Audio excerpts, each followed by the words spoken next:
Recorded Books Incorporated presents an unabridged recording of The Mansion in the Mist by John Bellairs, narrated by Betty Lowe. This work, copyrighted 1992 by the estate of John Bellairs, is recorded by arrangement with Richard Curtis Associates. This recording is copyrighted 1994 by Recorded Books Incorporated. School is over, and the summer stretches out before Anthony Monday like a wide, empty desert. What's he going to do with himself? Then his good friend Miss Eels comes up with a wonderful idea. And now, The Mansion in the Mist. Chapter 1. But, Miss Eels, it's going to be really crummy with you gone for the summer. I don't get along with Miss Pratt, and, well, you know. Anthony Monday and his friend Miss Eels were sitting on a wooden bench which was perched atop a high embankment in Levy Park in the city of Hoosac, Minnesota. It was a mild day in May in the mid-1950s, and the waters of the Mississippi River were rippled by a stiff, flowery-smelling breeze. Anthony was a tall, gawky-looking young man of 13. He was wearing a red leather cap with a scrunched peak, a red plaid shirt with a buttoned pocket, gray corduroy pants, and white suede shoes. Miss Eels was an odd little woman close to 70 years old, with bright, darting, bird-like eyes, gold-rimmed glasses, and a wild mess of white hair. She was the head librarian of the public library in Hoosac, and Anthony worked for her as a page. They had known each other for several years, and they had a strange but wonderful friendship. Anthony told Miss Eels things about himself that he would never have told anyone else, because he trusted and believed in her. Miss Eels was kind to Anthony, but most important of all, she was a good listener. In spite of their friendship, however, a problem had arisen lately. Miss Eels had decided to go on vacation for 2 months in the summer. It was her first vacation in 15 years, and she was planning to spend it with her brother Emerson at his rambling old cottage on an island in northern Canada. But Miss Eels's plans had left Anthony feeling like a fish out of water. He didn't have any close friends his own age, and so he depended on Miss Eels to get him through the long, boring months of summer, when there was nothing much to do except go to the movies, play tetherball, and sit in front of the TV set like a zombie.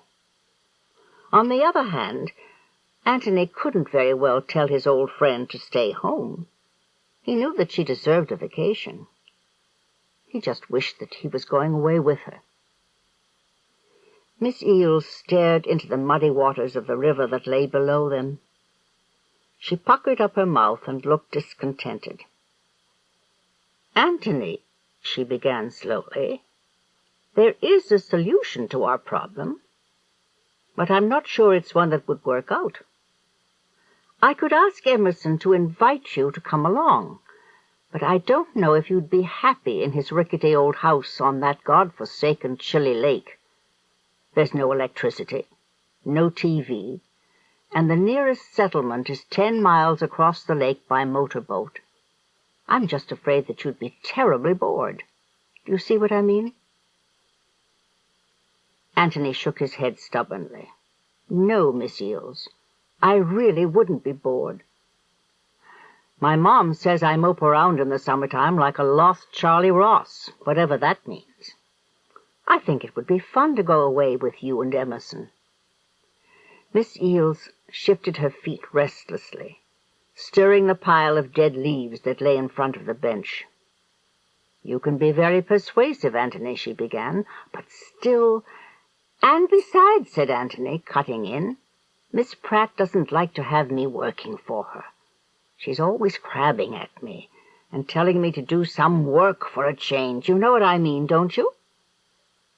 Miss Eales sighed and smiled ruefully. "I will admit that Miss Pratt's personality could be improved upon," she said. "Look, I'll tell you what I'm going to do. I'll call Emerson and ask him if you can go along. But in the meantime, you've got to do two things. First, you have to get your parents' permission, and then you've got to round up somebody to sub for you at the library. Do you think you can do that?" Antony said yes, and nodded enthusiastically. That evening, Miss Eales called up her brother, who was only too happy to have Antony come along on the trip. Antony got his parents to let him go, and after a few phone calls, Antony got hold of Ted Hoopenbecker, a red-haired kid who sometimes played ping-pong and pool with him down at the YMCA, and he agreed to fill in at the library. So everything got arranged after all.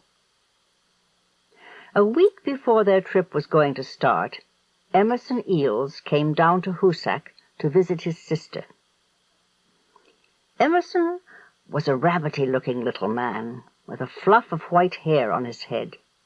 He was a rich lawyer who lived in St. Cloud, and he always dressed very well. He drove a black 1938 LaSalle, which was a bit eccentric, but that was Emerson. And though Emerson was a little pompous and a know-it-all, he liked Antony and respected him for his courage and forthrightness. Most of the time, the two of them got along fine. It was a chilly evening, and rain was falling. Emerson sat on Miss Eales' living-room sofa and puffed at one of his fancy meerschaum pipes. Miss Eales sat across from him in an armchair, sipping tea and trying not to spill any of it. And perched on a kitchen chair nearby sat Antony. He had a bottle of Coke in his hand, and he looked uncomfortable, as he often did in the presence of some older people. Emerson was rambling on about the trip they were going to take in a few days, and he had just dropped a hint that there might be a mysterious jack-in-the-box waiting for them at the old cottage in Canada. Miss Eales set down her teacup, slopping some into the saucer. "A jack-in-the-box?" she said nervously. "I hope you don't mean something unpleasant. I was hoping to have a nice restful time up there."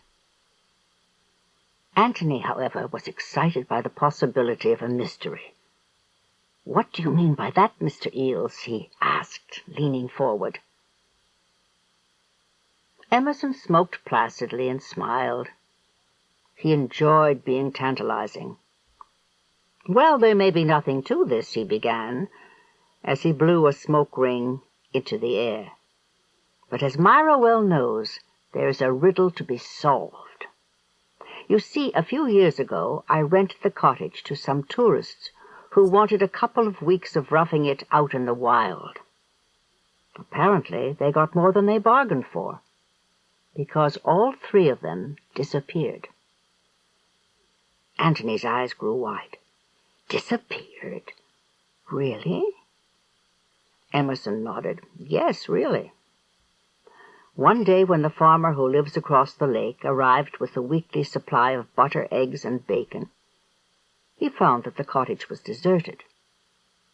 The rowboat was still tied up to the dock, so the tourists couldn't have left that way, and besides they left their clothes and other belongings behind.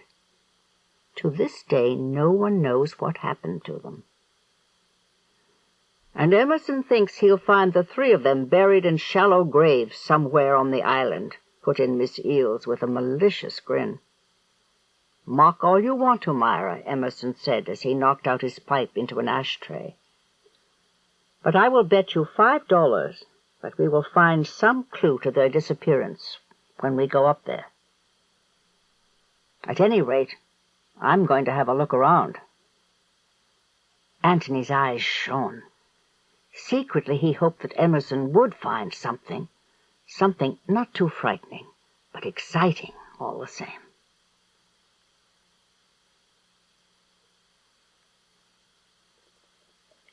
Chapter 2. The pontoon plane glided to a smooth landing on the choppy waters of Shadow Lake. Peering out the small square window, Antony saw steep ranks of trees rising solemnly on all sides. Straight ahead, a long white dock jutted out from the shore, and behind it rose a large cottage with shingled sides and a steeply pitched roof covered with slates. 2 tall brick chimneys rose from the roof, and there was a screened porch. On the second story, a tiny balcony overhung the porch. The place looked totally deserted, as indeed it was for most of the year. To Antony, there seemed to be something forbidding about the place, as if it was warning him not to come any closer. "Well, here we are," said Emerson quietly, as the plane stopped next to the dock. He had been very cheerful about this trip at the beginning, but now that he was here, he didn't sound all that enthusiastic. Emerson thanked the pilot, and they all tramped down the gangplank to the dock with their luggage.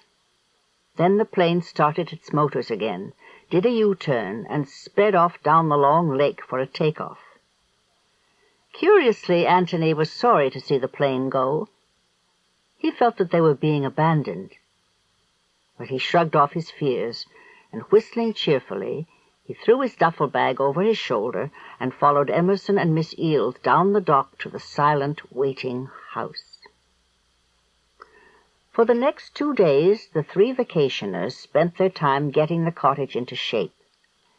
They found that the living conditions were pretty old-fashioned. There was no electricity, so they got light from 6 oil lamps with shiny metal reflectors mounted on them. Water came from a bubbling rock spring not too far from the back door of the house. And instead of a refrigerator, there was an ice house, a little gray wooden shed full of blocks of ice. Emerson had ordered the ice a few days before, and a man would be coming around once a week to refill the supply. And there was a pest problem. The house had been taken over by black beetles and mice, and Emerson spent a lot of time setting mouse traps and spraying the baseboards of the rooms with Flit, a popular bug killer. In spite of these problems, the 3 campers pitched in and worked. Antony polished the reflectors and filled the lamps with kerosene. Dishes got washed, tables were scrubbed, windows got Windexed, and floors were mopped. Finally, things seemed to be in decent order, and the vacationers decided that they could sit back and enjoy themselves.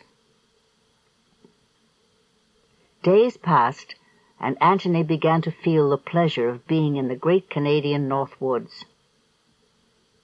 He loved the weird cries of the loons at night, and the occasional sound of a tree crashing down in the wilderness.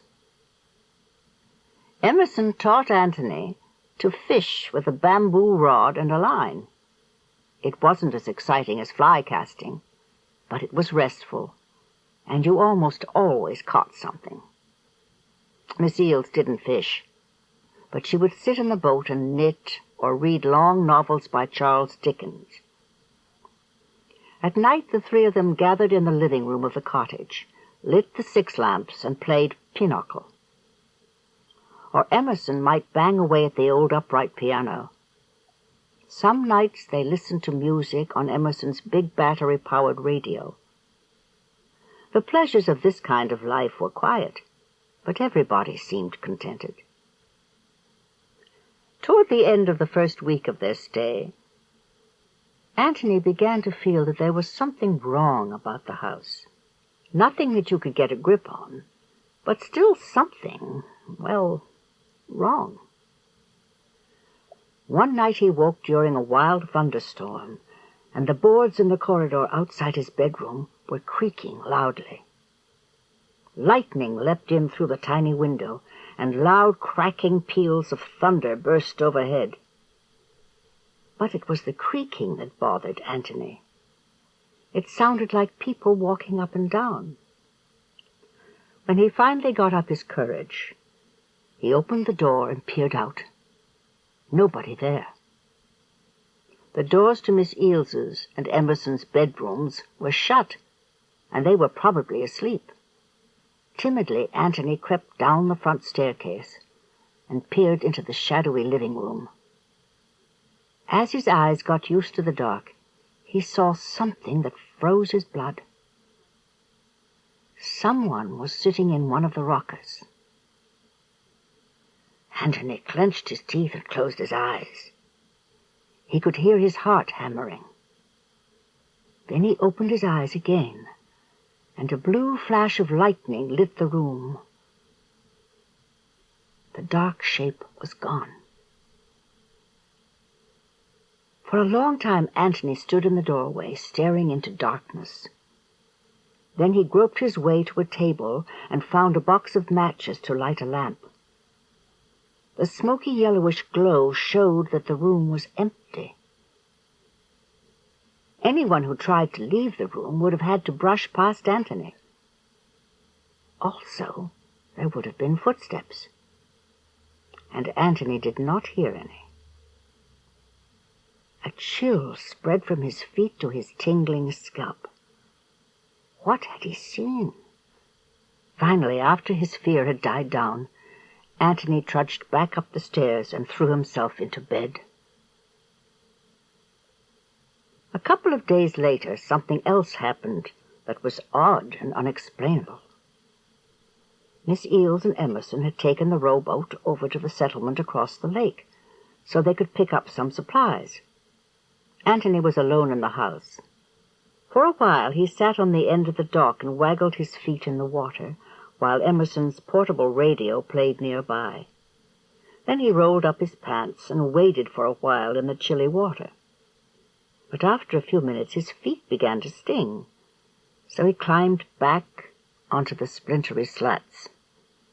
The sun sank low, and with a towel tied round his waist, Anthony padded back up to the house and warmed himself in front of the fireplace. When he was all dry and warm again, he sat on the porch and played his harmonica. This was something he was just learning to do, and most of the time he got awful squawky sounds, but he struggled on nevertheless. At last, as the sun was setting, he got tired of playing and went back into the house to explore. He was beginning to feel uneasy about Emerson and Miss Eales.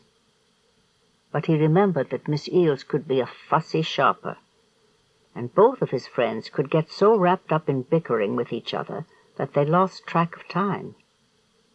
It wouldn't hurt, Anthony decided, to keep himself busy by having a good look around. He took a kerosene lamp with him and headed upstairs. The bedrooms there were all alike, small and rather homely. The walls were knotty pine, and the floors were covered with reed rugs. The beds were iron army cots, and next to each one was a chair to hang your clothes on. The only decoration the rooms had were framed pictures made out of colored yarn. Anthony walked aimlessly from room to room. He wasn't really looking for anything in particular. He was just killing time till his friends came back.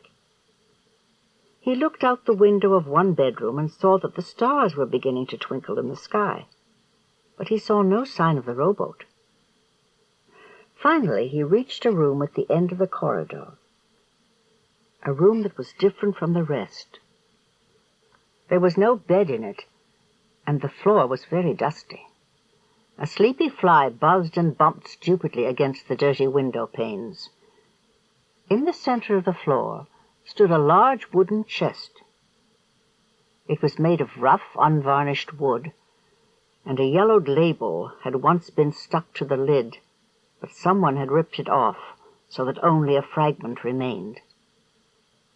Curious, Anthony knelt next to the chest and raised the lid. The hinges groaned, and a smell of raw wood rose to Anthony's nostrils. He looked in. The chest was empty, except for some dead insects. At first Anthony was disappointed, and he was about to close the lid when something stopped him. From inside the chest, a whispering sound came. It was like many voices talking together, saying words that he couldn't understand. Anthony felt like someone who was hypnotized. He couldn't tear himself away. Now, as he stared into the old wooden box, the bottom filled with writhing curls of smoke. Then the smoke cleared, and blackness opened before him. It seemed to Anthony that he was looking down into a bottomless pit. Gripping the sides of the box, he went on staring. But then he began to feel the growing urge to clamber over the sides of the chest and throw himself in. At the last minute he pulled back with a shudder of fear. Down came the lid with a loud slam, and Anthony hauled himself to his feet with a mighty effort. Staggering like a drunken person, he reeled out through the doorway and collapsed in a dead faint on the hall floor.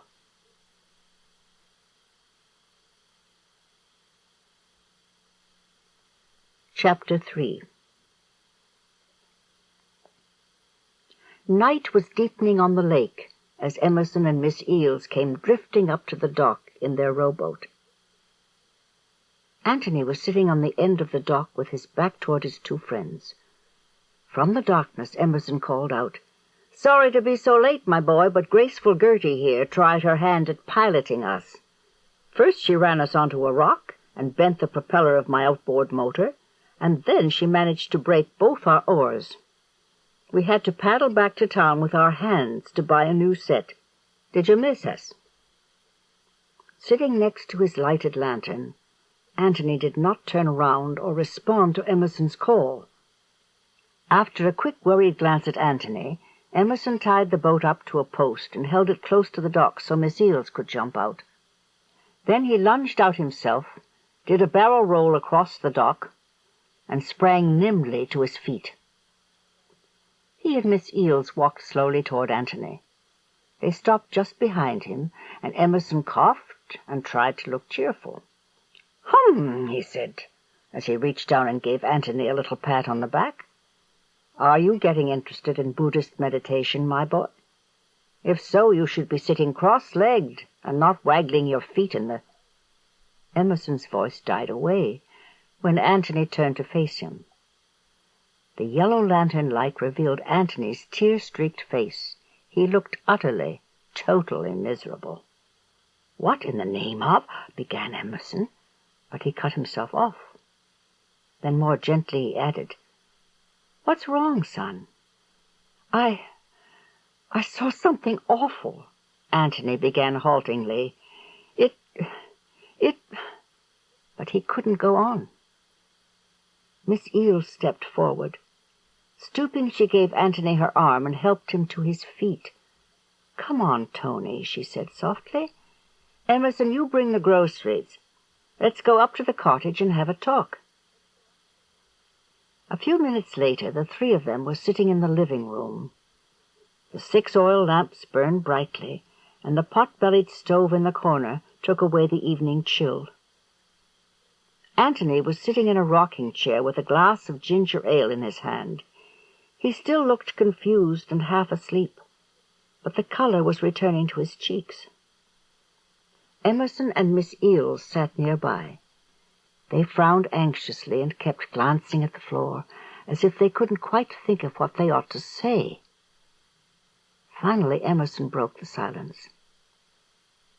"Anthony, my boy," he said quietly, "it's terrible to see you in this state, but it'll be better for you if you can tell us what happened. Was there a burglar here? Or are you homesick?" Anthony shook his head. "No, Mr. Eales, it's not like that at all. Like I said, I saw something awful." Then, haltingly, Anthony began to tell about the mysterious whispering chest. But he was only just halfway through his story when Emerson cut him off. "Anthony," he exclaimed, "this is incredible. I know this house as well as I know the back of my hand. And there isn't any chest in that room, or anywhere else in the house for that matter. Antony stared in amazement. Could Emerson be telling the truth? Carefully, Antony set his empty glass down on a table. Could we go up and look right now? He asked in a faltering voice. Emerson stared for a second, and then he smiled confidently. Of course we can, he said, as he sprang to his feet. Grabbing an oil lamp, Emerson motioned for the others to follow him. They went up the dark stairs single file and down the long corridor. The lamp cast weird shadows on the wall as they moved along, and through the open windows you could hear the wind hissing in the pines. At the far end of the hall, they paused outside the room that Antony had mentioned. Emerson went in first, with the lamp held high in his hand, and the others followed him. The wavering smoky light showed that the room was empty. Antony felt sick. He put his hand to his forehead and closed his eyes. A fit of dizziness came over him, and he shook his head violently. It really was there, he muttered weakly. Honest it was. Emerson eyed him skeptically. Antony, my boy, he said, has it occurred to you that maybe you fell asleep and dreamed the whole thing? Antony looked disgusted. Come on, Mr. Eels. I know when I'm asleep and when I'm awake. I really did see this big wooden chest, and it was right here where we're standing, honest. Well, in that case, put in Miss Eels calmly, we have a mystery on our hands. I believe you saw something, Antony. And if Emerson here wasn't such a know-it-all, he'd agree with me. To tell the truth, I felt that there was something creepy about this house ever since I first set foot in it. Do you think we should go home? Emerson shook his head vigorously. Absolutely not. In the first place, I want to find out what happened to those 3 people I rented this place to. And in the second place, I'm not going to be scared off by tales of disappearing chests. Besides, I enjoy the fishing and the whole relaxing atmosphere of this island. Relaxing, snorted Miss Eels. We'll see how relaxing things will be if more strange things happen. But she knew there was not much point in arguing further with her stubborn brother. So she gave up and went downstairs to the living room with the others. Emerson banged out some ragtime on the piano while Antony and Miss Eels played cards. After a short time they all got very drowsy and went off to bed, and Antony fell asleep to the sound of water gurgling over stones outside his window. Days passed, and nothing very exciting happened. Emerson found an old badminton set tucked away in a closet, and he set it up in the side yard. The 3 of them took turns playing one another, and they had a lot of fun. Antony caught a few fish, but because they were small, Emerson made him throw them back. Gradually, everybody got used to life on the island, and for the most part they found it enjoyable and relaxing. Yet the chest and the disappearing figure stayed on Antony's mind. He couldn't quite get rid of them. One still, muggy afternoon, while Emerson and Miss Eels were out fishing, Antony began wandering about the house again. For the first time in days, he was really beginning to feel bored. He poked into closets and found old croquet sets, bows and arrows, warped golf clubs, and 1 dead mouse. Then he went downstairs and decided to examine the small pantry that was next to the kitchen. On its dusty shelves he found old cloudy jars of preserves that probably weren't fit to eat, a tin pail that had once held Swift's lard, an inkwell, and an old wooden pen holder with a rusty metal nib. There was also a brown earthenware jug and an old meat grinder that was missing its handle. Antony was about to leave when he noticed the glimmer of something white behind one of the jars of preserves. Reaching in, he pulled out a fan-shaped vase made of milky white china. Turning it upside down, he shook out a small white card. It was covered with dust, but when he had blown the dust away, Antony saw that there was writing on the card in copper-colored ink. It took him a while to figure out what the handwriting said, but finally it became clear. The password, Auro est locus in quo conflatur, and the greatest clue of all is in the Temple of the Winds. Antony stared at the card. He hardly knew what to think. What could this mean? Password? Password for what? He didn't know Latin, so he didn't have the faintest idea what the mysterious phrase meant. And the second sentence was pure gibberish as far as he was concerned. Nevertheless, puzzles fascinated Antony, and he took the card away with him. He would show it to Emerson and see if he could make anything out of it.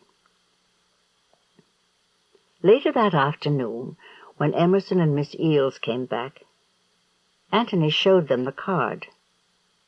Like Antony, Emerson had trouble with the handwriting, but he figured it out eventually. With a little shrug and an odd smirk, he handed the card back to Antony. "It's as clear as mud," signed Emerson. "The Latin phrase is from the book of Job in the Bible. It means, 'There is a place for gold where it is gathered together.' Good news for prospectors, I suppose, but not very helpful to anyone else. As for the second phrase, I have to agree with you. It's utterly meaningless. At one time, rich people owned vast estates, and they built little ornamental buildings on the grounds just to pretty things up. Sometimes the buildings had names like the Temple of the Winds. But we don't have anything like that here. You know what I think? Some people who were vacationing here long ago played charades at night, and these were two of the phrases that people had to act out. And when you consider the Latin phrase, there were probably a bunch of professors. I wouldn't spend any time mulling over that card if I were you, Antony.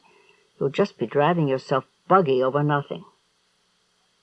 It's not a clue to help you find a gold mine or anything like that.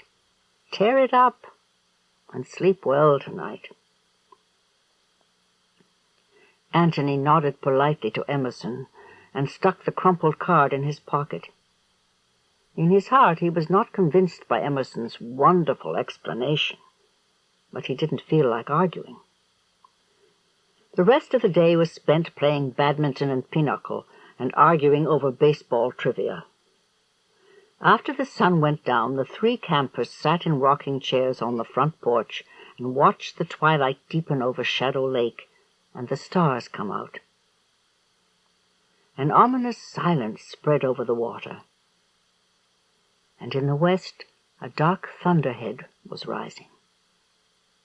"I think a storm is coming on," said Emerson, as he puffed at his meerschaum pipe, "and I'll bet it's going to be a real gully-washer." "You're such a great weather forecaster," said Miss Eales. "You ought to be on television." "Isn't she wonderful, Antony?" Emerson chortled. "And to think I've had to put up with her for more than 60 years. It's a wonder I haven't turned into an axe murderer or a mad strangler." "There's still time," muttered Miss Eales, and then she burst into a fit of giggles.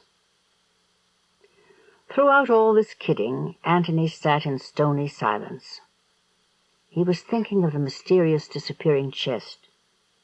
What if it returned to the empty room tonight? He hoped that it wouldn't. He really didn't want to see the thing again ever.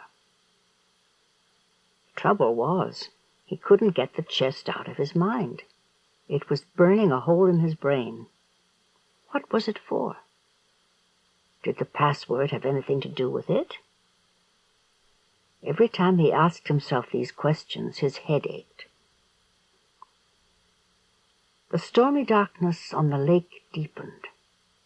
A jagged streak of lightning split the sky, and thunder rumbled in the distance. A cold wind began to blow, and the three campers went inside for more pinochle. Miss Eels had baked some peanut butter cookies in the oven of the old iron cook stove, and they were delicious. Everybody guzzled ginger ale, talked a lot, argued over points, and had a good time. Finally, the old shelf clock in the kitchen whanged 11 times, and everyone began to yawn. "Well, I guess it's sleepy time," sighed Miss Eels, as she gathered the cards together and stacked them neatly in the middle of the table. "There's one thing, you know, that's good about roughing it in the wilderness. If a storm hits, it can't knock out your power because there isn't any." "You always see the bright side of things," sniffed Emerson. "Next year I'm going to have a generator installed up here. It won't be picturesque, but at least we won't ruin our eyes trying to read by oil lamplight." One by one, Emerson, Miss Eels, and Antony made their way to the table at the foot of the stairs. On it were 3 candles in brass holders and several small boxes of matches. Everyone lit a candle and plodded wearily off to bed. But when Antony got to the door of his room, he felt wide awake and tense. He sat down on the edge of his bed and tried to calm his beating heart. But in spite of all his efforts, he still felt as if he was ready to jump out of his skin. What was he so worked up about? And then it hit him. The password. The Latin phrase he had found in the old dusty vase. What was it for? He had an idea now, a strange and fascinating idea. When he knelt over the old wooden chest in the back room, he felt that the swirling mists hid a doorway. A doorway to where? He had no idea where. But he did know that a password could unlock a door. At least this is what the ancient tales said. All right, then. What if... Antony shook his head to clear it of the dangerous ideas that were floating around inside. "I won't go into that room," he said, through gritted teeth. "Besides, the chest is gone." Wearily, Antony stripped off his clothes and put on his pajamas. He yawned, blew out his candle, stretched, and threw himself into bed. But he lay there wide-eyed, listening to the rumbling of the storm that was getting closer. With a sudden jerk, Antony hauled himself to his feet and fumbled for the matchbox on the window-sill. With trembling hands he tried to light the candle, but it took him 3 matches to do it. Then, with the candle-holder gripped tightly in his fist, he padded out into the hall and moved stealthily toward the room that had once held the mysterious chest. The door was closed, and it took Antony a long time to get up the courage to grip the knob. Finally he did, and with a sudden lunge he pushed the door inward. Then he gasped. By the trembling yellow light of the candle, he saw that the chest was there. Had it come because he wanted it to? Slowly Antony moved to the side of the chest and knelt down. He pushed the lid up and propped it open with a piece of wood that he had found on the window-sill. Holding the candle down inside the chest, he saw nothing but raw, splintery wood. Gripping the edge of the chest with his hands, he stared and stared, but the chest did not change. Now, as he knelt there, Antony began to feel the horrible urging that he had felt before. Climb in, lie down. For a long time he resisted, while thunder rumbled outside and rain rattled on the window. Finally, he clambered over the side of the huge chest and knelt on the bottom. From his shirt pocket he took the card he had found in the vase, and by candlelight he read aloud, "Auro est locus in quo conflatur." At first nothing happened. Then, with a sudden rush of wind, the bottom dropped out of the chest, and Antony fell downward into darkness. Chapter 4. For a terrifying minute, Antony plummeted into the dark. Then his speed slowed, and he was floating, until at last he landed gently on a hard surface. Blackness still surrounded him, so he had no idea where he was. Then he reached out and touched rough, splintery wood. He was still inside the chest. Reaching up, he pushed at the lid, and with a groaning of rusty hinges it swung open. Antony gasped. He was not in the dusty room any longer. The chest stood at the edge of a grove of enormous trees. Off to the right loomed a huge mansion of black stone. Gargoyles and other strange decorations sprouted from its cliff-like sides. The windows were narrow and set deep into the walls, and thick tangles of bush and weed hid the foundations. The mansion was topped by a steep slate roof with round dormer windows set into it. Antony could see tall, shadowy chimneys capped by elaborate iron covers that reminded him of Chinese pagodas. Near the mansion was a large garden full of twisted weeds and vines, and statues stood here and there amid the growths. A strange, shining wall of mist hung at the far end of the garden, and from it came the faint moonlight that lay over this odd nighttime world. Fear gripped Antony's heart. Where, on or off the earth, was he?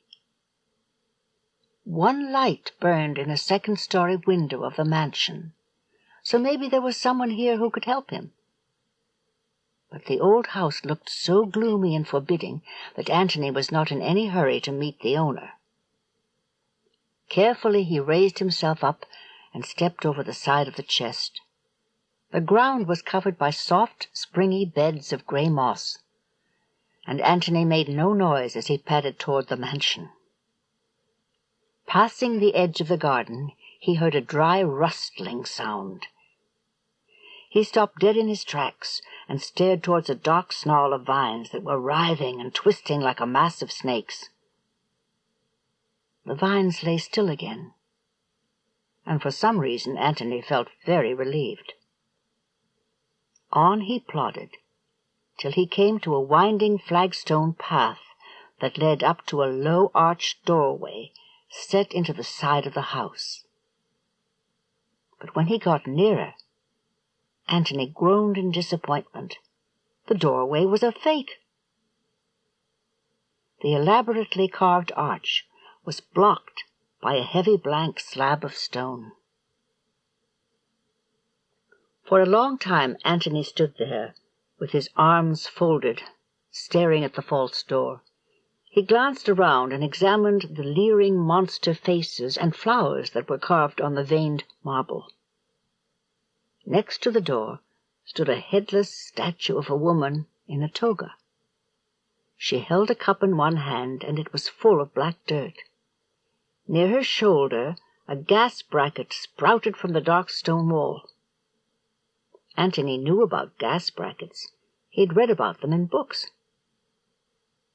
Before the electric light was invented, people's homes were lit by gas, the same kind of gas that is used in stoves and ovens today. In order to get the gas in the pipe to come on, you had to pull on a chain with a ring on the end and light the gas with a candle or a match. Sure enough, there was the chain dangling from the bronze neck of the bracket. "What if I pull at it?" thought Antony. "What do you think will happen?" Antony was deathly afraid of escaping gas, and every night before he went to bed he checked the burners on the range in his family's kitchen to make sure that everything was shut off. But out here in the open, gas might escape, and yet nothing bad would happen. Fumbling in his pocket, Antony brought out a book of matches. He reached up past the shoulder of the statue and pulled at the ring on the end of the chain. Then he quickly opened the matchbook and ripped out a paper match, but he never got the chance to light it. With a deep grinding sound, the heavy stone slab swung inward, revealing a dark, shadowy passageway. Antony was stunned. He stood staring with his mouth open in utter, total amazement. He had never seen a secret passageway, except in old movies on television. Well, here was one, waiting for him to enter it. But should he go in? As he stood pondering, a greenish flame popped out of the nozzle of the gas bracket and began to dance in the breeze, casting a faint flickering light. Antony laughed. He didn't know why, but he did. And for some reason he felt less afraid. After taking a deep breath and clenching his fists, he plunged into the gaping blackness. As he stumbled on, feeling his way cautiously, Antony smelled raw wood, plaster, and dust. The passageway was narrow and wound on in total darkness until Antony saw a thin shaft of light that fell across the carpeted path on which he was treading. He noticed that the light was coming from a little peephole that was about the size of a $50. Bending over, Antony peered through the hole and saw an elaborately furnished room.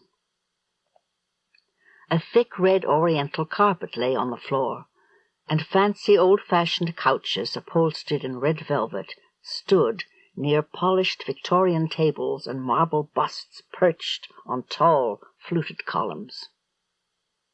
On the walls were dusky paintings in heavy gilt frames, and a strange hovering light filled the room, though Antony could not figure out where it was coming from.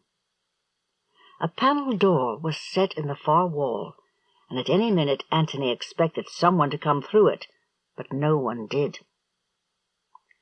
After peering through the peephole for a few minutes, Antony moved on. The carpeted floor squeaked under his feet as he tiptoed along, and every noise seemed loud, but no one rushed in to grab him, so he kept going. After several twists and turns, the passage led past 3 or 4 more peepholes, but they also peered into empty rooms. On Antony crept, till he came to an opening that seemed a bit larger than the others. It was set very low in the wall, so he had to kneel down to see through it. What Antony saw made him clamp his hand over his mouth, so that his excited gasps would not attract the attention of the people in the room. Through the tiny opening, Antony saw a strange and frightening scene. In a room that was as richly furnished as any of the others, a meeting was taking place. Grouped around a long polished table were 12 elderly men and women. They all wore black robes, and they looked like creatures from a bad dream. The faces of some of them were sagging and rubbery, as if they were wearing Halloween masks. Other faces were extremely wrinkled and pitted, and had eyes that stared weirdly out of deep hollows. At the head of the table sat a tall, gaunt old man with arched black eyebrows. A long mane of white hair hung to his shoulders, and he wore half-moon glasses on his long-ridged nose. His red-rimmed eyes were cold and cruel, and he looked like some evil bird of prey. A jeweled gold star shone on the black velvet robe. It looked like some important military medal from the past, or the star of some secret order. Clearly, this was the leader of the group, and he spoke in a harsh, grating voice as Antony listened. "And so, my dear friends, we must find the Logos Cube. It is the key to the world we have built here, and without it, this house and the garden outside, and the forest and everything would dissolve into mist. It has got to be here somewhere, or we would not be alive. The traitor Nathanael has hidden it because he cannot possibly destroy it. And I have an odd feeling that it is very near us, under the floorboards of a room perhaps, or in a cubbyhole in the attic. We must have it if we are to finish our grand design, our plan." "But why not leave well enough alone?" wailed a small, wizened old woman. "We are all here, and the mansion stands. Perhaps we should abandon our plan and settle for what we have." The leader glared contemptuously at the woman. "That would be the cowardly way," he said, shaking his head. "No great work was ever done by people who just wanted to hang on to their little plot of ground. Besides, the Logos Cube needs to be controlled by us. Even though we made it, there are many things about the cube that we do not understand. It has a life of its own, and that life goes on in some hiding place of this enchanted world. The other night as I lay asleep, I felt the whole mansion tremble, from its chimneys to its foundations. Why did this happen? At another time I was walking along a hallway, and I noticed that a painting that hung on the wall had changed. It had been a landscape, but now it showed a stormy scene at sea. We are walking on brittle ice, my comrades." "Do you mean that we are going to be destroyed?" quavered a very frail little man at the far end of the table. "No," snapped the leader. "I do not think that is likely. But if our world here can change without our permission, then we are in trouble. It might change into something unrecognizable, some world where we would not be happy. That is one good reason why we have to locate the cube." "But how are we going to do that?" asked the woman who had spoken before. "We don't have a clue, do we?" The leader smiled unpleasantly. "We have a very small and mysterious clue," he said, drumming his bony fingers on the tabletop. "After the cube was stolen, someone, Nathanael probably, carved a Latin phrase on a rock in the garden. As you may recall, it says, 'Oro est locus in quo conflator.' There is a place for gold where it is gathered together. Now this may or may not mean something. If Nathanael is playing little riddle games with us, the phrase may mean that he has hidden some golden object somewhere, an object that is a clue leading to the discovery of the cube. I will admit that this phrase is not much to go on, but it is all we have." There was a brief silence. Antony could hear a gloomy black marble clock ticking on the mantelpiece. Then another old man spoke up. His face was withered and yellowish, and he wore large jeweled rings on his knobby fingers. "My lord great autarch," he began gravely, "do you think that the traitor Nathanael still lives?" The leader cocked his head to one side. Again he grinned, and his yellowish, uneven teeth showed. "I suspect that he is still around," he said sourly. "Perhaps he is hiding in the forest, or in the old hunting lodge on the far side of Ghost Lake. As you know, it is hard to kill an autarch, and they can survive for a long time without food. Slowly the leader's face twisted into a mask of bitter hatred. "I wish I had guessed his plan in time," he said angrily, through clenched teeth. "He had doubts about our work from the beginning, and that should have convinced me that he was not to be trusted. If I ever catch him, he will wish that he had not been born."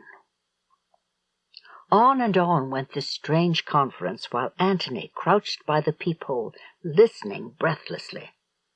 What on earth was going on? What was this place? Who were these people?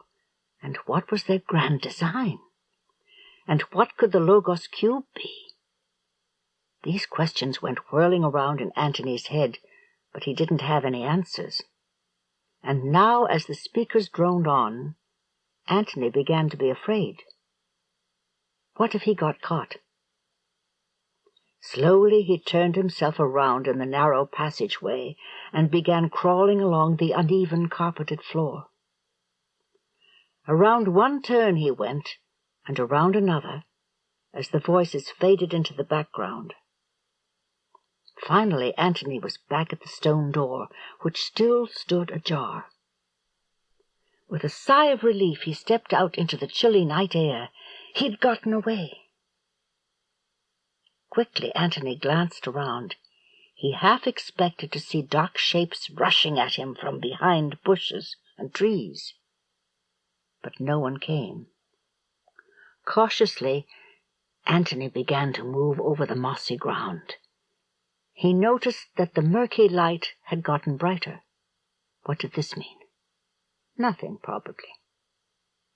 He walked past the edge of the strange, overgrown garden and began to hear rustling noises.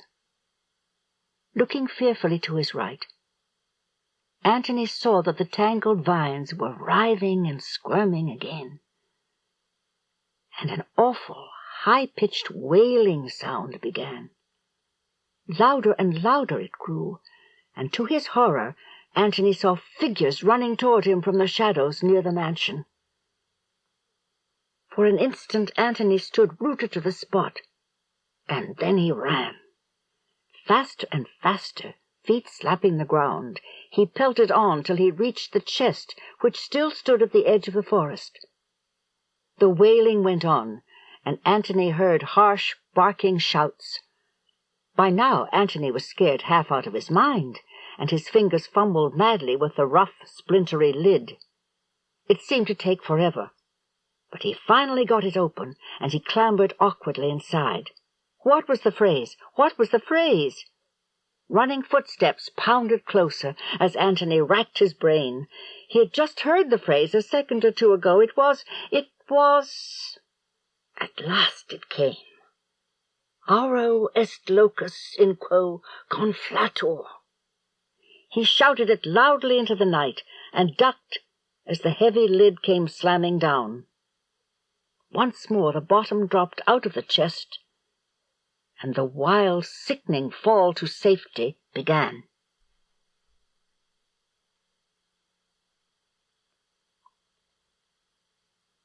Chapter 5. When Antony climbed out of the chest again, he was in the dark, empty bedroom in the large, creaky old cottage. Rain still rattled on the window, and thunder rumbled endlessly. With shaking hands, Antony lowered the lid of the chest and stumbled out into the hall. Lightning rushed back and forth over the warped boards, and it lit the stern faces of the people who stared down from their gilded frames on the wall.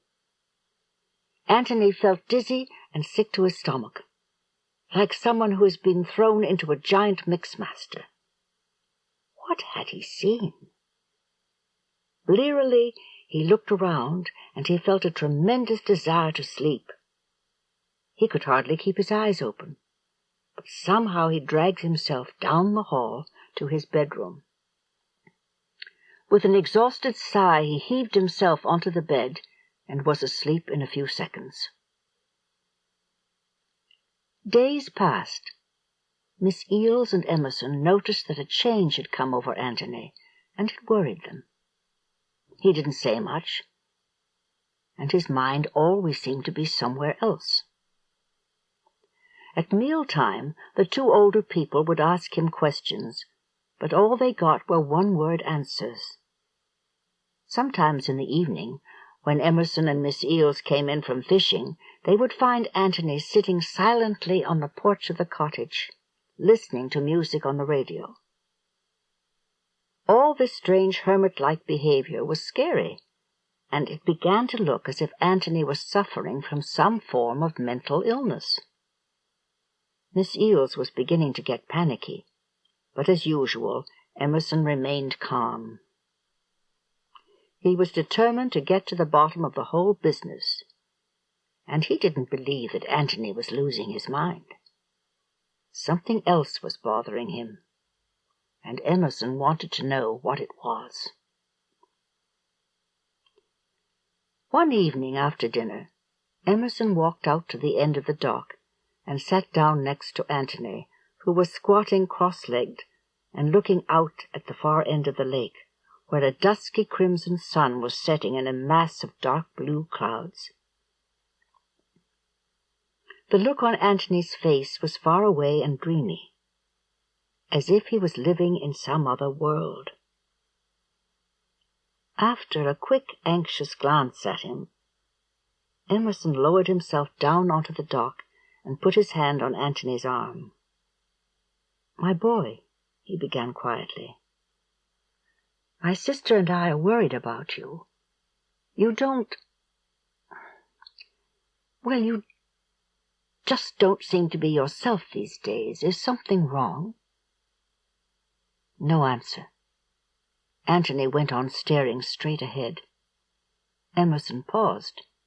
He took his pocket watch out of his vest pocket, popped the lid, squinted at the time, and put the watch back. "Antony," he began brusquely, "I did not come down here to sit and stare at the sunset with you. If you are unhappy about this vacation trip, please tell us, and we'll take you home. But this moping has become intolerable, and it has to stop." Antony stiffened. A shudder passed through his body. Then, sobbing brokenly, he turned to Emerson and threw his arms around him. I've got something to tell you," said Antony in a thick, weepy voice. "But you have to believe me. You really do." Emerson nodded solemnly as he hugged his weeping friend. "I'll believe you," he said, "because I know you're honest. And besides, it's pretty clear that you have been through an awful experience of some kind. Tell me all about it."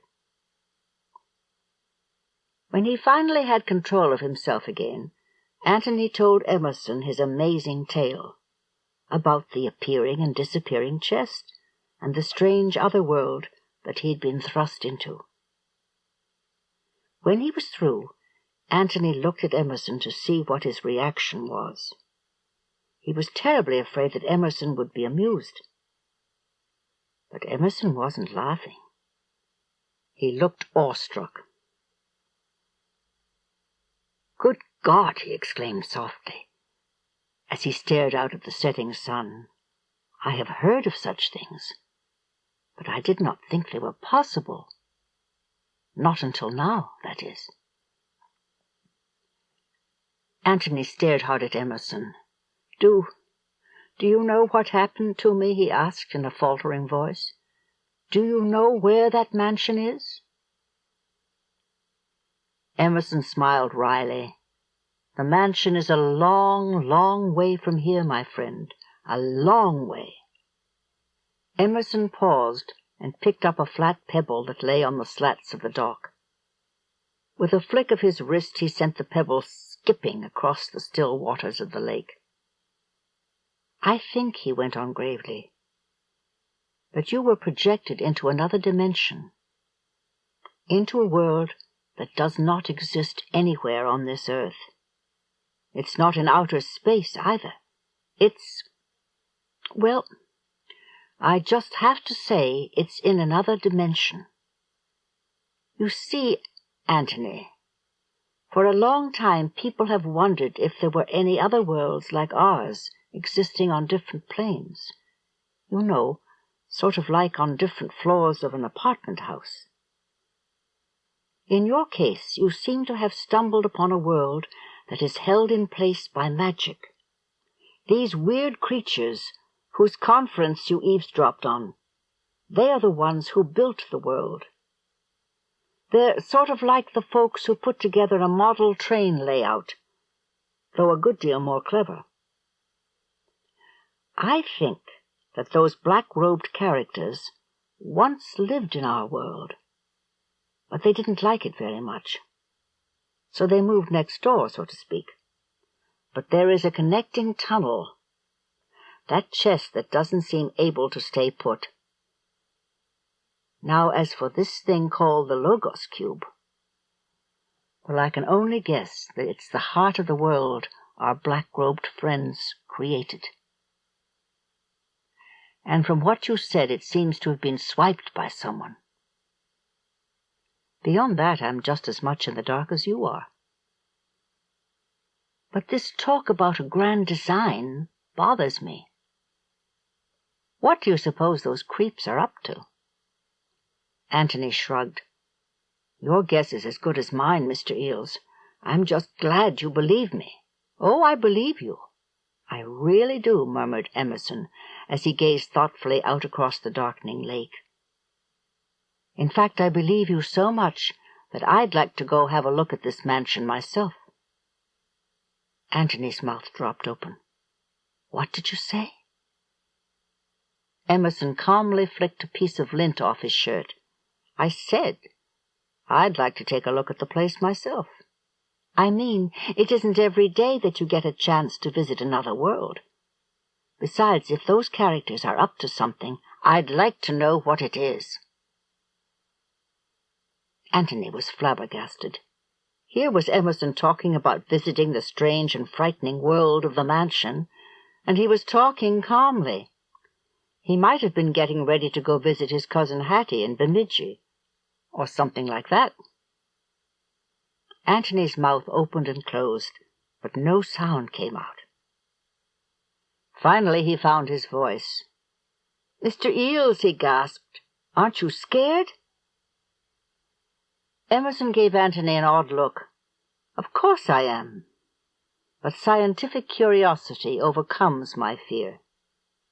I just want to see what that place looks like." Later that evening, as the three of them sat playing cards in the lamp-lit parlor of the cottage, Emerson and Antony talked about the chest to Miss Eels. She was very relieved to know that Antony was not losing his mind, but she was thoroughly alarmed at the idea that Emerson was planning to go and spy on those evil black-robed plotters. "Em, are you out of your mind?" exclaimed Miss Eels, as she pitched a card onto the table. "They almost caught Antony, and they might catch you. You might be tortured or killed or anything." "Oh, I don't know about that," said Emerson calmly. "I have ways of protecting myself. By the way, Myra, you can't play a heart till hearts have been broken."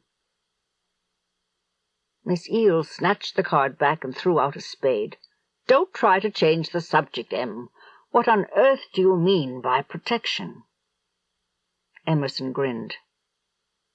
"I mean my amulet collection. Surely there's something in there that will help." Antony's mouth dropped open. He knew what Emerson was talking about. Emerson was a lawyer by profession, but his hobby was magic.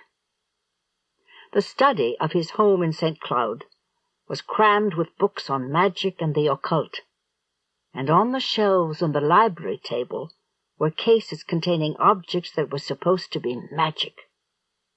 Emerson had brought some of them with him to the cottage, in a mahogany case that had once held silverware. Many times in the last 2 weeks, Antony had seen Emerson with the case open in his lap.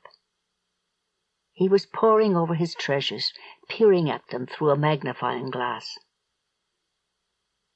The amulets were indeed an odd collection.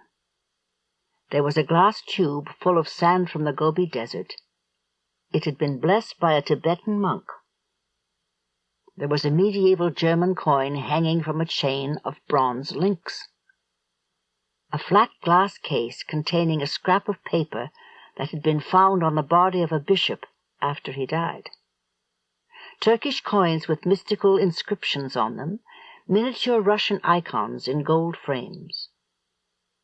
Cloth scapulars with pictures of obscure saints on them. Gold-mounted teeth from the skulls of long-dead wizards, and brass medals and tiny ivory statuettes that glowed in the dark. All the amulets were fitted with chains or stout leather straps, so that they could be worn to ward off evil. After an awkward silence, Miss Eales spoke up. She was just as skeptical as ever, besides being angry and frightened. "Look here, Em," she began in a severe tone. "Do you really think these trinkets will keep you from being grabbed by those weird-looking nuts in the mansion? Good heavens, you've never tested these things. For all you know, they wouldn't ward off a gnat. And here you are, ready to risk your life with this kind of idiotic protection. It's insane, Em. Utterly and totally insane." "You may think so, Myra," said Emerson frostily, "but I am of another opinion. All of these amulets came to me with documents that proved their reliability. At least, they proved it to me." I know. Documents sometimes lie. But these are signed by famous sorcerers, and I'm inclined to believe them. So if I were you, I wouldn't order my coffin yet. I'll be out there and back in a jiffy." "Famous last words," muttered Miss Eales. "So, when are you going?" Emerson coughed nervously and glanced away. Well, there's a slight problem. The chest isn't in the room, and I don't really know when it'll be back." Miss Eales threw back her head and laughed. She just couldn't help it. Emerson's face was beginning to get red. He hated to be made fun of. "I'm sure the chest will be in the room sometime soon," he said in a stiff, formal voice. "Magical things do not follow regular schedules like railway trains. We will simply have to check the room from time to time. Now, as I recall, it is Antony's turn to play a card. Let's get on with the game." More days passed. Wild evening storms came up out of nowhere, and thunder rattled the windows of the rambling old cottage. The three vacationers followed their aimless schedule of fishing, card-playing, eating, and just sitting around doing nothing. But every now and then they would check the mysterious back room that smelled strongly of dust. Unfortunately, the chest was never there. Antony began to wonder if it was gone forever. And to tell the truth, he really hoped it was. He didn't believe that Emerson could go and spy on those evil creatures and get away. He would meet with an awful end. And Antony himself would feel responsible, because he had discovered the secret password that activated the old chest. For the time being, however, it was pretty clear that no one was going anywhere. No chest, no trip. It was as simple as that. One chilly evening, the three vacationers came rowing home after a successful time fishing out on the lake. A red sun was setting behind the distant pine trees, and its bloody light stained the ripply waters. Emerson had caught 3 lovely striped bass, and they lay in the wicker creel in the bottom of the rowboat. With one last pull, Emerson sent the boat gliding in next to the dock. But as he was reaching out to tie the mooring rope up to one of the posts, he let out a loud exclamation. "My lord, for the love of God, would you get a load of that?" Antony and Miss Eales looked where Emerson was pointing. In a second-story window of the cottage, a lamp was burning. With a lump in his throat, Antony realized that this was the window of the room where he had found the chest. But all the oil lamps were downstairs. They always were. When they went to bed, Antony and the others took candles from a collection that lay on a table at the foot of the stairs. So why was there a light in that upper room? Emerson looked at Miss Eales, and Miss Eales looked at Antony. Everyone was thinking the same thing. And so as quickly as possible, they tied the boat up to the dock and clattered down the boards to the front door of the cottage. Abruptly, Emerson shoved the creel full of fish into Antony's arms and told him to take them to the ice-house. Then, at breakneck speed, Emerson tore into the house and up the stairs. A moment later, Miss Eales and Antony heard bellowing down the stairs. "It's here! The chest is here! I don't believe it, but it really, truly is here! Lord have mercy on us!" Miss Eales gasped. What on earth was going to happen now? Antony still stood there in the front hall with the dripping creel in his arms. Like Miss Eales, he was wondering, what next? Oh, well. First things first, he said to himself glumly, and he went around to the side of the house to put the fish in the cooler. When Antony got back to the front door of the house, he found Emerson standing in the hall with an excited look on his face. Actually, Emerson was more than excited. He was bubbling with awe and wonder and fear. Antony had never seen him in such a state. Usually, Emerson was the calm, cool, and collected type. He gave you the feeling that he could handle just about any situation, however wild and bizarre it might be. But right now, Emerson was a mess. "It's true. It's really true," he babbled, looking wildly this way and that. "Antony, I will admit that I doubted your story for a little instant or two, or maybe even 3. But now I've seen the blasted thing with my own eyes, a gateway to another world." "It's the gateway to hell," said Miss Eales grimly. "And if you go through it, Em, you are an even bigger fool than I think you are." This remark really stung Emerson, and he flinched. But then he pulled himself together and squared his shoulders. "I'm going," he announced stubbornly, "and that's all there is to it." He turned to Antony. "Antony, my boy," he said, "will you go with me? I need you to guide me. With amulets around our necks, we'll be perfectly safe, I promise you." At this, Miss Eales completely lost her temper. "Emerson Eales," she exclaimed furiously, "are you so irresponsible that you would lead this young man into terrible danger? You ought to be ashamed of yourself." Emerson blushed and stared at the floor. "You don't have to come if you don't want to, Antony," he said in a low voice. Strangely enough, Antony found that he was eager to go. He was scared, of course. But he also wanted to revisit that strange, shadowy world. After a short pause, he spoke up. "I'll go, Mr. Eales," he said firmly. "When do we start?" "Now. I'll get the amulets," Emerson said. For himself, he chose the tube of sand from the Gobi Desert. Antony picked a miniature Russian icon of St. Basil the Great, and together they climbed the creaky stairs of the old cottage and walked down the hall toward the room where the chest was. After a deep sigh, Miss Eales went to the living room and lit 3 of the oil lamps. Then she sat down in a rocking chair and grimly went to work on her knitting. She was trying to make a sweater for her niece's small daughter, and it was not coming out very well. One arm was longer than the other, and the stitches kept coming unraveled. But it was all she could think of to do at this point. The rocker creaked, the knitting needles clacked, and the Waterbury clock on the shelf ticked noisily. Miss Eales heard the lid of the chest slam loudly, and she jumped. God help us now, she thought. God help us all now. Chapter 6. The night dragged on, and still Emerson and Antony did not return.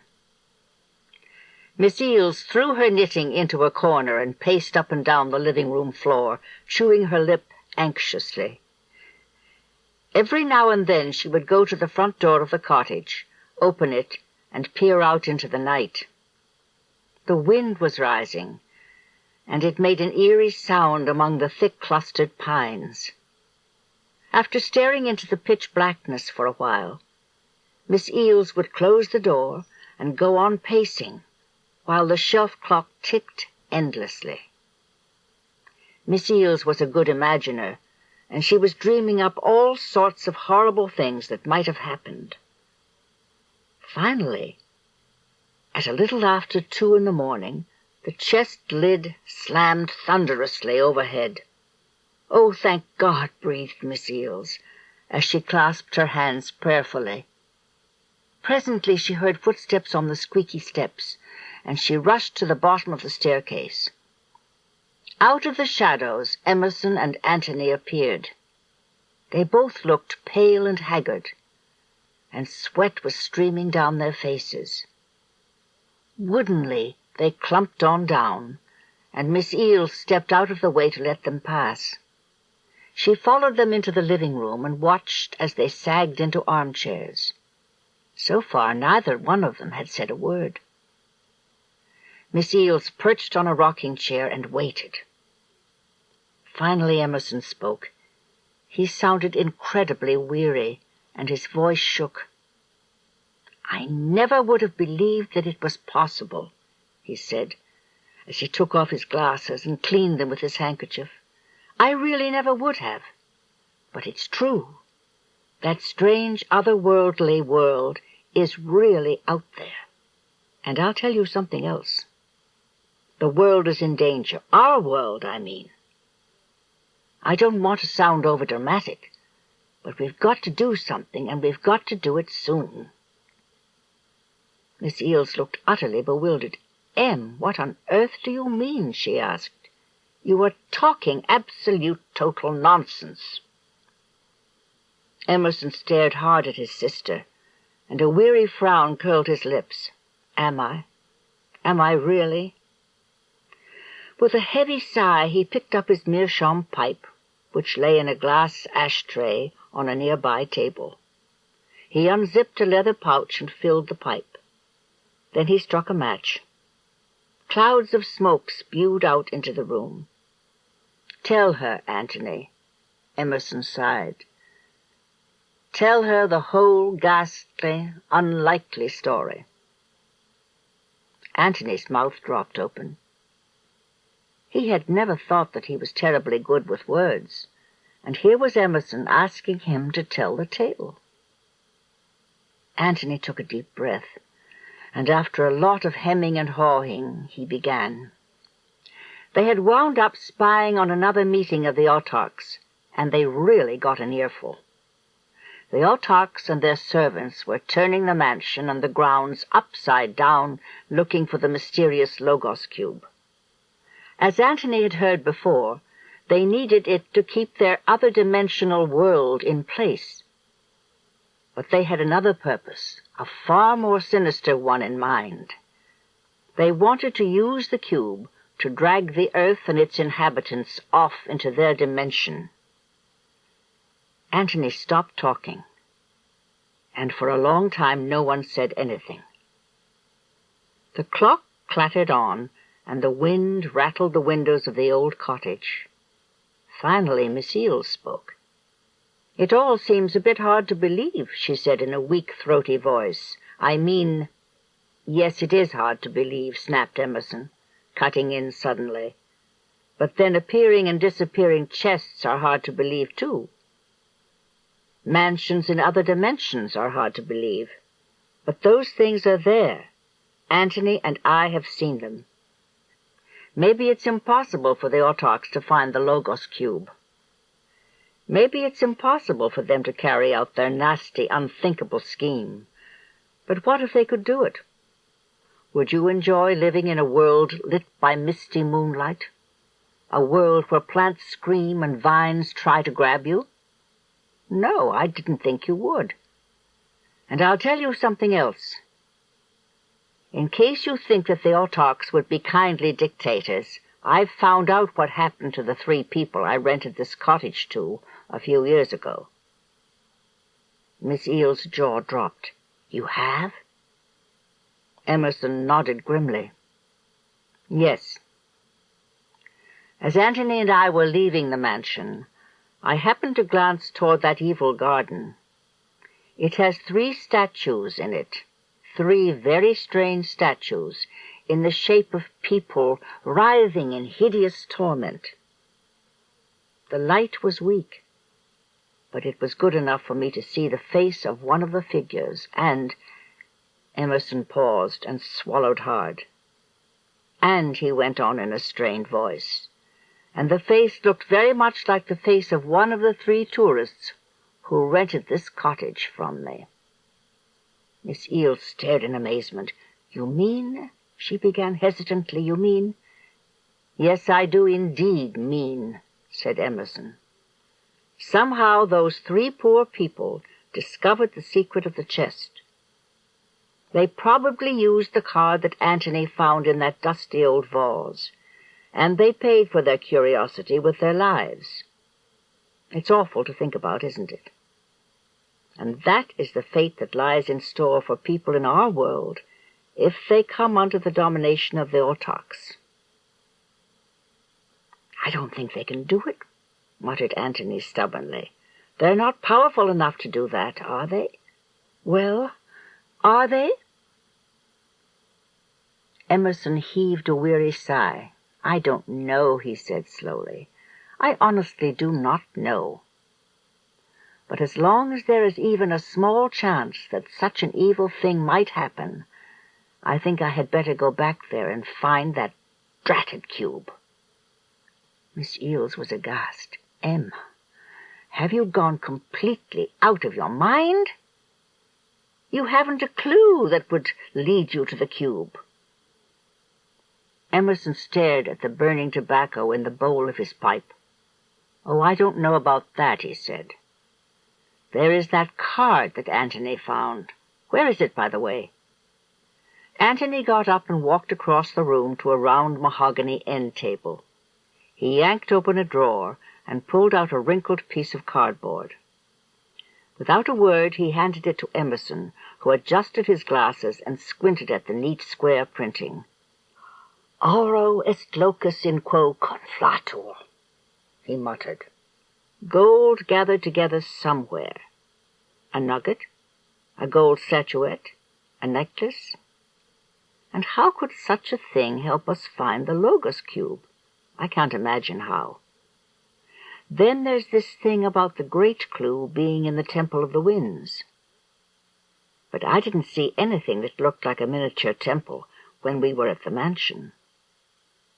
Of course, there may be more to that ghoulish estate than what we've seen. There's that mass of trees, and who knows what may lie beyond it. At any rate, I intend to go back and explore. And I will not listen to anyone who tells me not to go.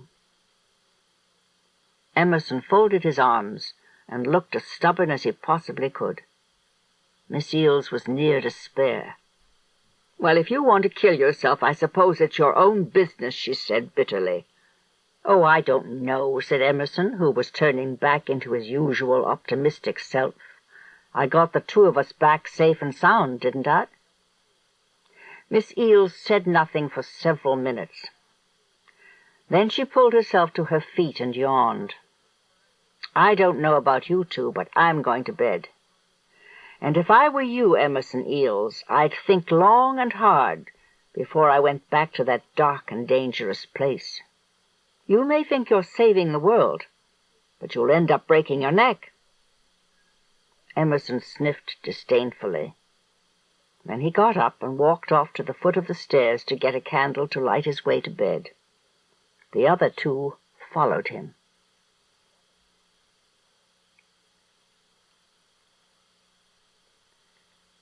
Chapter 7. For the next several days, Miss Eels and Antony tried to go on with their vacation life of fishing and boating, which was a bit hard to do at this point. Emerson went with them sometimes, but it was clear that his mind was someplace else. Many times during the day he would go up to the room where the chest appeared, and he would stand in the doorway chewing his lip impatiently and drumming his fingers on the woodwork. There has got to be a reason why the chest shows up when it does, Emerson would mutter from time to time. It can't just be chance. He examined every inch of the barren, dusty little room, but he found only one odd thing. The window was divided into 9 small panes, and the one in the upper right-hand corner had turned purple. This usually happens only in very old houses with glass that is 200 years old or more. Impurities in the glass mix with sunlight to cause this change. But, as Emerson said to himself, this cottage was only about 90 years old, which meant that somebody had deliberately put that purple pane up there. But why? One evening, as the 3 vacationers were enjoying a delicious fish dinner in the kitchen, Emerson announced that he had figured it all out. He had a very irritating, know-it-all way of telling people about his discoveries, but Antony and Miss Eels were used to him by now. "The chest appears when some star or other shines through that purple pane," he said, as he munched a piece of fish. "That has got to be the explanation." Fussily, Emerson plucked a bone out of his fish fillet and laid it on the edge of his plate. Miss Eels eyed her brother skeptically. "Then why doesn't the stupid chest appear every night? The summer constellations are in the sky now, and they'll be there for quite a while. If some star controls that chest, it would have been shining in the window at the same time every night for at least several weeks." "Not if the sky was overcast," said Emerson smugly. "Personally, I think the star must be Arcturus. It's in the southern sky at present, and that window faces south." "But wouldn't the chest disappear when the star moved past the window, or when clouds came to cover the stars?" put in Antony timidly. He never felt good about challenging Emerson's theories, but in this case he felt he had to. Emerson rubbed his chin and looked thoughtful. "Good comment," he muttered. "Very good. As I recall, your solo expedition took place during a storm. But the stars had been out earlier that night, before the storm arose. All I can say is this. The star must make the chest appear, and once it's there, the chest stays until morning, and then vanishes. Does that sound reasonable to you?" "About as reasonable as pineapple upside-down cake," said Miss Eels tartly. "As I recall, the very first time Antony saw the chest, the stars were out all right. But he took us straight up to the room, and the chest had disappeared. How do you explain that, Emerson Einstein Eels?" Emerson looked cranky, but then he chuckled. "Elementary, my dear Myra. Antony said he opened the chest and then closed it again. Obviously, opening the chest prepares it for its journey to What's-His-Land. We know what a person then has to do to travel in the chest. Climb in and say the magic words. But suppose you didn't want to make the trip yourself? Miss Eales muttered, "That wouldn't strain my supposer at all." Emerson ignored her. "Let's say you only wanted to send some object to Foggy Bottom, something like, a care package or an A-bomb. An object couldn't say the magical abracadabra, so you'd simply put it inside the chest and close the lid. Closing the lid puts the contraption on automatic pilot and sends it on its merry way. So when Antony closed the thing, he dispatched it to the other dimension. By the time we got to the room, the chest was off to the land of mist." Miss Eales snorted. "You have an answer for everything, don't you, Mr. Smarty? I suppose we have to wait for a clear night to see if your theory works. Personally, I hope the sky stays clouded over till Labor Day. I think you're crazy to want to go back to that mansion." Emerson said nothing, but he got up and went to the cook stove to see if there were any fish fillets left. He had caught the fish himself, so of course he thought they tasted delicious. 3 straight days of rain and cloudy weather followed. All day it drizzled, and at night heavy downpours hid the lake from sight. Finally, though, the weather cleared, and Emerson began to get all worked up. It was a Thursday in mid-July, and that night he would be going back. Meanwhile, Miss Eales and Antony had done a lot of talking in secret, and they had finally reached a decision. Come hell or high water, they would go with Emerson. Antony was sure he could help Emerson in some way, and Miss Eales felt that she would go out of her mind waiting for the other two to return. Besides, she was beginning to believe in the power of the amulets. When Miss Eales and Antony told Emerson about their decision, he nearly had a fit. "Nonsense!" he exclaimed, folding his arms indignantly. "It's far too dangerous. I won't hear of it." "I thought you told us that anyone wearing one of your amulets would be safe," said Miss Eales, with a malicious gleam in her eye. Emerson got flustered. His face turned red, and he began to splutter. "Well, oh, blast it all, I'll tell you the truth. I said that to keep you from worrying. The place is as dangerous as a quicksand bog, but someone has to go to find the clue that may lead to the Logos Cube. When I let Antony go with me last time, it was because I felt lonely and afraid. But since then I've regretted that decision. And now I say to you both, stay home." Miss Eales glared at her brother. "Em, dear," she said, "if you want the two of us to stay here, you'd better be good at knots and tying people up with clothesline. And remember, while you're working on one of us, the other one will be beating you over the head with a breadboard or a frying pan." Emerson was feeling desperate. I won't let you use my amulets," he said with a pouty frown. "And may I remind you that I have the only key to the storage case." Miss Eales grinned. "You think you have the only key. Years ago you gave me a duplicate, because you felt I was level-headed and wouldn't do anything rash." She reached in under the collar of her blouse and pulled out a small silver key on a beaded chain. Emerson looked at his two friends. Then he heaved a deep, weary sigh and shook his head. "Oh, all right," he said staunchly. "But if one of you gets turned to stone, don't come whining to me about it."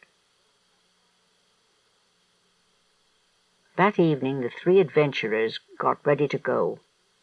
They put on warm sweaters, because the air of the other world was always clammy and cold. Antony brought a flashlight, and Emerson carried a crowbar in case there was a door that had to be forced. Once again Emerson wore the tube of Gobi Desert sand, and Antony used the tiny Russian icon. Miss Eels picked a Joachimsthaler, a huge German coin from the 16th century. It hung from a handsome braided gold chain and had been blessed by the Bishop of Cologne. Stepping out onto the porch of the cottage, Emerson saw that the sky was clear and clustered thick with stars. Arcturus burned clearly in the south. "Here goes nothing," whispered Emerson to himself, and he stepped back inside the house. The other two were waiting at the foot of the stairs, and up they went single file. When they reached the room at the back, there was the chest waiting for them. Emerson walked bravely forward and lifted the heavy lid. "One at a time," he said in a voice that trembled slightly. "I'll go first, and if I'm not back in 5 minutes, I'll send the empty chest for you, and that will mean that it's night-time in Ghastly Land and that you can follow me, okay?" Miss Eels and Antony nodded. They both swallowed hard and watched anxiously as Emerson stepped into the chest, squatted down, and pulled the lid shut. His muttered words could hardly be heard, but after a short pause the chest shimmered and vanished. Miss Eels turned to Antony. A thought had just occurred to her. "Antony," she asked, "how do you get the chest to come back here empty?" Antony grinned. "Mr. Eels figured that out the night the two of us went together. You stand in the chest and say the words, and then you get out real quick and shut the lid. It's kind of tricky, but it works." Miss Eels gave Antony a sidelong glance. "I must be nuts to be doing this," she said to herself. "But then I've known for years that I was off my rocker. Oh, well, at my age I haven't long to live anyway." After this cheerful remark, Miss Eels fell silent. The two of them waited in the empty room for what seemed like ages. Then, with a slight whispering sound, the chest reappeared. Antony and Miss Eels looked at each other. Neither of them wanted to go, but they knew they had to. Finally, Antony took a deep breath and stepped forward. He opened the lid and climbed in. I'll send it back for you, Miss Eels," he said in a high-pitched, nervous voice. It won't take long." And with that, Antony squatted down, closed the lid, and muttered the magic formula. Again a pause, then a shimmer in the air, and the chest vanished once more. Miss Eels chewed her lip and paced up and down. In a few minutes, the chest came back for her. "I feel like a paratrooper getting ready for his first jump," she said to herself, as she climbed into the chest. It took a while before she got up the courage to kneel down and pull the heavy lid back into place. "Auro est locus in quo conflator," she said quietly. And then she closed her eyes tight. In a few seconds, the terrifying drop began. Then her fall slowed, and she landed with a soft bump. Emerson jerked the lid open and peered in. "Did you have a nice ride, Myra?" he asked wryly. Miss Eels gave her brother a dirty look and clambered out of the chest. With an awestruck look on her face, she peered around at the strange, misty, moonlit world. She was frightened, but she fought down her fear and grinned weakly. "So where do we go from here, brother?" she asked. "You don't have a map? So it'll have to be done by guesswork, right?" Emerson nodded glumly. "Right." Off to the left there is a forest, and I think I see a path. Paths usually lead somewhere, so we'll take it." Emerson glanced quickly over his shoulder. "The windows in the mansion are dark, so let us hope that the autarchs are in bed. Even sorcerers need their sleep, after all." In single file, with Emerson in the lead, they entered the dark, shadowy forest. As they trudged along the sandy path, alarming things began to happen. Branches groped at them, and the trees made odd groaning sounds. At one point, a vine on the ground reached out and tried to grab Antony's ankle, but it pulled back suddenly and lay flat. "I have to hand it to you, Em," whispered Miss Eels. "Those amulets work." "Of course they work," snapped Emerson. "You don't think I'd lead you into danger without some sort of protection, do you? And now I think we're deep enough into the forest for me to turn on the flashlight. Besides, it's pitch black in here, and sooner or later one of us is going to slam into a tree trunk." Emerson clicked on the flashlight, and it burned with a foggy, wavering glow. They tried to ignore the thick-clustered dark trees that seemed to be watching them. Very soon they came out into the open. Apparently the trees were just a grove, and not a large forest at all. The three adventurers found that they were at the edge of a small lake covered with lily pads and a gray scum. On the other side of the lake stood a small 8-sided building with a columned porch and a copper dome. In the distance was the gleaming wall of mist that hung beyond the garden and the mansion. "Charming scene, eh?" said Emerson sourly. "If you were a real estate agent, you'd go out of your mind trying to sell this place." Miss Eels looked thoughtful. "Em," she said slowly, "why did the autarchs make this place such an awful one? I mean, if they can work magic, why didn't they create a pleasant estate with sunshine and normal moonlight and starlight?" "I suspect that this estate had to turn out the way it did," Emerson answered, with a sad shake of his head. "Either the magic went haywire or, well, who knows? You should also remember that the autarchs were once ordinary people living in our ordinary everyday world. Creating this estate deformed their bodies and their minds. They've probably been here so long now that they don't realize what a monstrous place this is. Love of power has replaced ordinary human feelings in their minds. Of course, from what Antony heard, there was one rebel who refused to accept the values of the autarchs, and he's the one who hid the Logos Cube. Anyway, let's stop jawing and follow this path around the edge of the lake. I'll bet any money that little domed building is the Temple of the Winds." Once more Emerson began to walk along the edge of the small lake, playing the beam of the flashlight before him. A heavy stillness hung over the lake. No crickets, no frogs, no sign of anything living. Soon the three of them were standing before the columned porch of the little building. Sure enough, on the marble cornice above the pillars, these words were carved: "Temple of the Winds." A short flight of broad, cracked stone steps led to the porch, and beyond was a bronze door that stood half ajar. Emerson's light continued to burn foggily, because this was an evil and cursed place. But he plunged ahead and shoved at the door, and with a loud groan it scraped inward.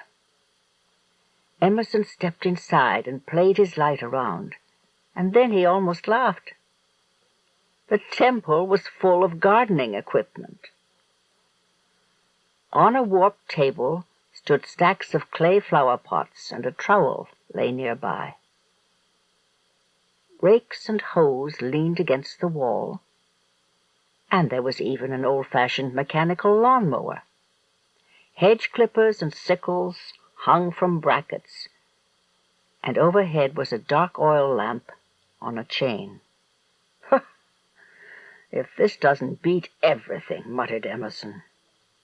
"You know, I'll bet all this stuff belonged to the rebel, the one who split away from the Otoks.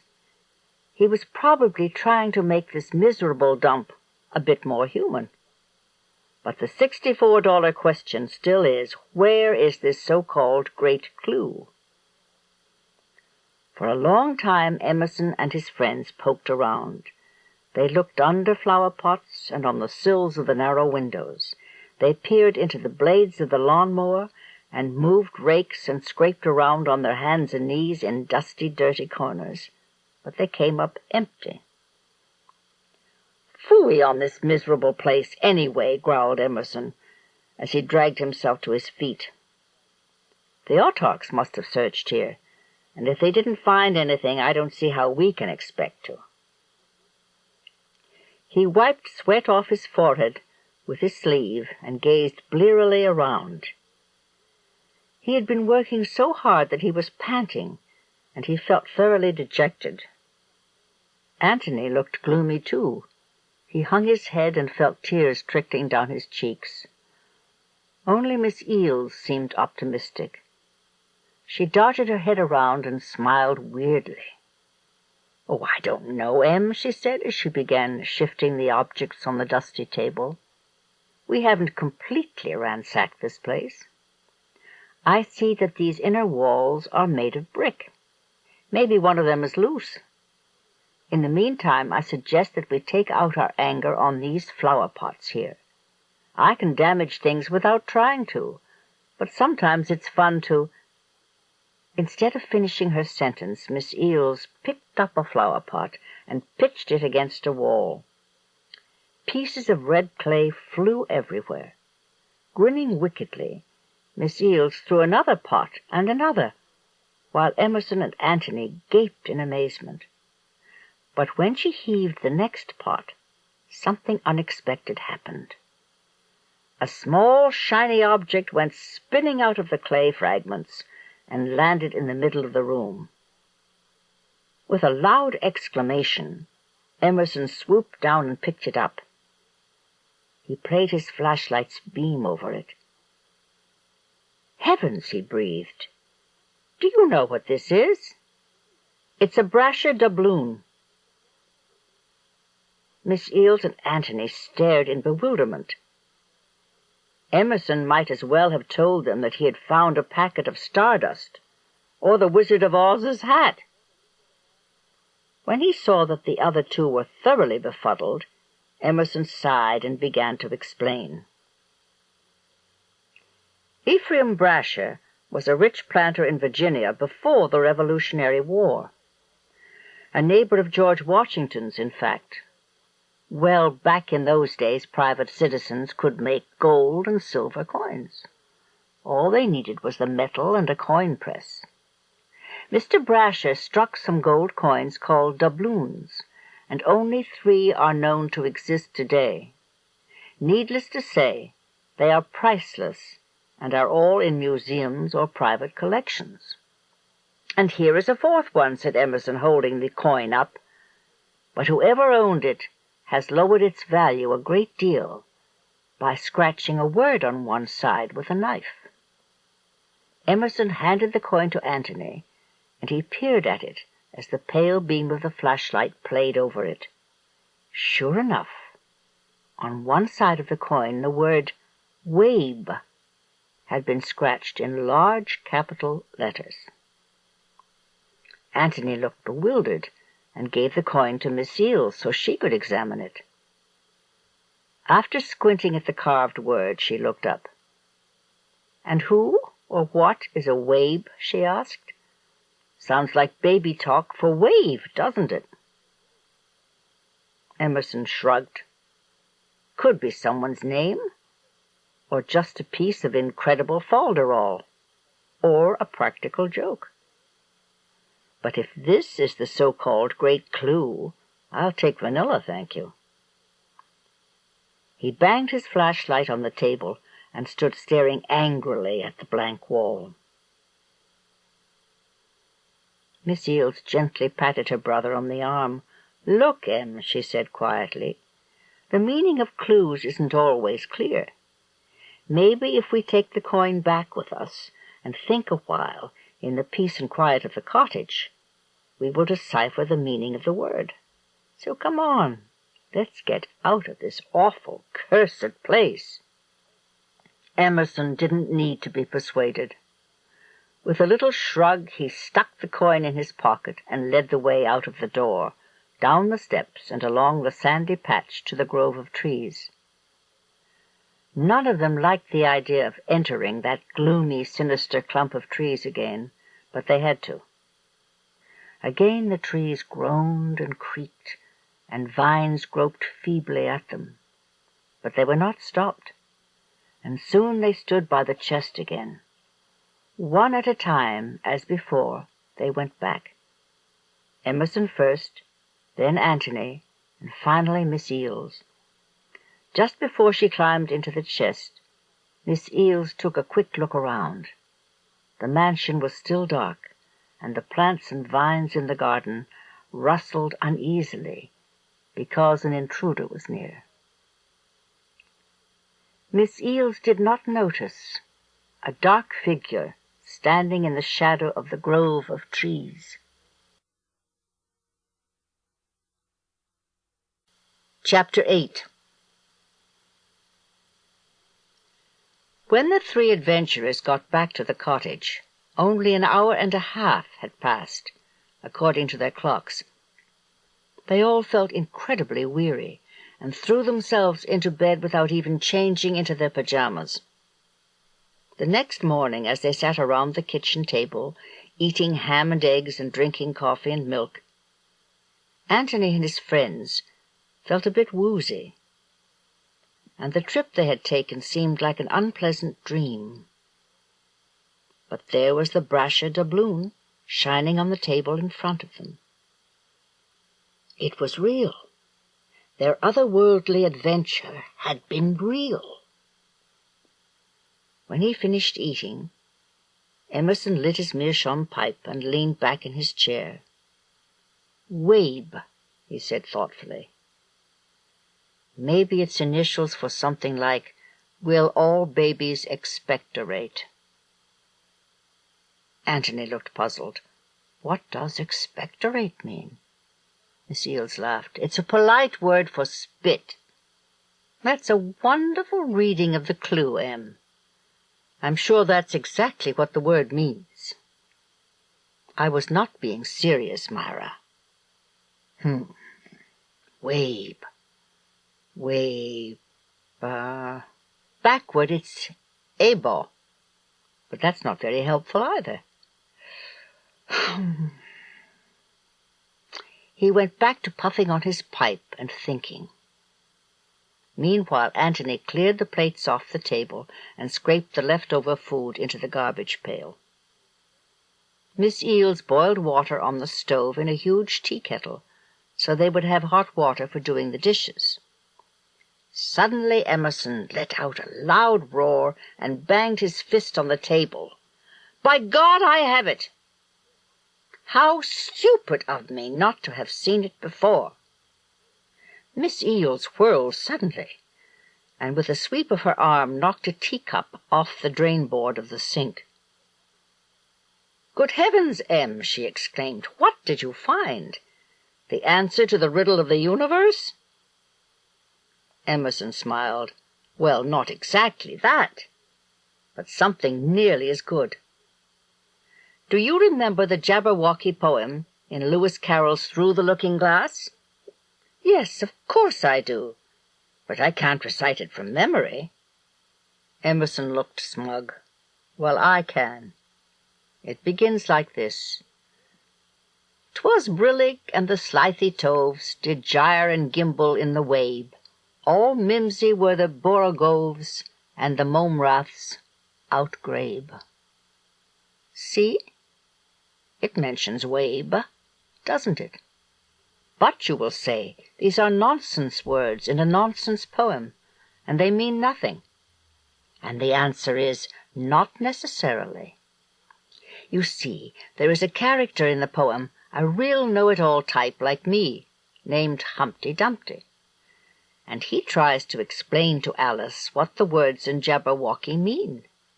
The important part is this.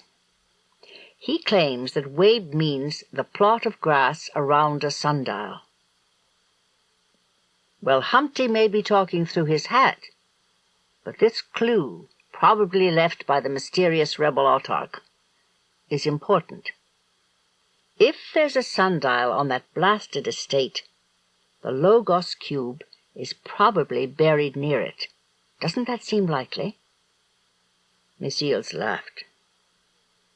Em, I don't know if you've noticed it, but whenever you come up with some far-fetched explanation, you say something like, "Well now, isn't that logical? Isn't that reasonable?" Quite honestly.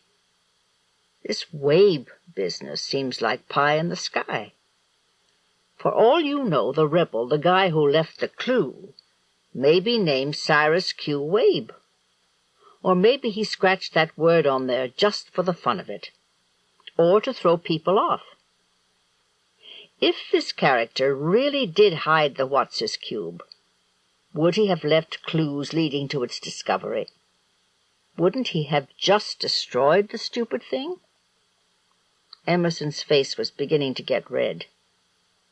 It may not be possible for anyone to destroy the Logos cube, he mumbled.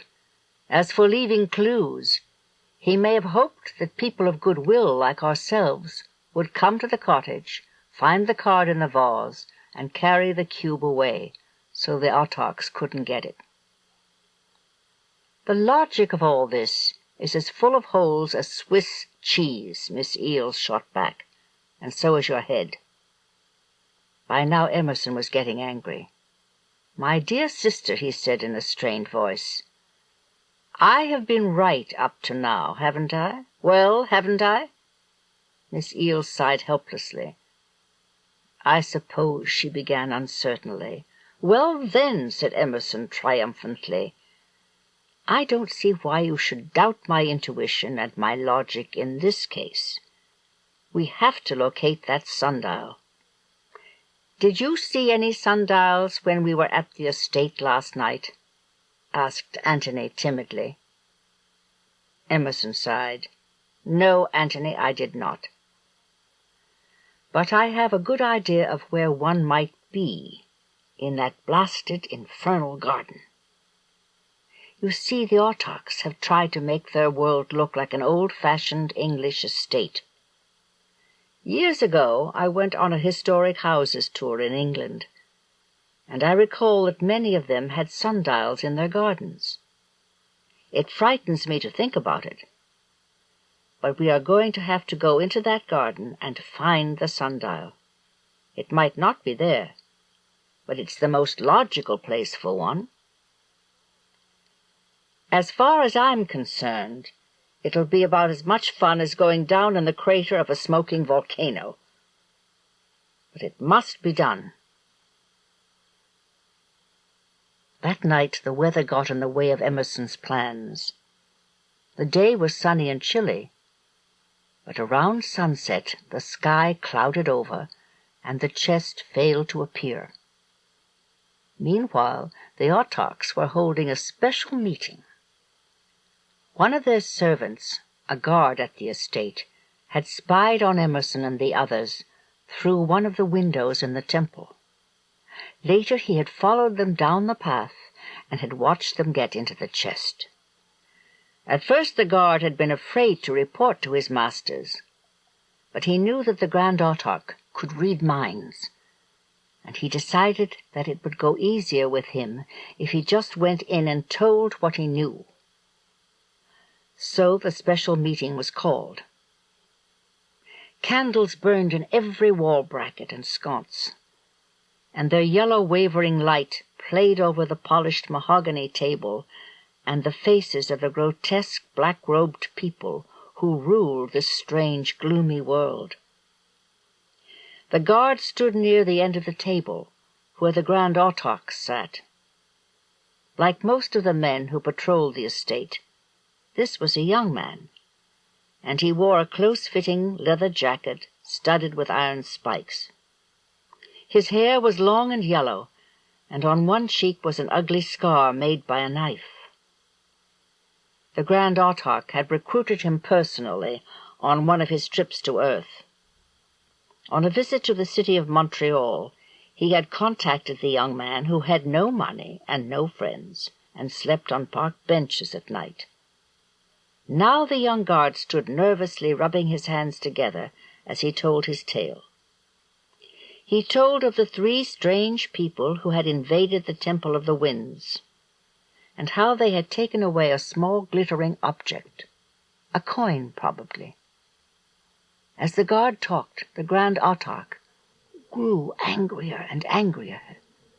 His lips curled into a hateful scowl, and he fiddled with the golden chain of office that he wore around his neck.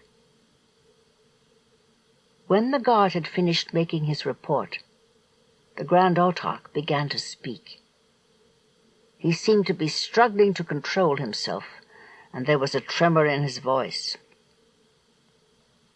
"Do you mean to tell me," he began, "that you made no attempt to seize these intruders? No attempt at all?" The guard stared at the floor. "I couldn't," he said in a frightened voice. "They were carrying some kind of protection with them. Amulets, maybe. I don't know. But I couldn't go near them. I could only watch." The Grand Autarch glowered scornfully. "You could only watch," he repeated in a dangerously calm voice. "You couldn't do a thing. You were helpless. And so those people were able to escape and carry away something that might be of great importance to us." The guard wiped his sweaty forehead with his hand. "Yes, my lord," he mumbled. "I couldn't help it, as I—" He never got to finish his sentence. With a loud cry, the Grand Autarch rose from his seat and pointed a long, bony hand at the guard. The guard screamed in pain, and the air around him turned to gray smoke. When the smoke cleared, there stood a hunched old man with drooping, wrinkled cheeks and a few wisps of white hair on his head. His eyes were red-rimmed and sunk into deep hollows. His spiked leather uniform hung loosely on his skinny, withered body. "Why did you do this to me?" the guard asked. His voice was cracked and shaky, the voice of a man who might be 80 or 90 years old. "I tried to do my duty. I really did." The Grand Autarch was still boiling with rage. He clenched his fists and sank back into his seat. "I have punished you because you failed. A true servant of the Autarchs would have found a way to stop 3 silly, helpless people. And why didn't you come to me immediately after you saw them get away?" "I was afraid," said the guard, who was weeping helplessly now. "Why don't you kill him now?" said a nasty-looking old woman who sat at the far end of the table. "I hate to see people suffer." The Grand Autarch shook his head. "No," he said firmly. "He will water the plants in the garden, and rake leaves, and do other tasks that are fit for elderly servants. Some day, if I feel that he has suffered enough, I will return him to his former shape. Go, wretch. I am finished with you for now." The guard turned and shuffled away, still weeping. When the door had closed behind him, all the Autarchs began to speak at once.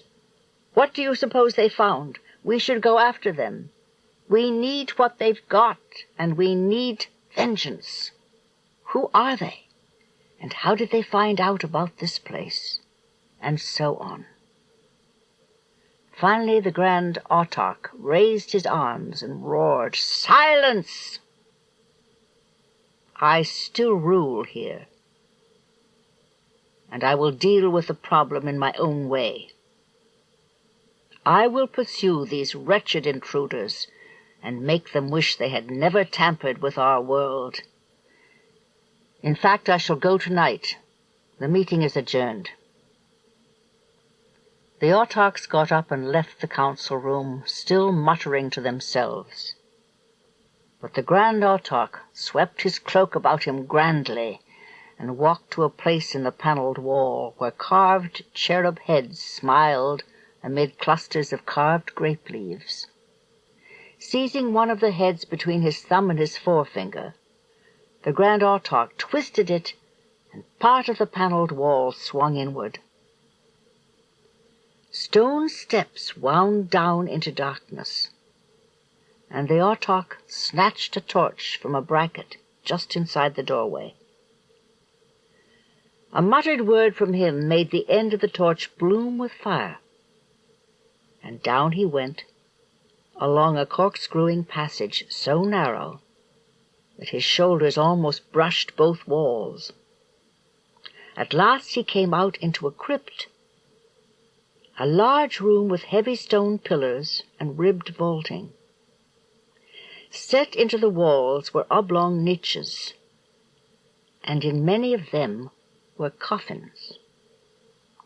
Brass plates glimmered on the sides of the coffins, showing that a certain autarch had died on such and such a date at such and such an age. The grim-faced leader stalked on until he came to an empty wooden coffin that lay in the middle of the floor. Climbing into it, he lay down and crossed his hands over his chest. He muttered a few words in a strange language, and the coffin began to fill with yellow smoke. When the smoke had cleared, the autarch was gone.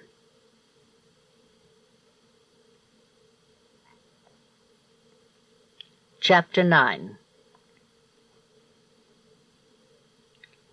For the next 3 days the sky over Shadow Lake was gray and gloomy, clouded by day and clouded at night.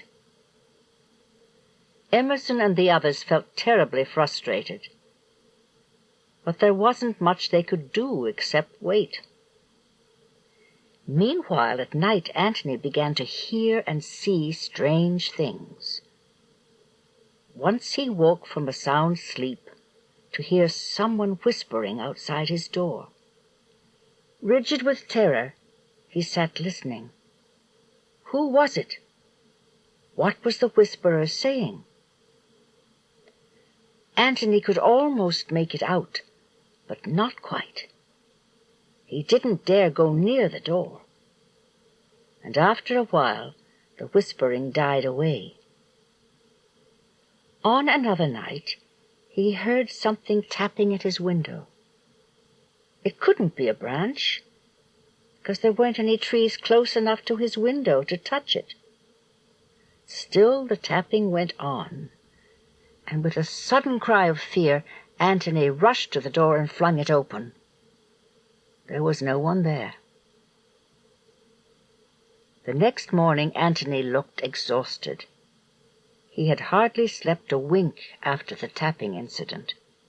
But when Miss Eales asked him if anything was wrong, he merely shrugged and munched his cornflakes. Miss Eales and Emerson knew Antony pretty well by this time, and they were sure that they would not get anything out of him by pestering him. So they just let the matter drop, and breakfast was eaten in silence. The rest of the morning was spent cleaning up the cottage. Miss Eales and Antony did the laundry the old-fashioned way, with tub and washboard and soap flakes. Later they hung the wash out to dry on a clothesline behind the house, while Emerson refilled the kerosene lamps and polished their nickel-plated reflectors. After lunch, the three of them played badminton till they were tired, and after a brief nap they went fishing. Emerson steered the boat leisurely around the lake. As he pulled at the oars, he wondered if the sky would be clear tonight. In spite of the danger, he was itching to go back, because he felt that it was important to follow up the clue scratched on the brasher doubloon. Besides, Emerson liked danger. It got the blood pumping in his veins. It made him feel alive. But the gray clouds that were rolling in from the west did not make him feel very hopeful. It looked like another night of overcast sky. When the cottage and its dock came into view, the three vacationers got a surprise. There, pulled up to the shore, was a rowboat with an outboard motor, and sitting in it was an old white-haired man who calmly puffed a corncob pipe and stared at them with a weary smile, as if to say, "At last." He seemed to be about 60 years old, and his chin was covered with a 2 days' growth of stubble. He wore a red plaid shirt, gray work pants, muddy combat boots, and a shapeless gray fedora, stuck full of fishing flies. "Evening," said the old man, as Emerson pulled the rowboat nearer. "Good evening," said Emerson crisply, as he drew alongside the old man's boat. "We're the people who are staying in this cottage. Can we help you?" The old man sighed. "Well, maybe you can. The truth is, I left my oars at home, and I just found out that I am out of gasoline. So I'll have to ask you to let me stay here tonight, or help me to get home." Emerson smiled. "As it happens, we can do either one. I have some extra gasoline, and I even have a spare set of oars. You're welcome to share our not-very-special evening meal and sack out in one of the spare rooms till morning, or just go on your way. Whatever you want to do, we'll help you with it." The old man seemed totally overcome by Emerson's offer of hospitality. Tears came to his eyes. "Thank you. Thank you, sir," he said in a voice thick with emotion. "I was lucky to run into decent folk like yourselves. I will be glad to have dinner with you, and then I'll put some gas in my tank and go on my way. I live on the other side of the lake. It's not so far." The old man pulled his boat up onto the shore, and Emerson hooked his to a post on the dock. Later in the kitchen they all had a simple meal of baked potatoes, sausage, and tea. As they ate, Emerson seemed to grow very interested in the old man. He looked at his hands a lot, and he also stared at the flies that were stuck in the hat that the old man wore as he gobbled down his food. After dinner, Emerson got out a box of cigars and offered the old man one. The man shook his head vigorously and said no. He had decided that cigars were bad for him. Emerson lit one and blew clouds of smoke into the air. Then he looked straight at the old man and said, in an offhand way, "So how are the fish biting on the upper lake? I've heard that the muskellunge are biting up there, not to mention the trout. What do you say?" At first the old man looked a bit disconcerted, as if Emerson had asked him a very personal question. But he coughed and smiled and folded his hands on the table. "I would say that I've seen better years for fishing," muttered the old man with a scowl. "It's not so good. Not so good at all." But Emerson would not let the subject drop. "Do you have a lot of trouble getting through that narrow channel that connects us with the upper lake? It's choked with reeds. People say you can't go up there with an outboard motor because the reeds foul the propeller." The old man began to act upset. He got red in the face and glanced out the window at the setting sun. I haven't been up there lately," he mumbled. "The upper lake's fished out, from what I hear." "Really?" said Emerson smoothly, as he poured himself another cup of coffee. "That's not what I heard." The old man said nothing. Antony and Miss Eales looked at each other. What kind of game was Emerson playing? Antony had seen a lot of reeds at the other end of the lake, but Emerson had never mentioned an upper lake until now. Was he kidding the old guy? Or what? After a few more sips of coffee, the old man abruptly shoved his chair back and stood up. "Well, I gotta go now," he mumbled, and he clumsily held out his hand for Emerson to shake. Emerson smiled blandly and shook the man's hand. "I'll get the gas to fill your engine," he said as he shoved his chair back. He got up to go to the back room where the supplies were kept. A few minutes later, Emerson came back with a red can that sprouted a long, collapsible nozzle. The old man waved his hand at Antony and Miss Eales as he stumbled out the door after Emerson. The gas tank got filled, and soon the elderly fisherman was on his way, putt-putting across the darkening, rippled waters of Shadow Lake. Emerson stood at the end of the dock and watched him go. Behind him stood Antony and Miss Eales, who both seemed slightly bewildered. "Filthy, rotten fake," said Emerson, aloud, as soon as the man was out of hearing range. Miss Eales looked at her brother in amazement. "Em, what are you driving at?" Emerson chuckled grimly. "I'll bet you $1,000,000 that old coot isn't what he pretends to be. Want to know why?" Miss Eales looked startled. "Yes, I would. He seemed all right to me." Emerson folded his arms and looked scornful. "Myra, I've done a lot of fly fishing, and I have never seen flies that looked like the ones in that man's hat. And did you get a look at his hands? They're not red and rough the way a fisherman's hands ought to be. But that's not all. As you may have guessed by now, there is no upper lake, none at all.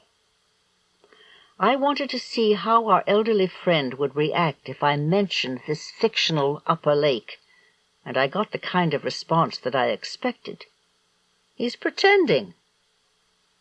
I don't know who or what that old geezer is, but he sure isn't a fisherman." Antony felt cold all over. Some very unpleasant thoughts were forming in his mind.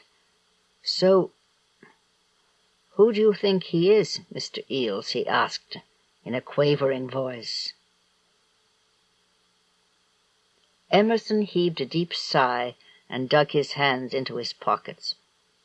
"I don't know," he said in a low voice, "but it has occurred to me that someone may have spotted us when we were poking around in the Temple of the Winds, and if that's true, we may be in deep trouble. We may be facing a visitor from that other world, a visitor with vengeance on his mind." Antony was feeling very uneasy now. You mean those people in the black robes found out that we stole the gold coin, and they want it back?" Emerson sighed and nodded.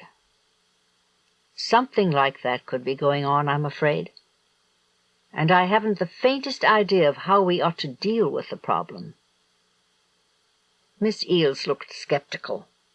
"Em," she said slowly, "aren't you pushing the panic button a little bit early? I mean, that old guy might just be a harmless eccentric, some slightly unbalanced local character who wants all the tourists to think he's a great fly fisherman and an expert on the local fishing conditions. That would explain the weird flies in his hat and all that nonsense about the upper lake. Well, wouldn't it? Emerson said nothing. The clouds in the west parted, and a long ray of reddish light shot out. It hovered over the three figures who stood on the dock, and then it was gone. Darkness deepened on the lake. "I think we are in big trouble," Emerson intoned in a grave voice. "You can explain all you like, but I feel it in my bones. That old man, whoever or whatever he is, will be back. You mark my words, he will. And I'll bet he's after the gold coin. We'll have to hide it somewhere in a place that's safe. Suggestions, anyone?" Miss Eels stooped and picked up one of the flat, smooth stones that Emerson had plucked from the bed of the lake. She tried to make it skip across the water, but as usual it didn't work for her. The stone sank immediately. "I think we should take the coin out to the middle of the lake and pitch it in," she said at last. "We've got the information we need from it, so it's useless to us now, unless you think you're going to clean up in the rare coin market, Em." "Well, I sort of had something like that in mind, Myra, if you must know," he said with a sheepish grin on his face. "I mean, even a defaced brasher doubloon is worth something. You might get $10,000 for it, instead of the $250,000 that you could expect if it was undamaged. That would be enough money to pay for Antony's college education." Miss Eels looked at Emerson in exasperation. "Em, they don't let dead people into college. What I mean is, if you're right about that old guy, then he'll kill us out of pure spite if he can't find the coin. Is it worth it to hide the thing?" Emerson seemed amused. "So now you've come around to my point of view about the old geezer," he said, chuckling. Then he turned to Antony, who had not said much lately. "Antony," Emerson asked, "where would you hide the doubloon?" Antony shrugged. "Gee, Mr. Eels, Well, there's a loose board in the floor in the parlor. I noticed it because I keep stepping on it. Why don't we put the coin under there?" Emerson grinned and rubbed his hands together in a satisfied way. "An excellent suggestion," he said. "Brilliant! I'll get a claw hammer and draw out the nails in the board. Then we can put the board back when we've hidden the coin." "I think the two of you are out of your minds," said Miss Eels, as she turned to go back to the cottage. "But even lunatics can dry dishes and put them away on shelves. Come on, we've got some cleaning up to do." After the dishes were done, Emerson and Antony got the loose floorboard up in the study, and they laid the coin down on the dirt under the parlor floor. Then Emerson replaced the board and banged the nails back into place. Later, the three vacationers tried to spend a normal evening in the parlor. Miss Eels and Antony played gin rummy, and Emerson played Gilbert and Sullivan tunes on the upright piano. It was a warm night, and all the downstairs windows were open. A stiff breeze was blowing, and every time a branch swished against the side of the house or an acorn rolled down the roof, Miss Eels would turn and stare wildly toward the door. Once, when the waves on the lake bumped their rowboat against the dock, Miss Eels made a little nervous cry and ran to the glass-paned door. She flung it open and stepped out onto the porch. Nobody there. "Good heavens, Myra!" exclaimed Emerson, turning around on the piano stool. "You're giving everyone the heebie-jeebies the way you're acting. Do you really think that old man, or whoever he is, will come barging in here while we're still up. He won't return until he thinks we're asleep. And do you think any of us is going to sleep a wink tonight?" asked Miss Eales as she walked back into the parlor. "I'm planning on having a nervous breakdown. How about you?" Emerson got up and brushed lint off the sleeves of his shirt. "Well, Myra," he said calmly, "you can do what you like. I am going to sit all night on the front porch with an axe handle in my hands. I think our friend will show up, and I want to be there to greet him." Miss Eales was really beginning to worry about her brother's sanity now. "Emerson," she exclaimed, "if there's someone from that other world coming to get the coin, do you really think you can defend yourself with an axe handle? Use your brain, for heaven's sake." "I am using my brain," snapped Emerson, "and I have a little theory about how much power that old coot might have. But see here, it's almost 11 o'clock. Why don't the two of you go to bed, and I'll stand guard? You're not going to help by pacing back and forth and chewing your lips." Miss Eales stared helplessly at Emerson for a few seconds. Then she went around the room and turned off all the oil lamps except one. Meanwhile, Antony lit a couple of candles, so the two of them could find their way up to bed. Emerson went around to the back of the house and opened the rattly door of the tool shed. With flashlight in hand, he poked around till he found a stout, smooth axe handle.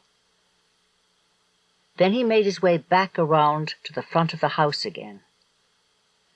After putting out the last oil lamp, he went out to the front porch, turned off his flashlight, and sat down to wait. Minutes dragged past. A quarter of an hour, then a half-hour went by. The parlor windows were open, so Emerson could hear the ticking of the shelf clock and its loud, hoarse croaking when it struck the half-hours and hours. Outside it was totally dark. Emerson heard the crickets in the tall grass, and now and then he saw a streak of moonlight on the rippled waters of the lake. The light broke through when the clouds parted briefly, but then they would rush in to close up the gap, and the darkness would continue. Humming softly, Emerson gripped the axe handle in his right hand and tapped it calmly on his knee.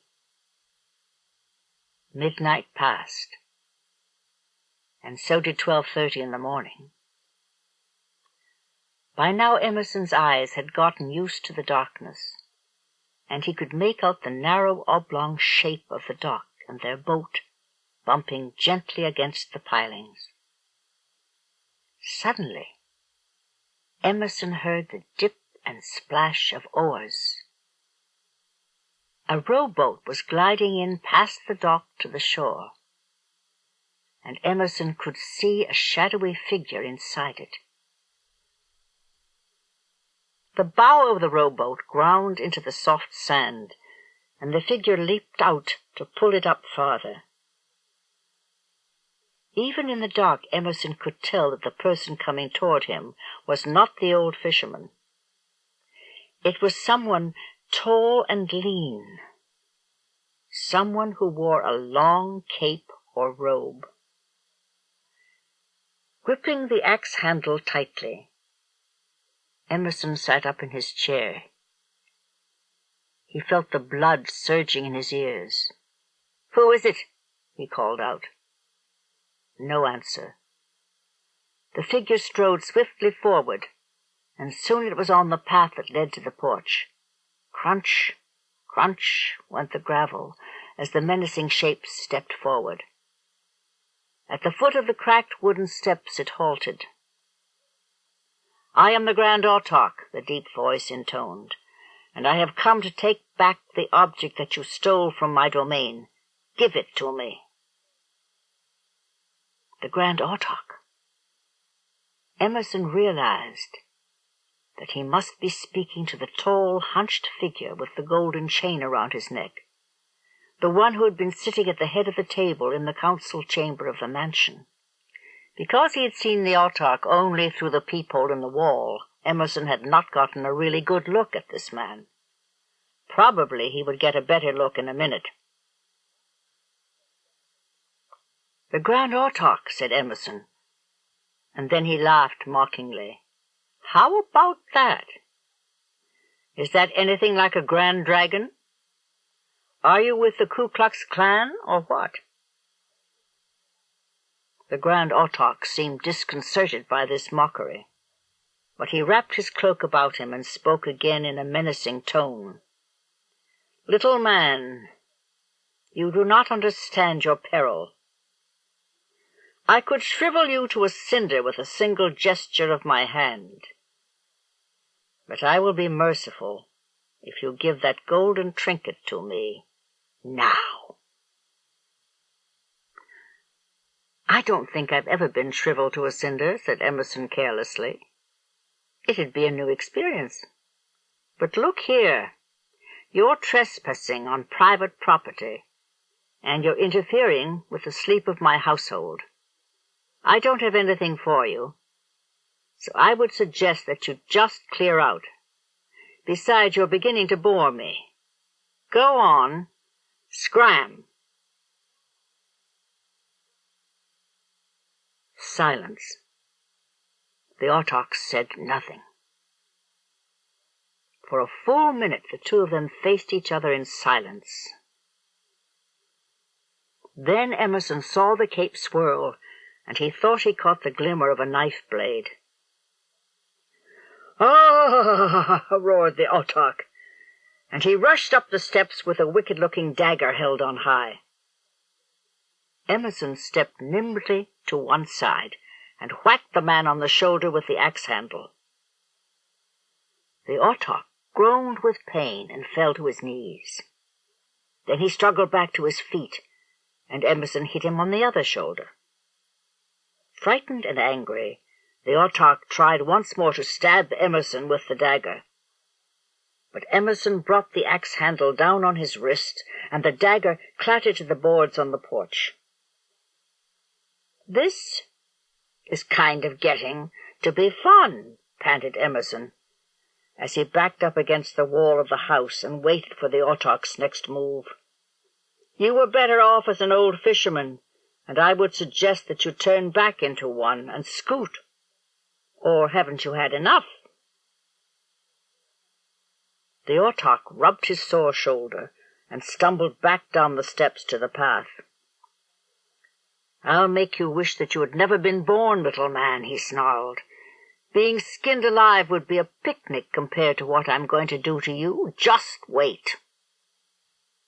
"I can wait," said Emerson placidly.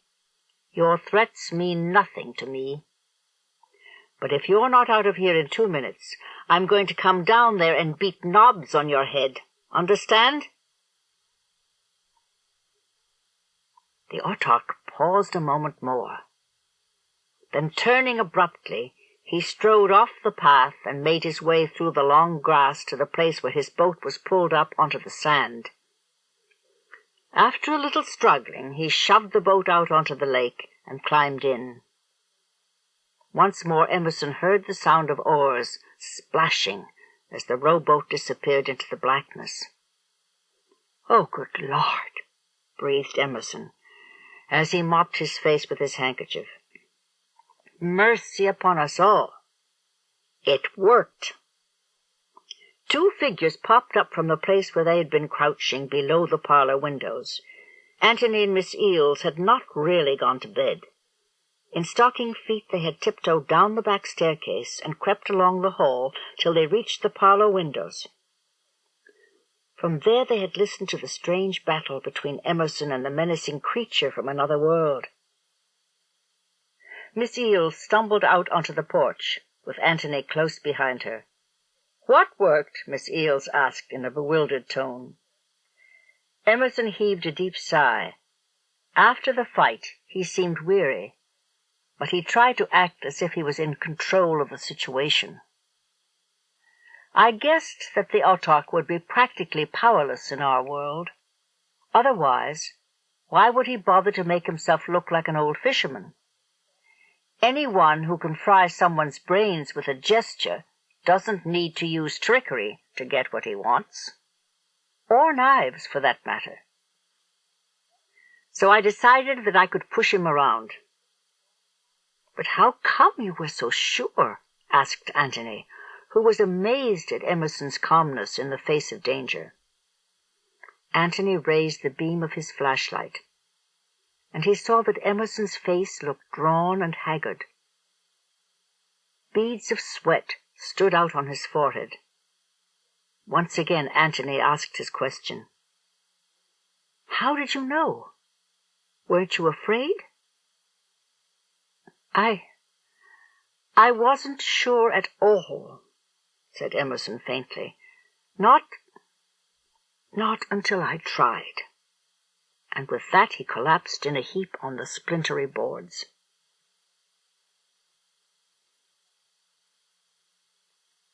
Chapter 10. A few minutes later, Emerson awoke. Antony had placed a folded jacket under his head for a pillow, and Miss Eales was waving a bottle of smelling salts under his nose. Emerson coughed and sputtered and glanced blearily around. He was not the fainting type, or so he thought, so his present situation really embarrassed him. I seem to have collapsed," said Emerson vaguely. He struggled to his feet. "So our nasty enemy is gone," he muttered, as he brushed lint off his sleeves. "Let us hope that—" Suddenly, there was a sound of glass breaking. In a flash, Emerson guessed.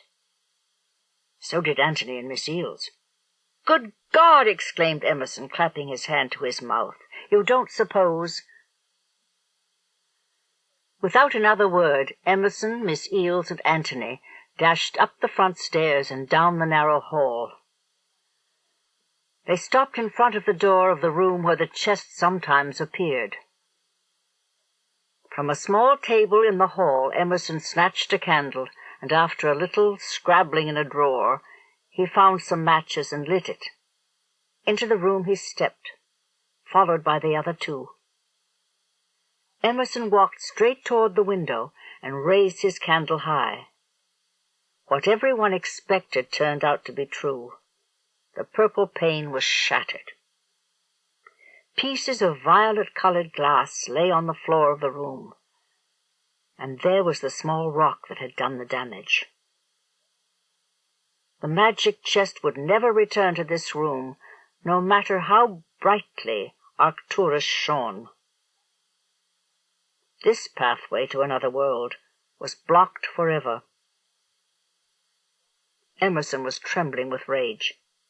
He stood there silently staring at the broken window pane. The candle shook in his clenched fist, and his shoulders hunched up as his whole body grew tense. Then Emerson let all his anger out in one long, shuddering sigh. He stooped and picked up one of the broken glass fragments. "Well, I guess that's about it," he said.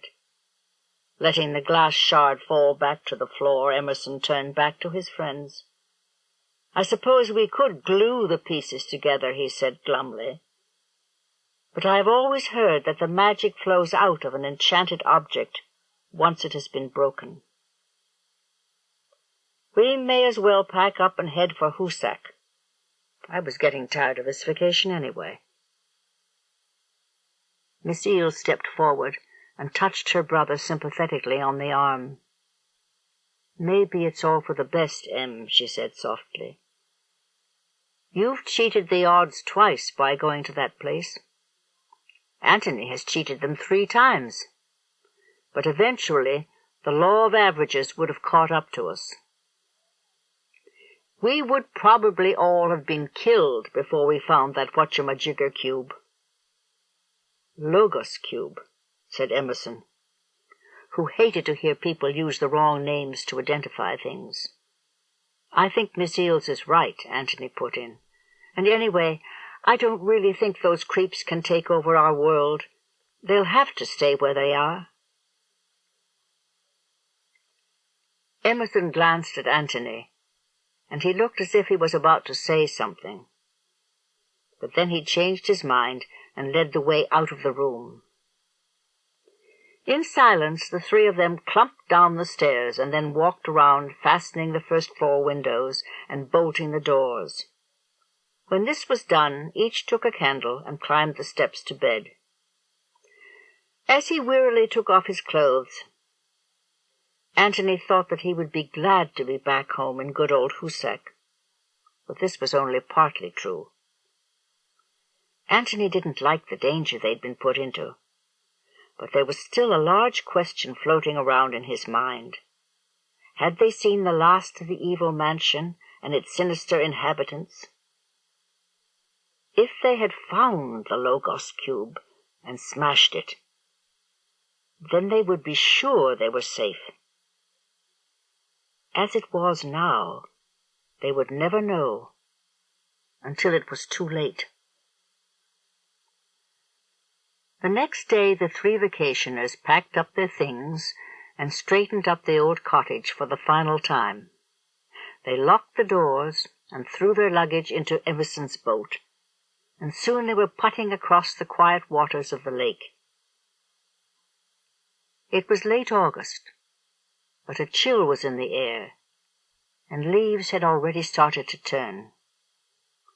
Autumn was coming to this lonely northern outpost.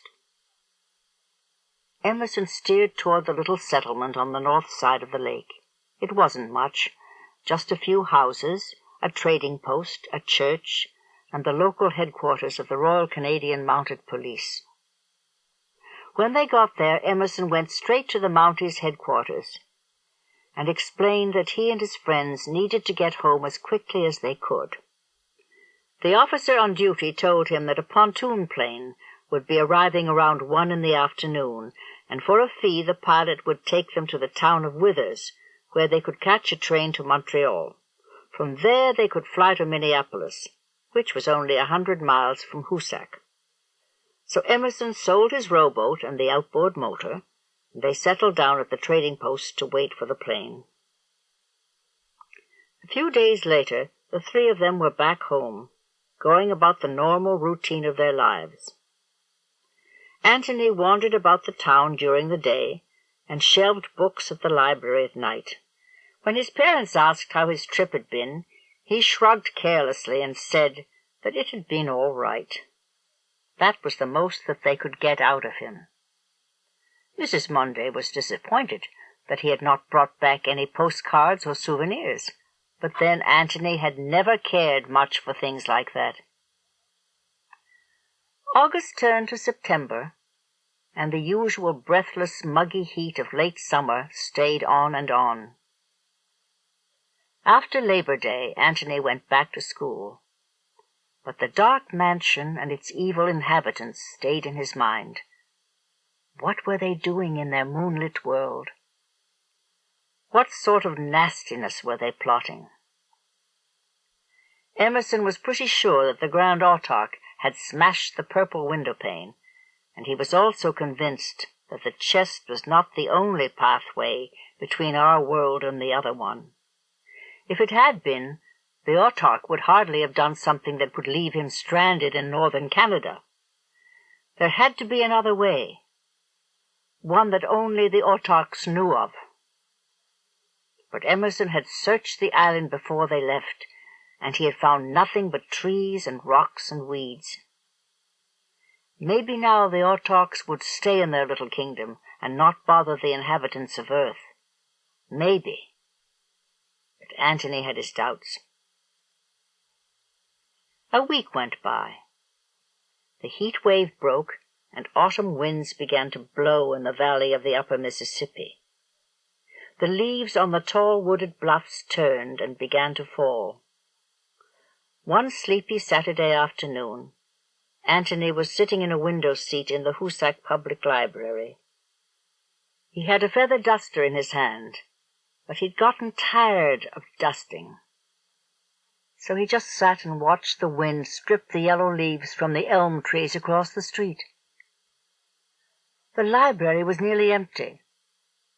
Old Mr. Bemis was in the east reading room playing chess with one of his friends, and a grim old woman in a black dress was up at the front desk arguing with Miss Eels about some adventure novels that she felt were not fit for young people to read. Because they were in a library, the argument had to be carried on in whispers, and this amused Antony. From where he was sitting, he could see the two of them wagging their jaws at each other, though he couldn't make out what they were saying. Finally the woman turned and stalked away. Antony heard the inner doors of the library hiss shut behind her. With the duster still in his hand, he ambled toward the main desk. Miss Eels was shaking her head and laughing quietly. When she saw Antony approaching, she smiled. But then another laughing fit came over her. When it was over, she sighed and wiped her face with a lace-trimmed handkerchief. "Oh, my lord," she said, shaking her head, "that woman belongs in an institution. If we did what she wanted, there'd be a huge bonfire of books out behind the library. Fortunately, everybody on the library board thinks she's a nut, so I suppose she's harmless. But I can't help arguing with her all the same." Antony frowned. He had a favor to ask. "Miss Eels." "Yes, Antony, what is it?" Do you think maybe we could get out of here early today? It's nice out, and I think it would be fun to take a drive down the river." Miss Eels laughed again. This was one of those days when everything seemed to strike her as funny. Then she pulled herself together and tried to act businesslike. "Antony," she said quietly, "if I closed up shop and got out of this place every time I felt like it, I'd be out of a job pretty soon. I'm afraid I'm stuck here till 4, when Miss Pratt comes in to relieve me. But if you'd like a late afternoon jaunt down the river, I'd be delighted. Why don't you call up your folks and tell them that you'll be having dinner with me? We can go south a little way and then angle off into the hinterlands and maybe take some roads we've never been on before. Then we'll come back and stuff ourselves at Reifschneider's, that wonderful German restaurant where you and Emerson and I ate once. Sauerbraten and red cabbage and the works.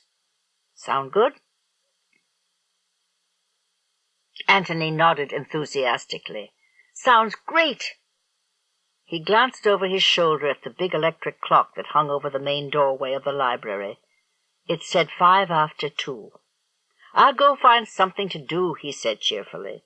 "The Winterbourne room does need dusting, and somebody spilled a Coke on the floor in the smoking room, so there's sticky stuff next to one of the armchairs. See you." Antony did a lot of cleaning up tasks, and Miss Eels read one of the rip-roaring adventure novels that the old lady had condemned. Time passed, and at last 4 o'clock arrived. Mr. Bemis left, and Antony and Miss Eels followed as soon as Miss Pratt walked in. Soon they were driving down a 2-lane road that ran on the Wisconsin side of the Mississippi River. Above them loomed tall limestone bluffs, where trees waved in the wind. Now and then a shower of red and yellow leaves would come drifting down onto the car, which was still wet from the morning's rain. They drove on, singing football songs like "Buckle Down, Winsaukie," "On Wisconsin," and the Notre Dame Victory March. After half an hour they came to a side road that angled off through a cleft in the bluffs. A wooden sign said, "New Stockholm, 13 miles. Danzig, 6 miles. Aretha, 28 miles. Miss Eels slowed down and turned left onto the narrow side road. "I've never been to any of these towns," she said in answer to Antony's questioning look. "And considering how long I've lived in these parts, It's high time that I investigated one or two of them. Okay by you?" Anthony said yes, it was fine. He liked to explore, and he knew that Miss Eels didn't mind getting lost. So he just settled back and enjoyed the scenery. First they passed through rugged country, where steep hills rose on either side of them. Here and there they would see a collapsing barn or a deserted farmhouse with boarded windows, or a lonely gas station with cars rusting to pieces in a field nearby. They passed through Danzig, which had a gas station, a general store, a grange hall, and a few houses huddled together. That was it. Not even a post office. On they drove as the sun sank lower in the west. Finally they came to New Stockholm, which was a bit bigger than Danzig, about 500 people, Miss Eels guessed. It was clear that the town had once seen better days. The Masonic temple was quite a production, with stone lions in front, a red granite staircase, and a greenish copper cornice on the roof. And on the side streets were some old mansions that had probably belonged to rich people years ago. Anthony loved old houses, and always tried to imagine who had lived in them and what their lives had been like. Suddenly Anthony gasped. Miss Eels pulled over to the side of the road, stopped the car, and turned off the motor. She turned to Anthony, who looked pale and frightened. "Good heavens, Anthony," said Miss Eels in a worried voice. "Whatever is the matter?" Anthony sat rigidly still, staring at the windshield. "Turn around and go back a little ways, and you'll find out what's the matter," he muttered. "Across the way and to the right down a side street. That's where it is." Miss Eels wanted to ask, "Where what is?" but she didn't. Instead, she revved up the car and looked up and down the road. Nobody was coming, so she did a U-turn and cruised slowly back down the main street of the town. "This street," said Anthony faintly. "Off to your right." Miss Eels swerved onto a rutty side street, and then suddenly, like Anthony, she gasped. "Oh, my good Lord in heaven," she said. "I see what you mean. This is incredible." Miss Eels stopped the car next to a fire hydrant, and the two of them got out. Then they just stared for a long while. They were looking at a 3-story black stone mansion with narrow windows and a slate roof. The tall chimneys were capped by iron chimney covers that looked like Chinese pagoda roofs. They could see the south side of the building, which was thick with tangled vines, and level with the ground was a false stone doorway with a Greek cornice. Next to it stood a headless statue of a woman in a toga, her marble arm pointed up, and a little way off to the left were the tangled, weedy remains of a garden. It's, quavered Miss Eels, but she couldn't finish the sentence. She didn't have to. Anthony knew, as she did, that they were staring at a house that was like the mansion they had seen in that misty, moonlit other world. After opening and closing his mouth a few times, Anthony finally found that he could speak. "I wonder what it means," he said in a choked voice. "I don't know," replied Miss Eels quietly. "This is all very, very strange. We'll have to tell Emerson about it. Before we go, though, I'd like a slightly closer look." Anthony was terrified. He grabbed Miss Eels's arm. "You're not going in there, are you?" he gasped. "Please don't. Please, please don't." "Of course I'm not going in," said Miss Eels. I may be weird and impractical, but I'd like to live a few more years. I just want to walk to the main gate and see if I can see any signs of life. Are you with me?" Antony nodded, and he followed Miss Eels along the spike-topped iron fence that surrounded the mansion's grounds. The empty windows stared out silently at them, and once they were startled by a crow that suddenly took off from one of the chimneys. It flew past, cawing loudly. Soon Antony and Miss Eels came to a padlocked gate and 2 tall black stone gate-posts with lanterns on top. The frosted panes of the lanterns were broken. There was a wooden sign wired to the gate. It said, "For sale, Hjalmarsson Realtors, phone 6854. Antony noticed 2 more weathered for sale signs. They were lying in the tall grass just inside the gateway, and they had the names of other real estate companies on them.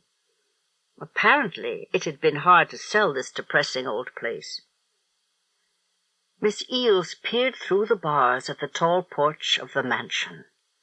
It was narrow, just a flat-topped canopy over the front door, held up by square-edged wooden posts.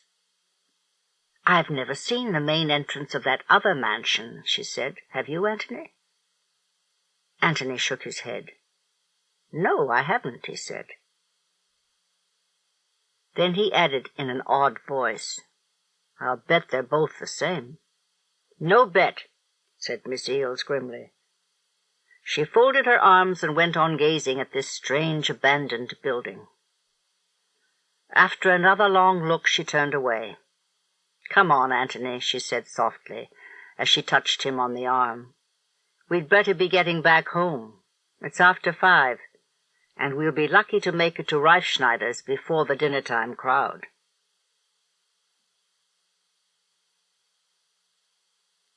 Chapter 11.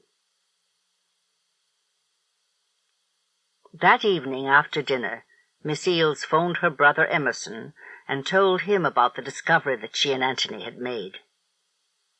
Needless to say, Emerson was surprised. He was also a little bit frightened. "Look, Myra," he said, talking rapidly as he always did when he was excited. "Find out whatever you can about the former owner of that mansion. I'll bet that it was the Grand Autark himself, though I doubt that was the name he used when he lived in New Stockholm. The really interesting thing about your discovery is that it gives us hope." Miss Eels was mystified. "Hope? What kind of hope?" "If the mansion in the Autark's world is a copy of the one you saw," said Emerson, "then maybe inside it is something we could use the way we use the magic chest. Do you understand what I'm saying?" "Brother dear," Miss Eels said, "your logic escapes me. Why should there be anything magical inside that old run-down heap of a house? I'd expect cobwebs and mice, perhaps, but not magic chests that travel between dimensions." "I'm not being logical. I'm playing a hunch," said Emerson. "And anyway, it's the only hope we have of getting back to the Autark's world." Miss Eels shuddered. "Why ever would we want to do that? I thought that whole episode was over and done with. Are you still thinking about the logic cube, or whatever it's called?"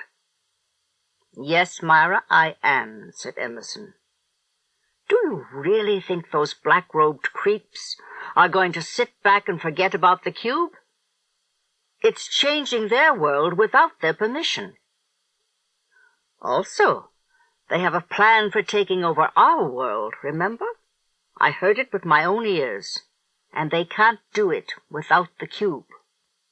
Do you think I can sleep nights while there's a chance they might find the cursed thing and work unimaginable magic with it?" Miss Eales heaved a despairing sigh. She knew Emerson, and when he was convinced that he was right, you couldn't argue with him. Also, Miss Eales had to admit that what he was saying made a weird sort of sense. Maybe the world was in danger, and maybe they had better find a way to get the cube before the Autarchs found it. "Very well, Em," she said at last. "I'll go back up to New Stockholm and try to find out about the former owner of that ugly old dump. Maybe I can pretend to be someone who wants to buy the place." "Sounds like a good idea," said Emerson. "You find out what you can and call me immediately if you discover something. I have a few wills to draw up, but there's nothing that can't be shoved aside for a few days, if I absolutely have to come down there. Good luck." And with that he hung up. "Good luck indeed," muttered Miss Eales to herself, as she put the receiver back in its cradle. "I wonder what I've gotten myself into." Then she decided to call up Antony and tell him about Emerson's latest idea. The very next Saturday afternoon, Miss Eales and Antony found themselves standing in the front hall of the mansion in New Stockholm, Wisconsin. The real estate agent was a short, cheerful man who wore a checkered sport coat and a hand-painted tie that looked like a sunset in the tropics. He had a thin mustache, was nearly bald, and he smelled of cheap cigars. Miss Eales didn't like him, but she smiled politely and tried to seem interested as the man went on about the old house and its wonderful qualities. Who had lived here before? A guy by the name of Ambrose. Marius F. Ambrose, that was his name. He had disappeared mysteriously in the mid-1930s, and the house had become the property of a cousin named Harlow Fredberg, who very much wanted to sell it to someone who would take good care of it. And how much was he asking? Only $20,000. A steal it was for a grand place like this, an absolute steal. Genuine hardwood floors, wainscots covered with real leather, and lots of very fine wood carving that showed old-world craftsmanship. And the fireplaces, well, they were— "Could we see the house?" Miss Eales cut in. She didn't mean to be rude, but she knew that they'd be here all day if she didn't get pushy. The agent gave her a look. He was enjoying the sound of his own voice, and he hated to be interrupted, but he shrugged and led his two customers into the house. They trekked through room after room where furniture lay shrouded in gray dust covers. Living room, back parlor, dining room, kitchen, pantry. It was a house meant for rich people who paid an army of servants to keep the place tidy and serve meals. "Those days are gone forever, thank God," said Miss Eales to herself. She had never been able to afford servants, but it didn't matter anyway. She hated being waited on by anyone. They climbed the main staircase to the landing above. Suddenly Miss Eales stopped. As soon as Antony saw the dusty oil painting that hung in a gilt frame on the wall, he knew why they were pausing. The painting showed a tall, gloomy-looking man in a frock coat, wing collar, and black string tie. His forehead was high, and his red-rimmed eyes burned below arched black eyebrows. His nose was long and ridged, and a pair of pince-nez glasses hung by a black ribbon from his lapel. He was standing behind a small table. A writing desk it was, actually, with a slanted top and a low railing on three sides. The man's right hand was stuck into the pocket of his jacket. His left hand pointed at some playing cards that lay before him on the table. The 3, 7, 9, and ace of spades. All the cards were right side up, facing the man who was pointing at them, except for the ace, which was upside down. Behind the man, the painter had sketched in part of a bookcase lost in shadows, and over his left shoulder a small pointed window could be seen. It was topped by 3 round panes that reminded Antony of the clubs on playing cards. For a long time Miss Eales studied the painting. She had only seen the Grand Autarch once, when he was standing on the dark pathway in front of the cottage. But Antony had gotten a better look at the evil man, so she turned to him and gave him a questioning look. Antony knew what she meant, and he nodded solemnly. That was all Miss Eales needed, and she turned abruptly to the agent. "Is this a picture of Mr. Ambrose, the former owner of the house?" she asked. "Yes," said the agent eagerly, "and a very good likeness, if I do say so myself. It's quite an unusual item, and the experts say that it could command a large price in an auction." The agent was lying. He had always been told that the painting was worthless, but if this silly old woman was willing to pay a lot for it— Miss Eales' voice cut in on the agent's greedy thoughts. "I guess we've seen enough of the picture," she snapped. "Would you show us the rest of the house?" The agent flinched, but he forced himself to smile. He didn't like Miss Eales, but if she was crazy enough to take the mansion off his company's hands, he might get a handsome commission. "Very well, madam," he said stiffly, "if you will just follow me." After the tour of the house was over, Miss Eales forced herself to smile and shake the agent's hand. "Thank you so much for showing us this fascinating house," she said with fake sweetness. "I'm not sure it's within my price range, but if I think I can afford it, I'll give you a call." And with that she and Antony hurried out the door. Antony was glad to get out of the place, which was beginning to give him the creeps. Maybe it was the resemblance to the other mansion, or maybe there was some evil presence in the house. Whatever the reason was, he kept expecting to see the evil autarch every time he turned a corner. So as they drove away, he heaved a sigh of relief. "Have you had enough of Grizzly Grange?" asked Miss Eales with a chuckle. "Wouldn't you love to live there, Antony?" Antony winced. "I'd like to buy some dynamite and blow the place up," he said vehemently. Then he paused and looked fearfully at Miss Eales. "Emerson doesn't really think that he began falteringly. "He does indeed," said Miss Eales glumly. "He believes that somewhere inside that house is a way back to the misty, moonlit world where the autarchs live. Well, I didn't see anything like a magic chest, did you?" "No, I didn't think so." "There was, however, that weird painting, which may interest Emerson. I suppose I'd better tell him about it." That evening, when Miss Eales phoned her brother, she gave him an account of her visit to the mansion, and she described the painting in great detail. Throughout most of Miss Eales's tale, Emerson had sat silent.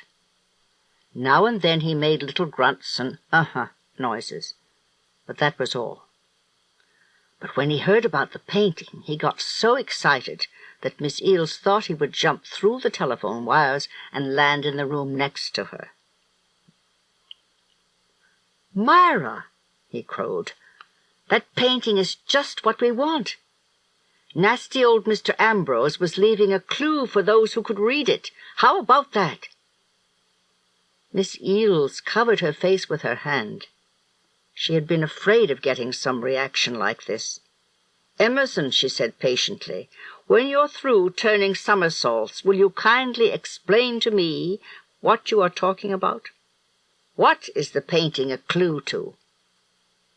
"Oh, Myra," exclaimed Emerson impatiently, "those cards on the table are probably there for a reason. 3, 7, and 9 are magic numbers, and the suit of spades is very important in cartomancy." "In what?" Miss Eels had never heard this word before. Emerson sighed despairingly. "Cartomancy is the art of using playing cards for magic purposes, like telling fortunes. Ancient wizards used playing cards to cause storms and defeat armies. Enchanted cards, arranged in a certain way, could open a pathway to the world of the autarchs. Do you get it?" Miss Eels was twisting the telephone cord in her hands. "No, frankly, I don't see," she said. "Couldn't those cards have been put into the painting as, well, just as a decoration? I think you're jumping to conclusions." Miss Eels and Emerson argued on, and because they were both stubborn, they merely succeeded in putting themselves in a foul-tempered state. Finally, Emerson said that he was going to get to the bottom of the painting's mystery. He would call up the real estate agent and find out if the table shown in the painting was still in the house. After that, well, he wasn't exactly sure what he was going to do, but he said he'd let Miss Eels and Antony know before he took any steps. "Before you decide to get yourself killed, you mean," snapped Miss Eels. Emerson laughed. "Oh, come on, Myra. First you tell me that my theory about the painting is a lot of garbage, and then you claim that I'm heading into danger. Well, if I'm wrong about the painting, there's no danger, is there?" Miss Eels had had enough of this conversation, so she hung up. With a worried look on her face, she went to her front door and opened it. A cold autumn rain was falling, and the drizzly gloom of the evening suited Miss Eels's mood exactly. She cared about Emerson a lot, and she was always worrying that some harebrained scheme of his would get him into trouble. She didn't want to believe in his ideas about the painting of Mr. Ambrose, but when she thought calmly, she had to admit that there was some logic in what he said. "I hope he's wrong," said Miss Eels aloud as she closed the door. "For his sake and Antony's and mine, I really hope he is." September ended with foul weather, as howling gales whipped the trees and roofs of Hoosac. Each day, as he struggled toward the library through wind and blowing leaves, Antony wondered if Emerson had found out anything about the house in New Stockholm and the mysterious painting of Mr. Ambrose. But whenever he asked Miss Eels, she shrugged and said, "No, there's nothing new." Antony began to think that Emerson's wonderful theory was wrong, and like Miss Eels, he secretly hoped that Emerson was mistaken. But just as Antony was beginning to feel a bit more relaxed and secure, something happened. He had spent a long evening watching television with his family, and when he dragged himself off to bed, he figured that he would sleep like a baby. But around 1 in the morning, he dreamed that someone was knocking on his bedroom door. Instantly he awoke and sat up in bed. The room was silent, and he realized that he had been the victim of a bad dream. But just as he was snuggling down under the warm blanket again, Antony began to hear whispering. This was not a dream. It was real. Throwing back the covers, Antony sat up. Beads of cold sweat stood out on his forehead, and he could hear his heart thumping. Without knowing why he did this, Antony climbed out of bed and shuffled toward the door. He didn't want to open it, because he was afraid of what he might see on the other side. So he pressed his ear to the varnished wood, and at last the words became clear, and what he heard chilled him to the bone.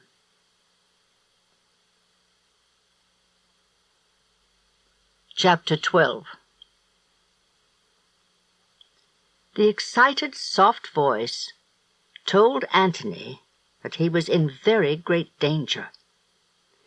If he went back to the world of the moonlit mansion, he would suffer horribly. He wouldn't just die. No, nothing quite as merciful as that. But his spirit would be smothered inside a statue of stone forever and ever. He would beg to die, but the autarchs would not let it happen. Instead, he would suffer a long, drawn-out death, an agonizing, living death that would last for hundreds and hundreds of years. It would be worse than the most horrible torture that anyone could possibly imagine. As Antony listened to these ominous words, he felt very, very frightened. He wanted to run away, but he couldn't. His feet stayed rooted to the floor. His ears took in every horrid syllable. When the voice finally died away, Antony slumped into a heap on the cold floorboards, and that was where he awoke in the morning, blinking at the bright sunlight that streamed through his bedroom windows. Antony shook his head groggily and struggled to his feet. He moved slowly toward his bed and sat down. What was it that he had heard? Was it the ghost of one of those 3 poor vacationers who had been turned to stone statues in the garden next to the autarch's mansion? There were a lot of questions spinning around in Antony's weary brain, but he told himself that he should keep quiet about the whole experience. He would never tell his brother Keith or his parents, because they wouldn't believe him. Miss Eales and Emerson would take him seriously. But if they heard what the whisperer had said, they might make him stay home the next time they went on some wild adventure. The things that had happened to him up at the lonely Canadian cottage made him feel a little differently about things. He was the one who had discovered the chest and the password that activated it. He had gone to that strange other world alone, had spied on the autarchs, and had learned something of their frightening plans. He had even gone back later with Emerson to find out more. Now that Antony looked back on these experiences, they made him feel courageous and important. Most of the time he was the sort of kid who didn't feel that he was worth much. That was why he was proud of the frightening experiences that he had had. And if Emerson went back to the magic kingdom of the autarchs, Antony wanted to be there at his side. Weeks passed. Miss Eales fed little tidbits of information to Antony now and then. The table that appeared in the painting was not in the house anymore. It had turned out to be a valuable antique, so it had been sold. But the name of the buyer had been kept secret. There was no way of tracing the table. To Antony, it was as if a door had been slammed in their faces. He was sure Emerson felt the same. He also knew from the way Miss Eales was acting that she was relieved. Whenever he saw her at the library, she was extremely cheerful. She even hummed little tunes as she went about her business. Miss Eales's behavior just made Antony more and more grumpy and frustrated. Why did she have to be so happy? Just because their adventure was probably over. October slid by, and Halloween approached.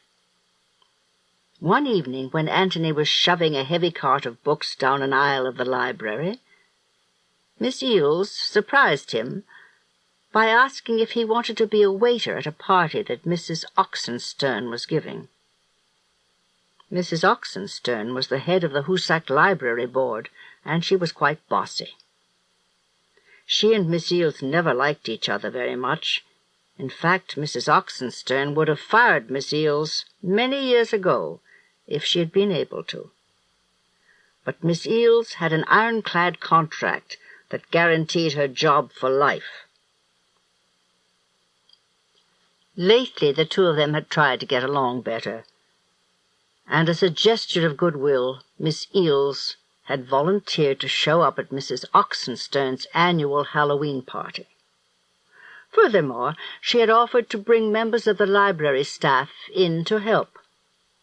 That's why she was talking to Antony, who was not exactly thrilled by the idea of working for Mrs. Oxenstern. "It's not as if you'll be actually working for Mrs. O," said Miss Eales with an encouraging smile.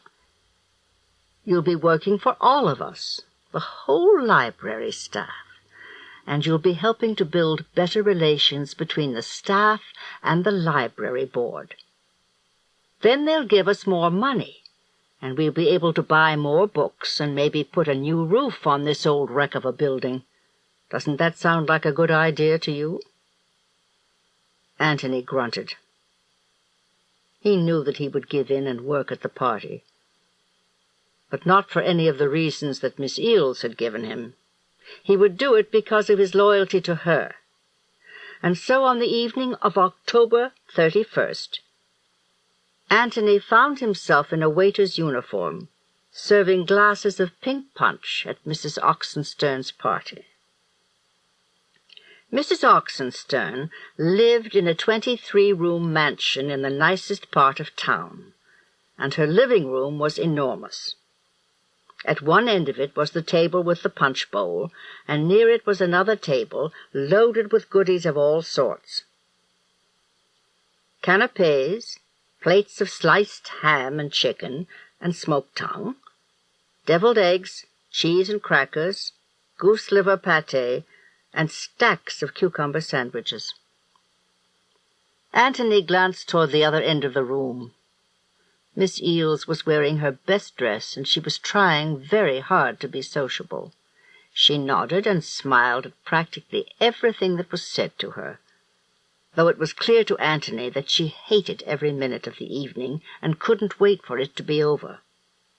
"That goes for me, too," thought Antony, as he filled another cup of punch. Later in the evening, another waiter took over Antony's job for a while, so he could go out on the veranda and get some fresh air. But as he walked toward the French doors, Antony stopped suddenly. He had seen something that made his face flush and set his heart to beating wildly.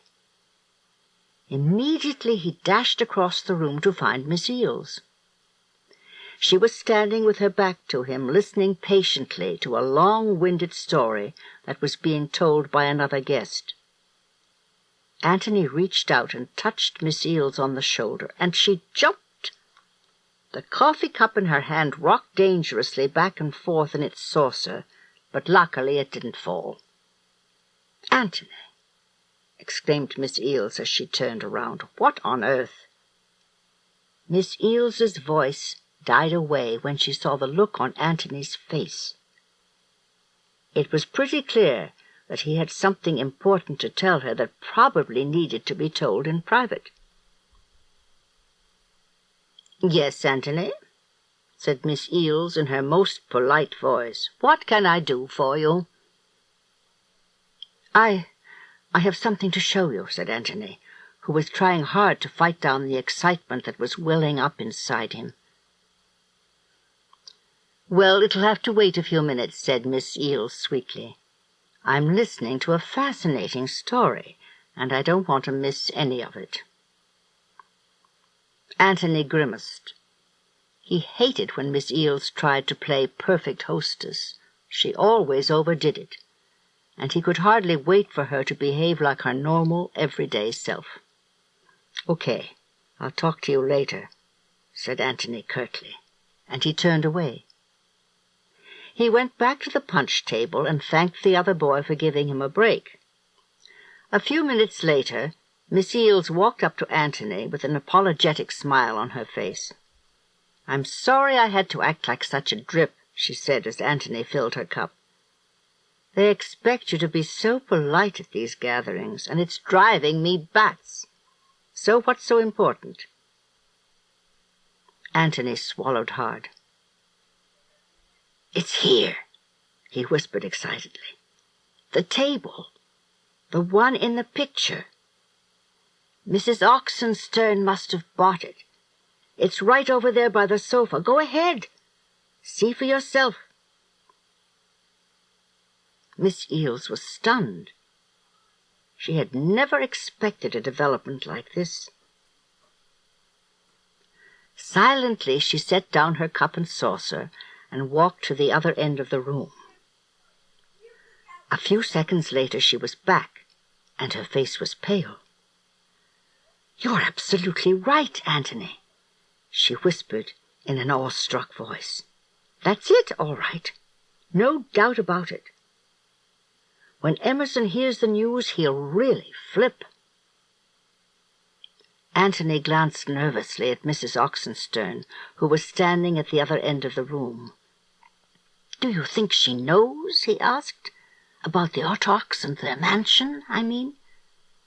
Miss Eales laughed. "Are you kidding? Mrs. O thinks the table is a valuable antique. That's why she bought it. And to tell the truth, we don't really know much more than that.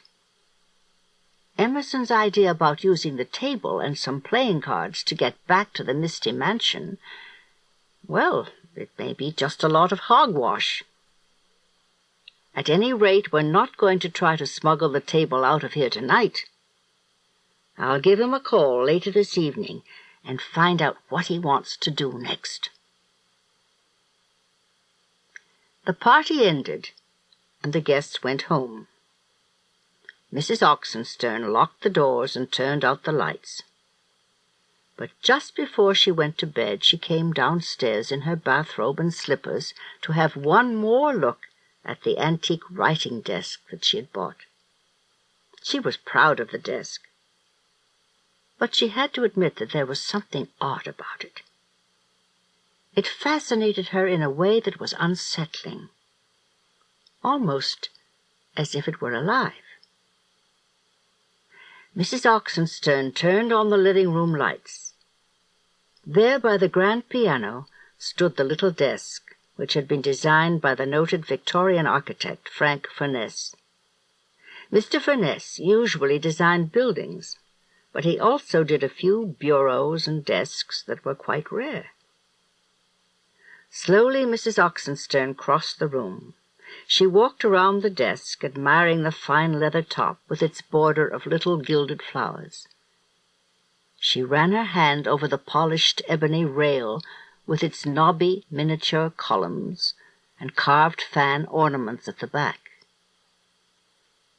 Then she slid out the drawer in the front. It was empty, but there were ink stains on the bottom, and it smelled of pencil shavings. A valuable and beautiful object, but nothing more. Giving the desk an affectionate little pat, Mrs. Oxenstern glanced at it once more and then hurried off to bed. The hours of the night slowly passed. At 2 a.m, the grandfather clock on the stair landing struck, and Mrs. Oxenstern suddenly sat bolt upright in her bed. It wasn't the clock that had awakened her, but a noise downstairs. Mrs. Oxenstern had lived in this old house a long time, and she knew all its noises. Rattle, rattle, bang! Rattle, rattle, bang!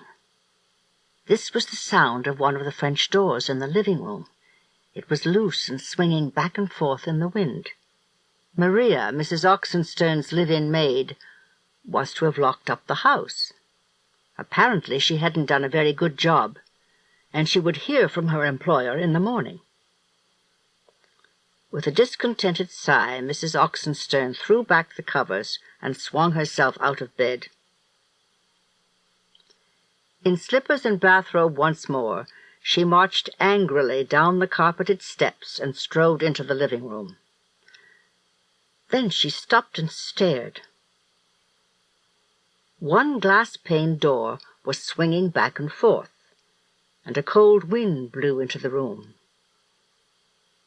The desk was surrounded by a trembling halo of grey light, and behind it stood a tall, gaunt man in a black frock coat. Mrs. Oxenstern recognized him immediately. It was Mr. Ambrose, the man in the painting. She had seen it on the stair when she came to buy the desk. Now, as she stood frozen in terror, she saw that the man was fingering some playing cards that lay on the desk, and she heard the words, 3, 7, 9. And the ace of spades reversed is death. Then the face of the man changed, so that now she saw a horrible decaying corpse with glazed, unseeing eyes and pallid lips pulled back in a rigid grin. The creature's eyes met hers, and she fell to the floor unconscious. Chapter 13. The next afternoon, everyone in Hoosac was reading about Mrs. Hanson Oxenstern's encounter with a ghost in her own living room.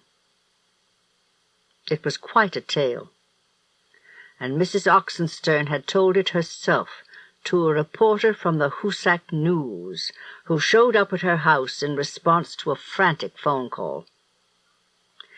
Miss Eales got the newspaper delivered to the library around 4 in the afternoon. She sat in her office reading the article aloud to Antony. And so Mrs. Oxenstern believes that she has seen a genuine apparition, the spirit of Mr. Ambrose, the long-dead owner of a gloomy mansion in New Stockholm, Wisconsin. A psychic from Minneapolis has volunteered to cleanse Mrs. Oxenstern's house of evil presences, but she is not interested in such things. She will sell the desk and a mirror that was also the property of Mr. Ambrose, and that, she feels, will be all that is necessary to give her peace of mind once again. Miss Eales put the paper down and looked up. Normally a story like this would have amused her, but she wasn't laughing now. She knew that Mr. Ambrose was not dead. Instead, he had vanished into another dimension, and he had become the evil creature known as the Grand Autarch. But if he wasn't dead, why had his ghostly form been seen hovering near the desk he used to own? "I wonder what Emerson will have to say about all this," said Miss Eales, as she stared absently at her cluttered desktop. "He's supposed to be such a big expert on the occult, so I suppose he will have some half-baked explanation for what happened." She looked questioningly at Antony. "Do you think I should call him and tell him?" Antony blinked in astonishment. "Why? Why wouldn't you want to tell him?" he asked. Miss Eales frowned and bit her lip. "Because he'll want to buy the desk, that's why," she said vehemently. "When I called him last night and told him my news, He immediately started making plans to break into Mrs. O's house and swipe the desk. Can you imagine?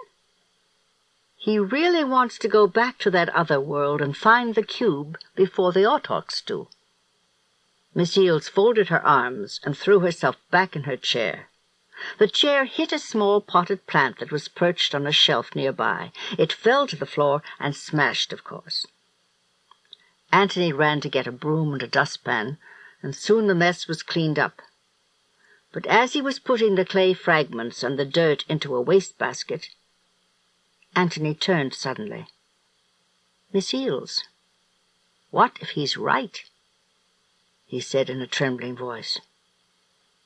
"What if those awful people really can invade our world and change it? Maybe we ought to pay attention to what Emerson says and help him before it's too late." Miss Eels rolled her eyes upward and sank back disgustedly into her swivel chair. "Heavens, Antony," she exclaimed. "I've lived with Emerson all my life, and I know him a lot better than you do. His mind churns out weird theories the way a meat grinder grinds out meat. It's true that by accident you found a way to that frightening moonlit world, but there's no evidence that the coin with the word Wabe scratched on it is a clue of any sort. Maybe the person who hit the coin is named Wabe.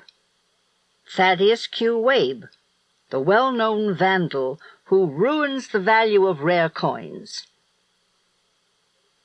In any case, I think that the way back to Miserable Acres is closed forever, and Mr. Ambrose's desk isn't going to fly us back there. Emerson's theory is just a lot of hooey."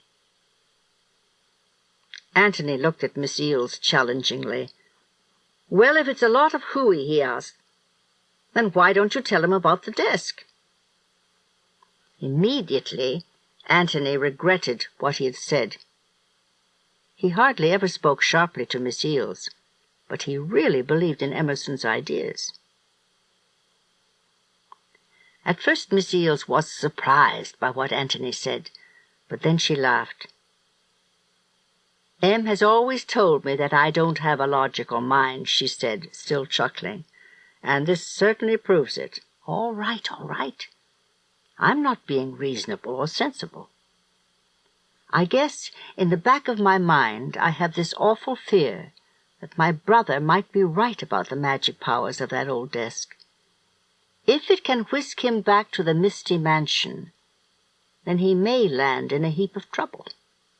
And what's worse, we'll probably go with him, and we'll be in danger too." She paused and scratched her ear thoughtfully. "Oh, well," she sighed at last, as she glanced at the phone on her desk. "He is my dear brother, and I've never hidden anything important, from him in my life. Maybe when he hears what happened to Mrs. Oxenstern, he won't want the desk after all. Who knows?" And with that she picked up the receiver, dialed O, and asked the operator for long distance. Needless to say, Emerson got very excited when he heard about what happened, and he was not at all afraid of the ghostly shape that had frightened the wits out of Mrs. Oxenstern. It was, he explained patiently, merely an astral body, a thing projected by the evil brain of Mr. Ambrose, alias the Grand Autarch. "My amulets will protect us, as they did before," said Emerson calmly. "You really shouldn't worry, sis. You'll be in good hands if you decide to come back to the mansion with me. I'll be going, and I imagine that Antony will want to come too. We'll find that cube and smash it or bring it back with us." "As easy as that, eh?" said Miss Eels. "Em, you are a brilliant man, but you tend to be overconfident, as I've told you at least 8,000 times in the past. Even if you can use that dratted desk to go back to that other world, there'll be a lot of danger. Do you understand that?" "Of course I do," said Emerson. "Now, Didn't you say that Mrs. Oxenstern was getting rid of a mirror that she got at Ambrose's house? Do you know anything about that?" "Of course not," Miss Eales shot back. "Why do you want to know about this mirror?" "Because it may be important," grumbled Emerson. "Look, I'll be down to see you tomorrow morning, and when I go over to buy that desk, I'm going to say that my name is Emerson Dittersdorf. If I mention the name Eales, she'll probably throw me out on my ear." "Probably," said Miss Eales, and with that she hung up. The next morning, true to his word, Emerson showed up at Miss Eales's house.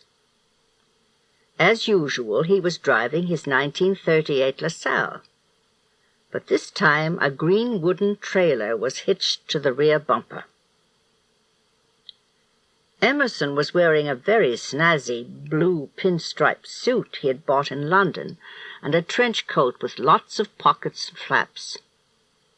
After having breakfast with his sister, he drove over to Mrs. Oxenstern's house and rang her bell. He told Mrs. Oxenstern that he was an antique collector from St. Cloud, and he wanted to buy her rare Frank Furness desk.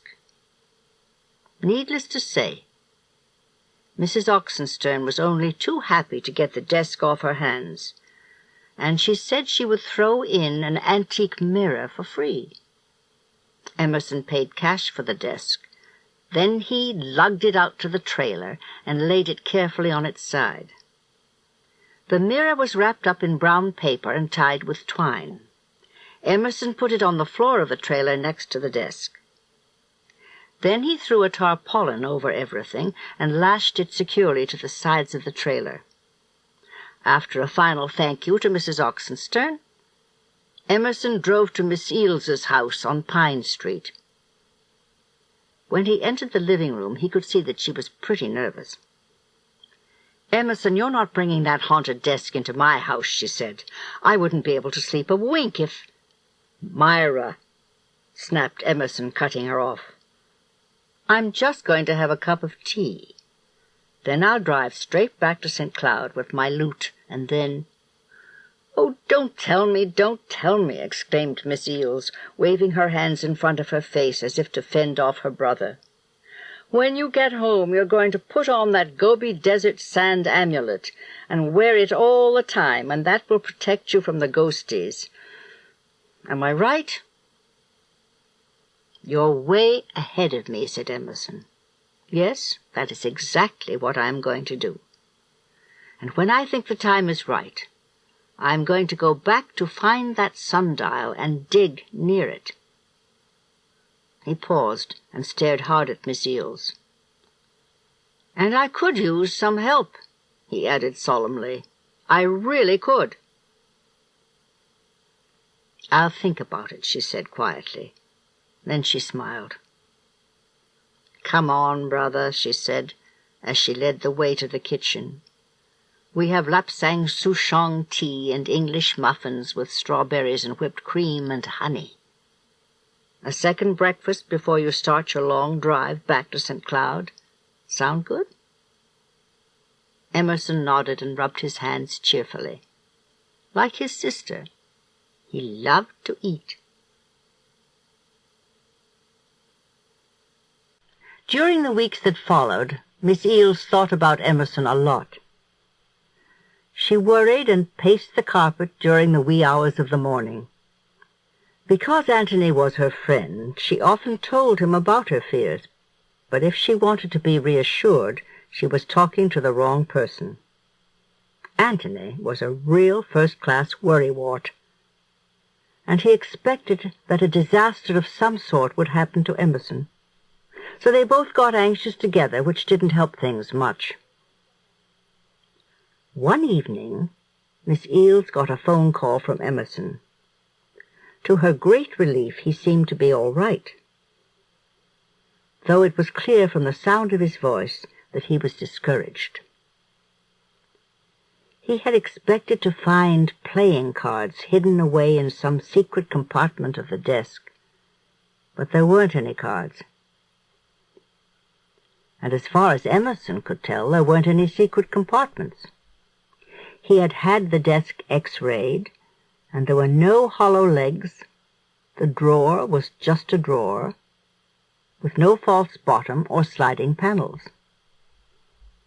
Without the cards, the desk wouldn't do anything for him. Emerson was convinced of that. And why was he so sure that he would need the cards shown in the painting? Well, he had examined the leather top of the desk, and he had found rows of pinprick holes. 4 rectangles were formed, one for each card.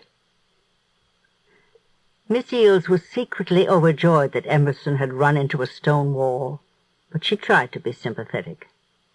Then she asked him if he had seen or heard anything strange since he bought the desk. "Of course not," said Emerson disdainfully. "I told you these amulets of mine work. The forces of evil can't come near me as long as I wear one."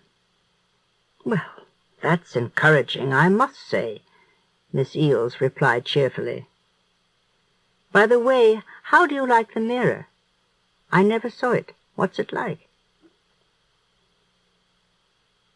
"It's a bit odd," said Emerson. "I'd call it Victorian trash. The bottom part is pointed like a church window, and it's enclosed in a gilded wooden frame. Then up on top are 3 little round mirrors, also in gilt frames. The whole effect is—" Miss Eales interrupted Emerson with a gasp. She suddenly realized that the window she and Antony had seen in the painting was really a mirror. When she explained this to Emerson, he got very excited. "Myra," he exclaimed joyfully, "I think you've put me onto something. I'll call you back later." And with that he hung up. Miss Eales was thoroughly befuddled. She couldn't imagine what Emerson was thinking of, but she found out about half an hour later.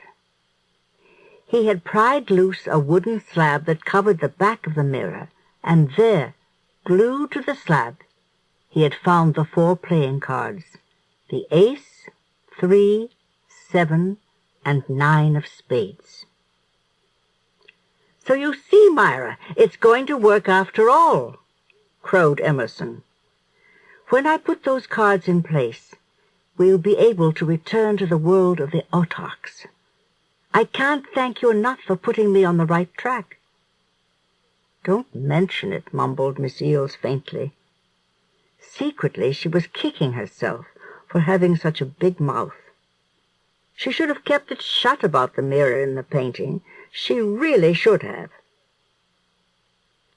"So what are you going to do now?" asked Miss Eales warily. "Why, I'm going back to the autarchs world, just as I said I would." Emerson paused, and his voice softened. He sounded gentle and coaxing, like someone who doesn't want to offend. "Won't you come with me, Myra?" he asked. "I said before that I'll need help, and I really meant it. There won't be any danger. With the amulets we'll be perfectly safe, and I could use Antony's strong arms to help with the digging." Miss Eales didn't know what to say. She still didn't believe that the desk and the playing cards could take them back to the autarchs world. But if Emerson's crazy plan really worked, they would all be at risk. She did not trust her brother's devil-may-care optimism. What should she say? "Are you still there, Myra?" asked Emerson. He was beginning to sound impatient. Yes, snapped Miss Eales. "Give me some time, for heaven's sake." She chewed her fingernails and thought some more. Finally, she convinced herself that Emerson's plan couldn't possibly work. So she would volunteer to go along and bring Antony with her. And then, when they were all left standing on Emerson's living room rug, she could say that she had done her best to be loyal and helpful. "Very well, Emerson," she said at last. "I'll go with you. So when are you planning to make this exciting trip?" "I am planning to go this coming Saturday," he said solemnly, "around 8 in the evening, after dinner. I'll expect you and Antony around 6. How will that be?" "I'll try," said Miss Eales, and with that she said good-bye and hung up. When she told Antony about what had happened, he got very interested. "You mean we're really going back there?" he asked excitedly. Miss Eales laid her hand on Antony's arm and smiled sadly. "I know you're raring to go," she said. "But if I were you, I wouldn't get my hopes up. We're just going up to M's place to be polite." Antony looked disappointed. "You don't think it'll work, then?" Miss Eales shook her head. "No, I don't. And why you two want to go back to that frightening place is more than I can figure out. Anyway, get permission from your folks to go up to St. Cloud around 4 on Saturday. We'll be staying overnight, after Emerson's hocus-pocus fizzles." The rest of the week passed quickly for Antony, and when he showed up to work at the library on Saturday morning, he had his suitcase with him. Whether or not the grand scheme worked, he always enjoyed visiting Emerson's vast Victorian house, with its strange old-fashioned furniture and odd collection of magical objects. So for the rest of the day, Antony shelved books and dusted mantels and ran the vacuum cleaner over rugs in various rooms of the library. Finally, 3 o'clock arrived, and Miss Eales rang a little gong, as she always did, to announce that the place was closing. People filed out, and the front door was bolted. Antony felt a tightening in his stomach. Miss Eales hummed cheerfully as she turned out the lights and checked the windows. Then, with her big ring of keys in her hand, she motioned for Antony to get his suitcase and follow her to the back entrance. When the last door was locked, Antony followed Miss Eales to her car, a lovely white Cadillac, which was a present from Emerson. They put the suitcases into the trunk and climbed into the car. Miss Eales revved up the motor. They were on their way. Around 8 that evening, Antony and Miss Eales were sitting in Emerson's parlor. 2 of the walls were covered by built-in bookcases full of rare old volumes. A large red oriental rug lay in front of leather-covered easy-chairs and bronze floor lamps. Chinese vases and other knickknacks dotted the shelves and tables. In the middle of the room stood Mr. Ambrose's desk, with the ugly gold-bordered mirror propped up beside it. A little stack of playing cards had been placed on one corner of the desktop. Miss Eales and Antony sat in the easy-chairs. Emerson was standing near the desk, dressed in his lumberjack outfit, red plaid shirt, khaki trousers, and combat boots. He held a small collapsible shovel with a red blade. As the other 2 watched, he leaned it up against one side of the desk. Then he picked up the mirror and moved it to a corner of the room where it would be out of the way. "Well," said Emerson, turning to his guests and rubbing his hands briskly. There was an expectant hush in the room. Something wonderful and frightening was going to happen. Or maybe it wasn't. In any case, they'd all know pretty soon. "Are you going to distribute the amulets?" asked Miss Eales. She tried to sound light-hearted and amused, but there was a tremble in her voice. "Yes," said Emerson in his best business-like manner. "I'll just fetch the box, and you can choose the ones you want." He walked over to a long library table and picked up the mahogany case that he had had with him in the Canadian cottage. Opening the lid, he went to Antony first. As before, Antony picked the tiny Russian icon that hung from a braided gold chain. Miss Eels took the Joachimsthaler, and of course Emerson already had his Gobi Desert sand tube hanging from a leather strap around his neck. Quietly, Emerson closed the lid of the box and put it back on the table. Then he strode back to the desk and bowed to his two guests.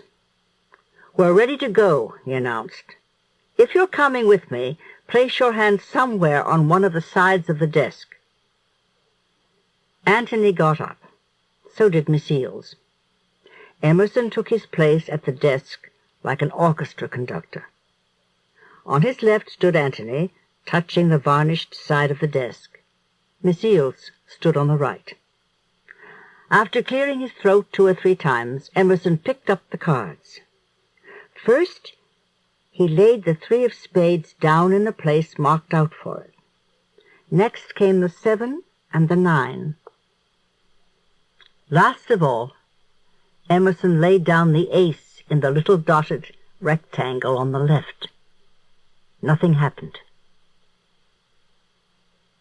For quite a long time, the 3 of them stood there dead still. Then Miss Eels jerked her hand away from the side of the desk. She felt extremely relieved. But she patted Emerson on the arm and smiled kindly. "Don't feel bad, Em," she muttered. "After all, you tried." "Yeah," put in Antony. "It really wasn't your fault, Mr. Eels." Emerson had not moved a muscle. His hand still lay on the ace, and on his face was an angry and humiliated look. With a quick motion he gathered up the cards and piled them at one corner of the desk. Then he lifted his hand and brought it down on the leather-covered surface with a loud slap. "Blast it all!" he exclaimed. "I thought it would work. I really did." For several seconds he stood chewing his lip and thinking furiously. Then he turned to Miss Eels.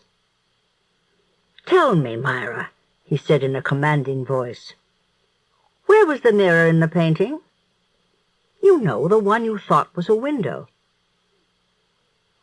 Miss Eels was startled by this question. She didn't have the faintest idea of what Emerson was driving at. "Well," she said slowly, "in the painting of Mr. Ambrose, the mirror, the one that looked like a window, it was... "Yes," said Emerson impatiently, "it was where?" "Oh, give me time, for heaven's sake!" exclaimed Miss Eels in exasperation. "The mirror was up over Mr. Ambrose's left shoulder." "That's all I need to know," said Emerson. "Antony, help me move the desk back toward that wall over there."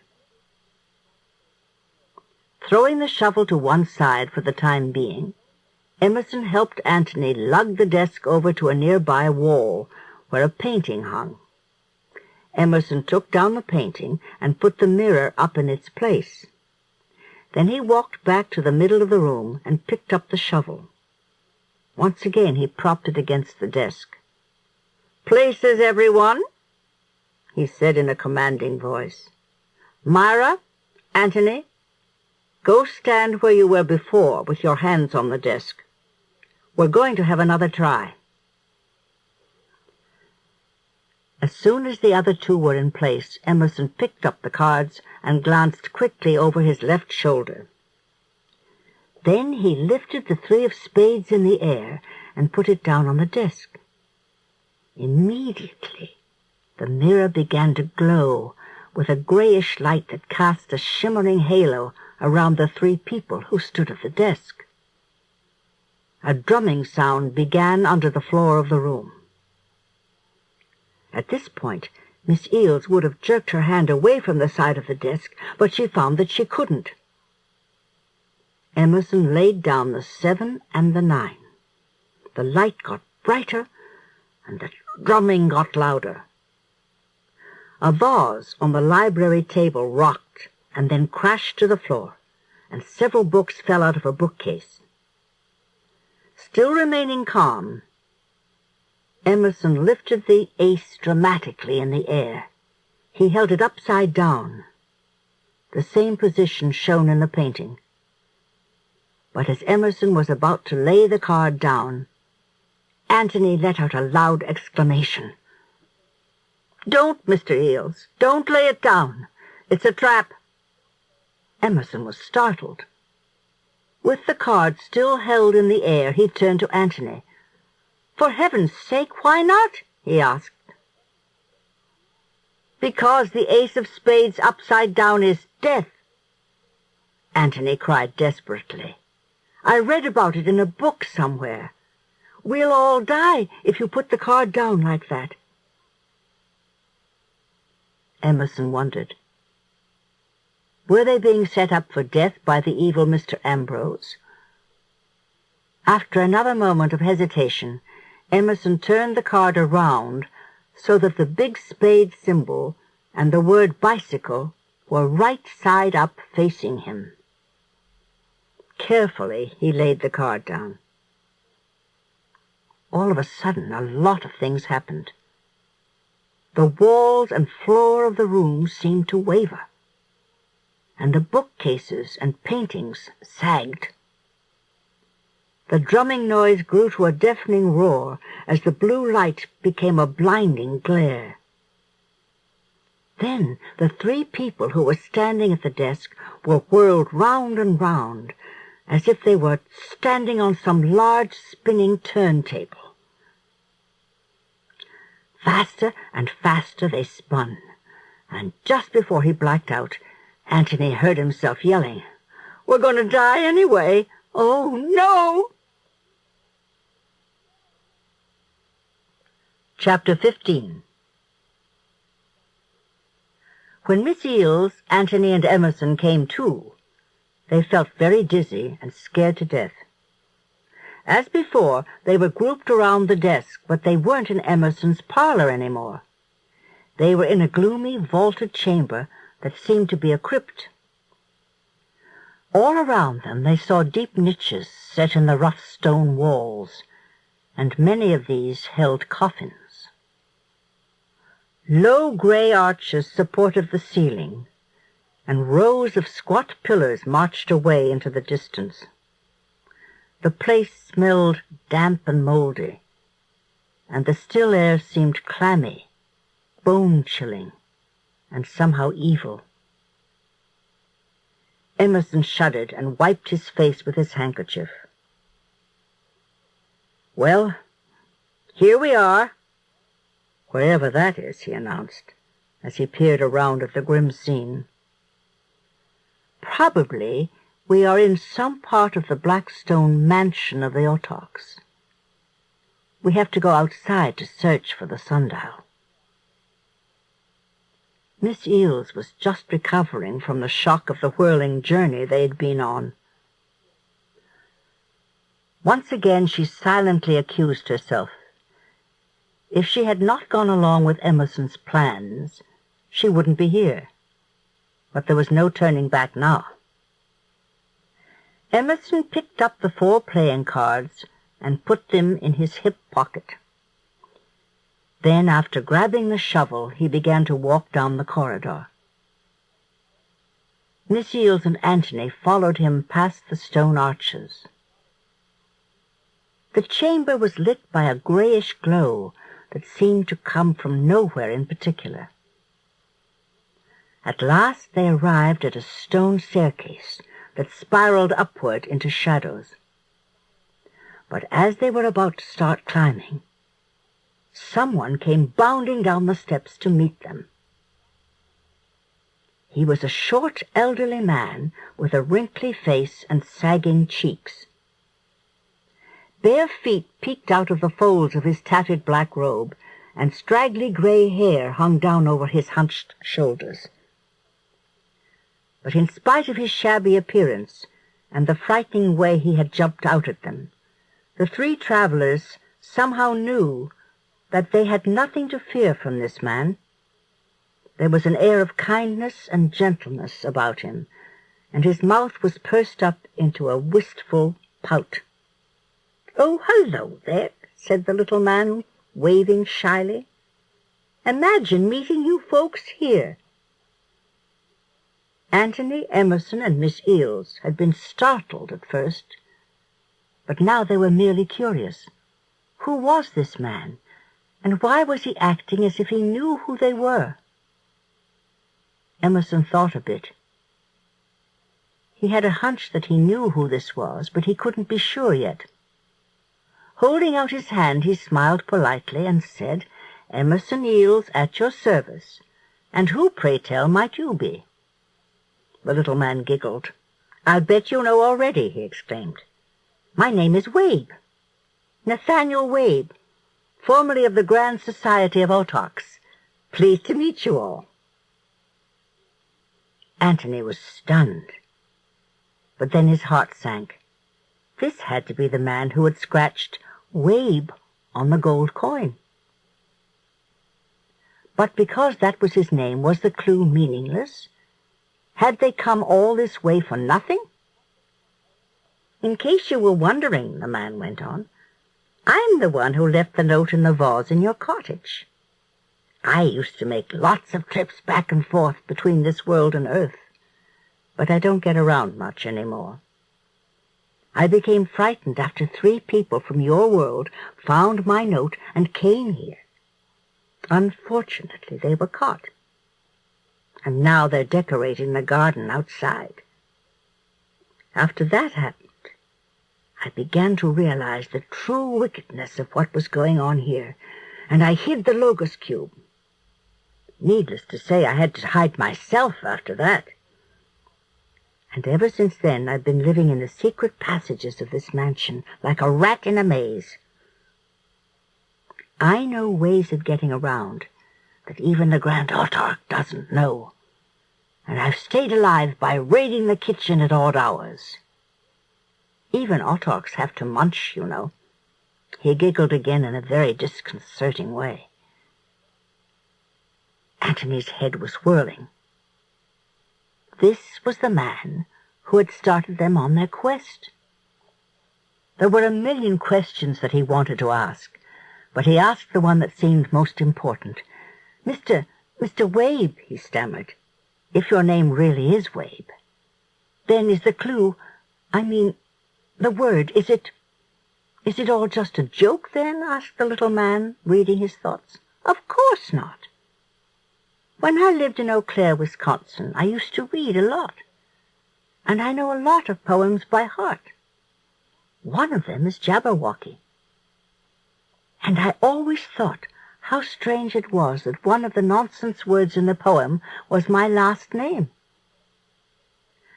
So I decided to give the word a little, shall we say, added significance." Emerson beamed. His theory had been right, then. "Are we to understand that the Logos Cube is buried near a sundial?" he asked eagerly. The little man laughed and shook his head. "Oh, dear me, no. You've got it all wrong. What I buried is something you need to destroy the cube. It's no good having the cube if you don't possess the thing that can get rid of it." Emerson looked puzzled. "But I don't understand," he said. "If you have the thing that will shatter the cube, why, in heaven's name, don't you use it?" The little man sighed. "I can't. Long ago, I took a blood oath to protect the cube, and an Autarch's oath has a magical effect on him. I couldn't raise my hand to damage the cube in any way. The weapon would fall from my hand. So I just hid the wretched thing away and tried to provide someone else with the means of getting rid of it." "I see," said Emerson, scratching his head uncertainly. Well, in that case, why don't you tell us where the cube is? We can take it to the place where the weapon is hidden and smash it there. Or if we can't destroy it, we can at least carry it back to Minnesota with us. Doesn't that make sense? The man smiled sheepishly. It would, he said, except for one small problem. I don't remember where I put it. Emerson's mouth dropped open. You, what? He spluttered. I said, I don't remember where it is, the man exclaimed patiently. You see, when I swiped the cube, I made the mistake of staring at it too long, and it addled my brain. I've been in hiding for several years, and that doesn't improve your memory. There is a clue inscribed on the weapon that you must use, but I don't remember what it is. Besides, the weapon is buried outside, and I can't go outside for fear of getting caught. Oh, great, muttered Emerson. He chewed his lip. What should he do next? Well, he said at last, can you at least show us a way of getting out of here? I assume that the weapon is buried in that garden. Am I right? Oh, yes, absolutely, replied the little man, nodding eagerly. As for getting out of here, I think I remember a way, if it's still there. Emerson blinked and stared at the man. To him it seemed that things were getting more confused by the minute. What do you mean by that? Asked Emerson. Has someone blocked up the way? No, said the little man, shaking his head vigorously. I don't mean that at all. He heaved a sad sigh and sat down on one of the stone steps. Let me try to make something clear to you, he went on gloomily. Lately, the Logos cube has gone wild.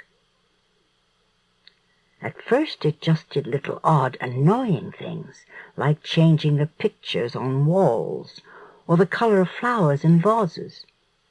But then rooms began to vanish, and passageways were suddenly blocked. Windows were breaking in the night for no reason at all. And when I was eavesdropping on the kitchen help the other day, I heard that one of the autarchs had vanished. He chuckled unpleasantly. Lord knows where he is. The cube may have sent him off to another dimension, or it may simply have vaporized him. It has a will of its own now, like a rebellious robot or a thinking machine that has gone mad. I'm just trying to warn you about what you'll be up against when you try to get out of this place. Silence fell. Suddenly Miss Eales reached out and tugged at Emerson's coat sleeve. For the love of Pete, Em, she whispered hoarsely, let's go back to that desk and get out of here. We're liable to get killed looking for the thing to smash the cube. What are we waiting for? Emerson hesitated. For once he thought that his sister might be right. They had landed in a situation that was much more dangerous than it had seemed. But just as Emerson was turning to lead the way back, a loud crash startled everyone. A stone wall suddenly appeared in the middle of the vaulted chamber. The way back to the desk was blocked. Emerson turned to Miss Eales and grimaced. Any other suggestions? He said quietly. Anthony felt his stomach churning. Were they trapped forever in this frightening world? But when he looked at Emerson, he saw the determined look on his face and the glitter in his eyes, and he knew that good old Em would not give up without a fight. We'll go up these steps and see where they lead, said Emerson, setting his jaw with determination. He turned back toward the stairs. and he half expected to see that Nathanael Wave had vanished. But there he was, sitting calmly with a silly smile on his face. "You see what I mean," said the little man with a helpless shrug. "The cube is liable to do anything at any time. But if you want to find a way to the outside, I might be able to help you." Deciding that bad help was better than no help at all, Emerson sighed and told him to lead on. They walked up the stairs till they came to a broad corridor that stretched in both directions. The walls of the corridor were covered with red velvet and fancy brass wall sconces. Stepping onto the polished hardwood surface, Emerson motioned for Antony and Miss Eales to follow. Nathanael started to lead them to the right, but he had not taken many steps when a hole opened in the floor in front of him, and with a loud cry he vanished from sight. The floor closed over him, and silence returned. Horrified, Antony and his friends stared at the place where Nathanael had been. Now they were really frightened. They were on their own in this treacherous, ever-changing place. Suddenly Antony panicked. With a loud yell he ran to the left. The others ran after him, calling for him to stop. Antony skidded around a corner and was horrified by what was taking place in the room before him. Silver candlesticks were changing into wormy wooden logs, and the framed paintings on the wall were going blank. A long walnut table turned to rubber and collapsed. Silver bowls flew into the air and popped like soap bubbles. Chairs chased each other on carved knobby legs, and a bust of a Roman emperor turned to a melting wax horror. Nothing seemed solid. Would the floor give way next? In fear, Antony stepped back, but as he turned to retrace his steps, he found that a blank wall of granite blocks had slid into place, barring his way. He was alone. Chapter 16. Meanwhile, Emerson and Miss Eales stood staring helplessly at the stone wall that had unexpectedly cut them off from their friend. In anger, Emerson raised his shovel and banged at the blocks with it. The blade rebounded from the hard granite with a loud ding, and Emerson turned away in disgust. "I was hoping the wall would turn out to be an illusion," he muttered. "But as you see, it's solid." Tears came to Emerson's eyes. It was all his fault. He had led his sister and Antony on this wild-goose chase. He had been so sure that he could smash the cube and get home without any serious problems. And now, where were they? All three of them would probably die for nothing, with their mission unaccomplished. As Emerson stood there fighting the urge to cry, he felt Miss Eales' soft touch on his arm. "Don't worry, Em," she said quietly. "We'll get out of this. Walls that suddenly appear can vanish. Somehow we'll all get back together and go home. I'm sure of it." Emerson smiled weakly. He took off his glasses, dabbed at his eyes with his handkerchief, and put the glasses on again. "Thanks, sis," he said in a voice thick with emotion. Then with a shuddering sigh, Emerson pulled himself together. Once more he was the brave, indomitable leader. At least he hoped that he was. "Now then," said Emerson, setting his jaw purposefully, "we'll have to go down this hall. It's the only way left to us.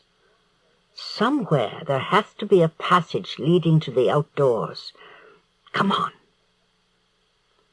Emerson and Miss Eales marched down the corridor, their footsteps echoing on the hardwood floors.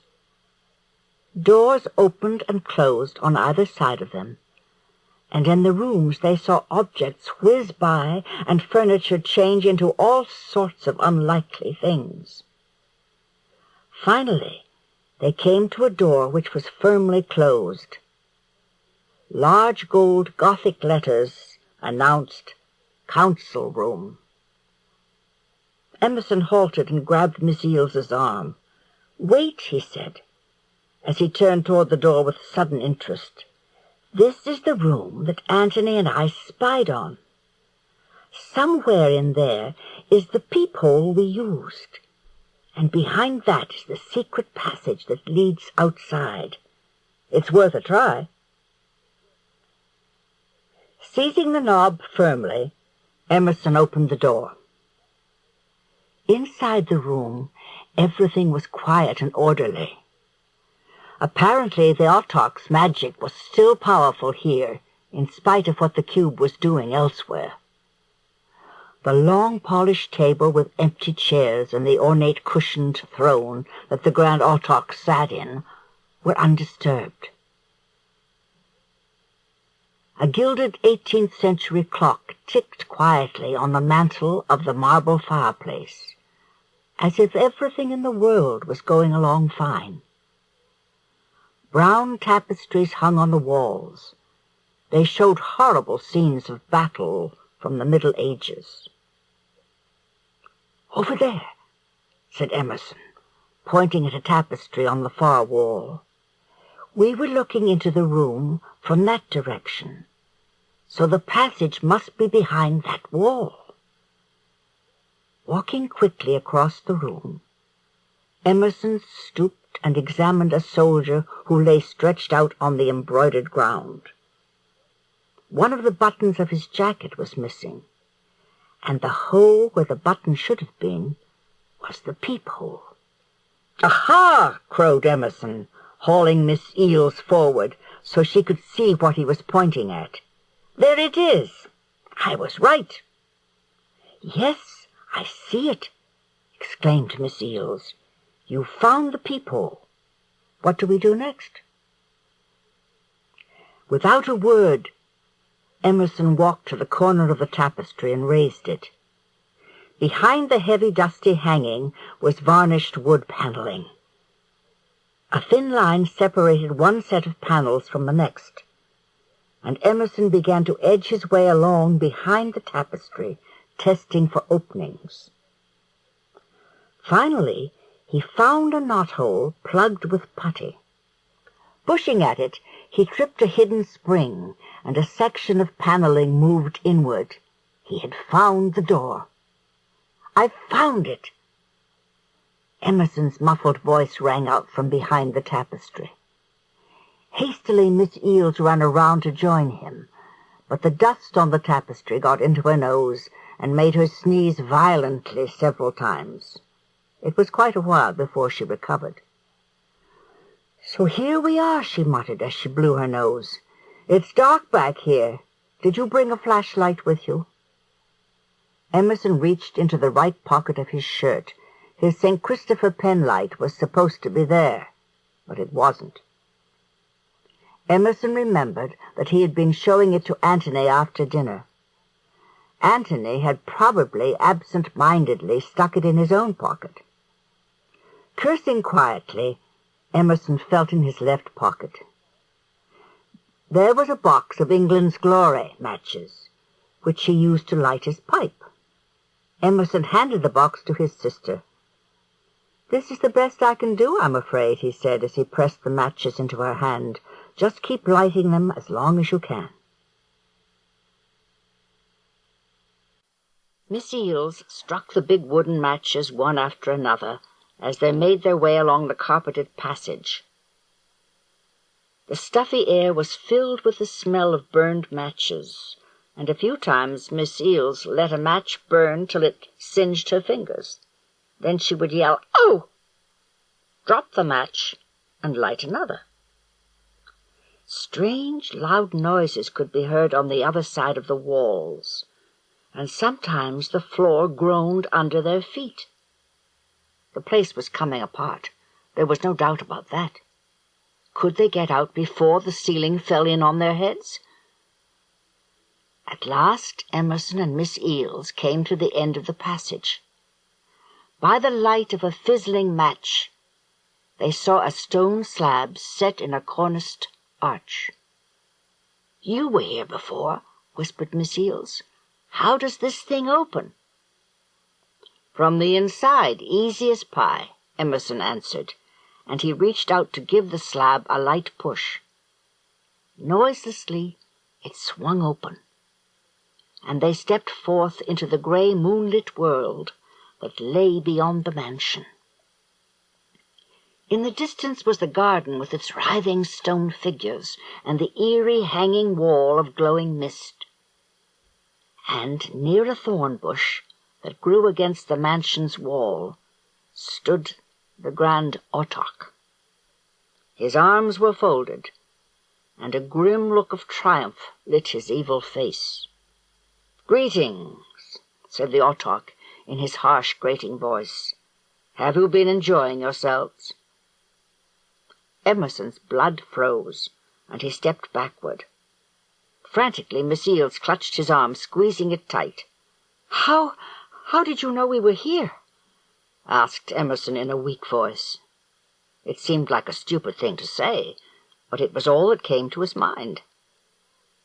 "I have powers of telepathy here in this world," the Autarch answered, "and other powers too, as you will presently find out.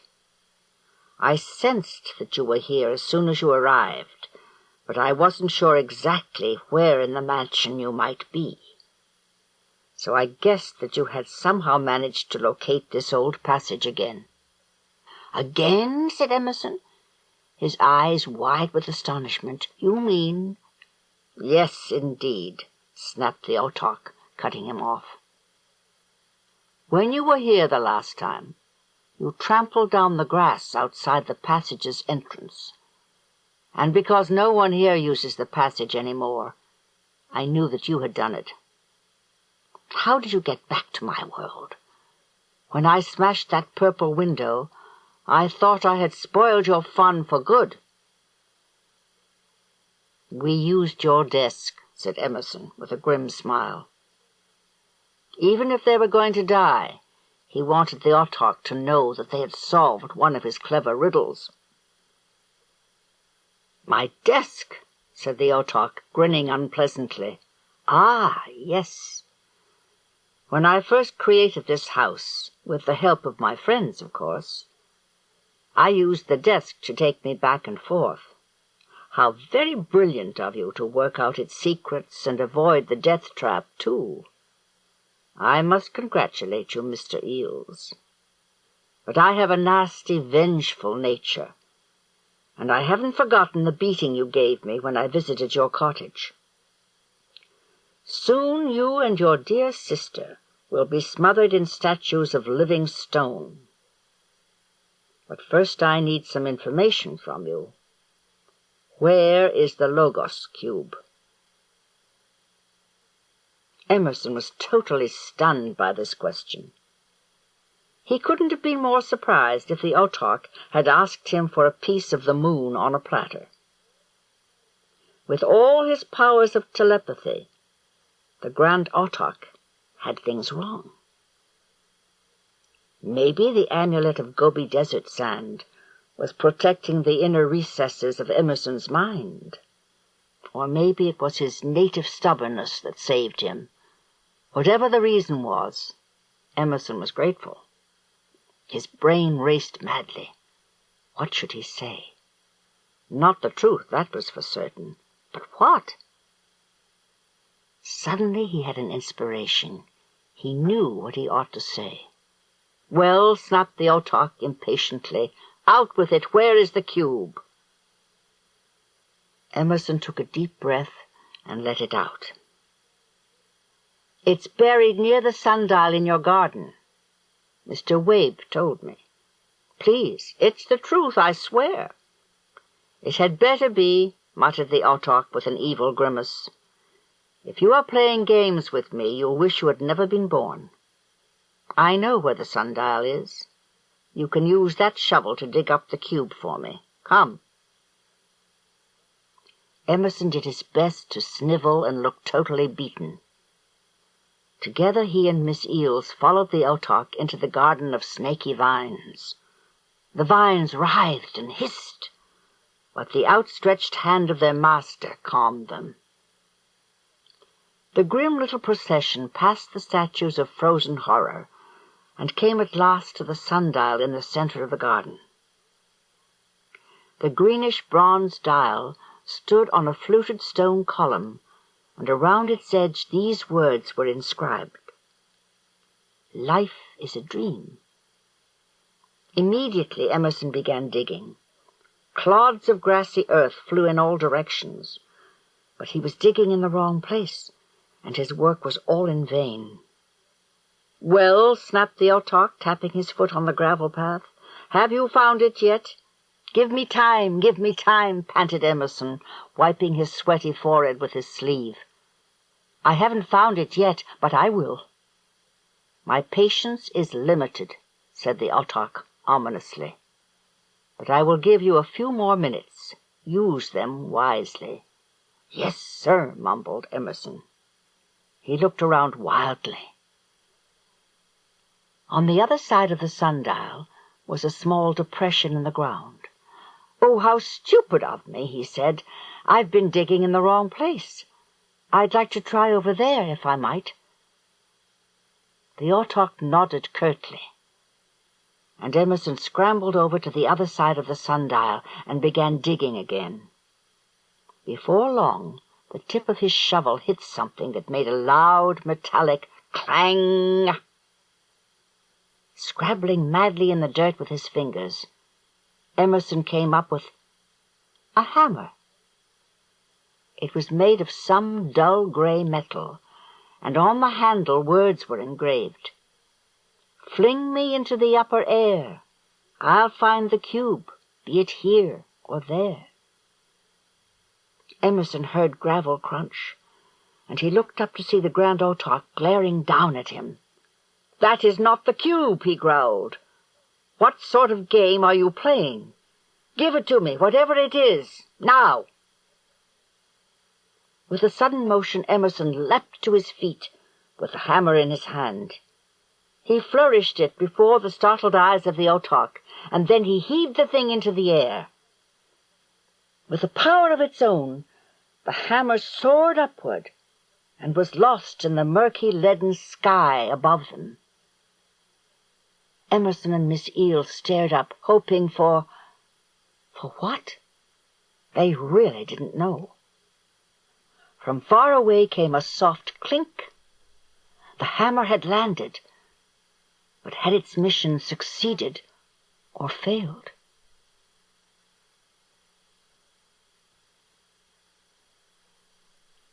Chapter 17. After the stone wall slid into place and cut him off from his friends, Antony's panic turned into hysteria. He ran madly down the corridor till he came to a skidding halt at the foot of a staircase. Without knowing why he did this, he began to race up the steps. Antony was a strong boy, and he could climb for a long time without getting tired. But after he'd gone up 2 flights, he paused to rest. Ahead of him, the circular stairway suddenly burst into raging flames. Antony gasped and nearly fell backward. He turned to run, but then he remembered that he had passed no doors. He was trapped, and the blaze was roaring toward him. He realized that his only chance was to dash right through the fire, if he could get to the other side at all. He closed his eyes tightly and pounded up the stairway. To his surprise, he felt no heat. He risked opening his eyes. He stood in the middle of billowing orange flames and boiling, oily black smoke. Then, as suddenly as it had started, the fire was gone, leaving the stairway and Antony unsinged. The savage flames had been an illusion of some kind. Antony swallowed and thought hard. This stairway seemed different to him somehow, not like the rest of the mansion. It had a more solid feel to it, as if it might lead to safety. What if the fire illusion had been intended to keep him from climbing the stairs? It seemed like the only answer. And anyway, Antony knew there was no escape below. He would have to continue to the top. Antony bounded on, taking the steps 2 at a time. Finally, with an aching side and with sweat pouring down his face, he stumbled out through a doorway and found that he was on the roof of the mansion. Around him lay a vast lead-covered expanse, with grotesque ornaments and chimneys rising here and there. One chimney loomed directly in front of Antony, and set in its side was an elaborate terracotta ornament in the shape of a howling dragon. Wedged in the dragon's gaping mouth was a small glass cube. Instantly, Antony knew what he was looking at. This was the Logos cube, the object the Autochs had been searching for. It was the enchanted heart of their kingdom, and as Antony watched, it glowed and faded, pulsing and sending forth power. The side facing him showed shifting scenes, ancient ruins amid sand dunes, forests where strange monsters roamed, and a moonlit view of a ruined chapel surrounded by black skeletal trees. Antony watched, fascinated. He almost felt as if he could enter these strange worlds. In fact, a vague terror began to grow inside him, a fear that the cube might draw him inside it, into one of the weird scenes it showed. In spite of this queasy feeling, Antony went on staring. He could not tear himself away. Suddenly, Antony became aware of a figure in the distance, on the far side of the flat roof. Antony saw him just from the corner of his eye. It was a thin, white-haired man, and he was shouting. With an effort, Antony ripped his gaze away from the cube. The figure in the distance was Emerson, and his pleading voice was hoarse with terror. "Help! Help, Antony! They've got her! You have to save her!" Antony's heart leapt into his throat. The Autochs had Miss Eels. With a gasp he stumbled across the roof, trying to reach Emerson. It was all like a horrible nightmare. The lead tiles softened and became like thick mud sucking at Antony's feet, so that he could run only in slow motion. Even worse, the more Antony tried to move forward, the farther away Emerson appeared to be. Emerson's voice cracked to a thin, meaningless wail, as if he had lost his mind. With hands crooked like claws, Emerson beckoned desperately, and Antony ran even harder. At last, after what felt like an hour of effort, he saw that he was gaining.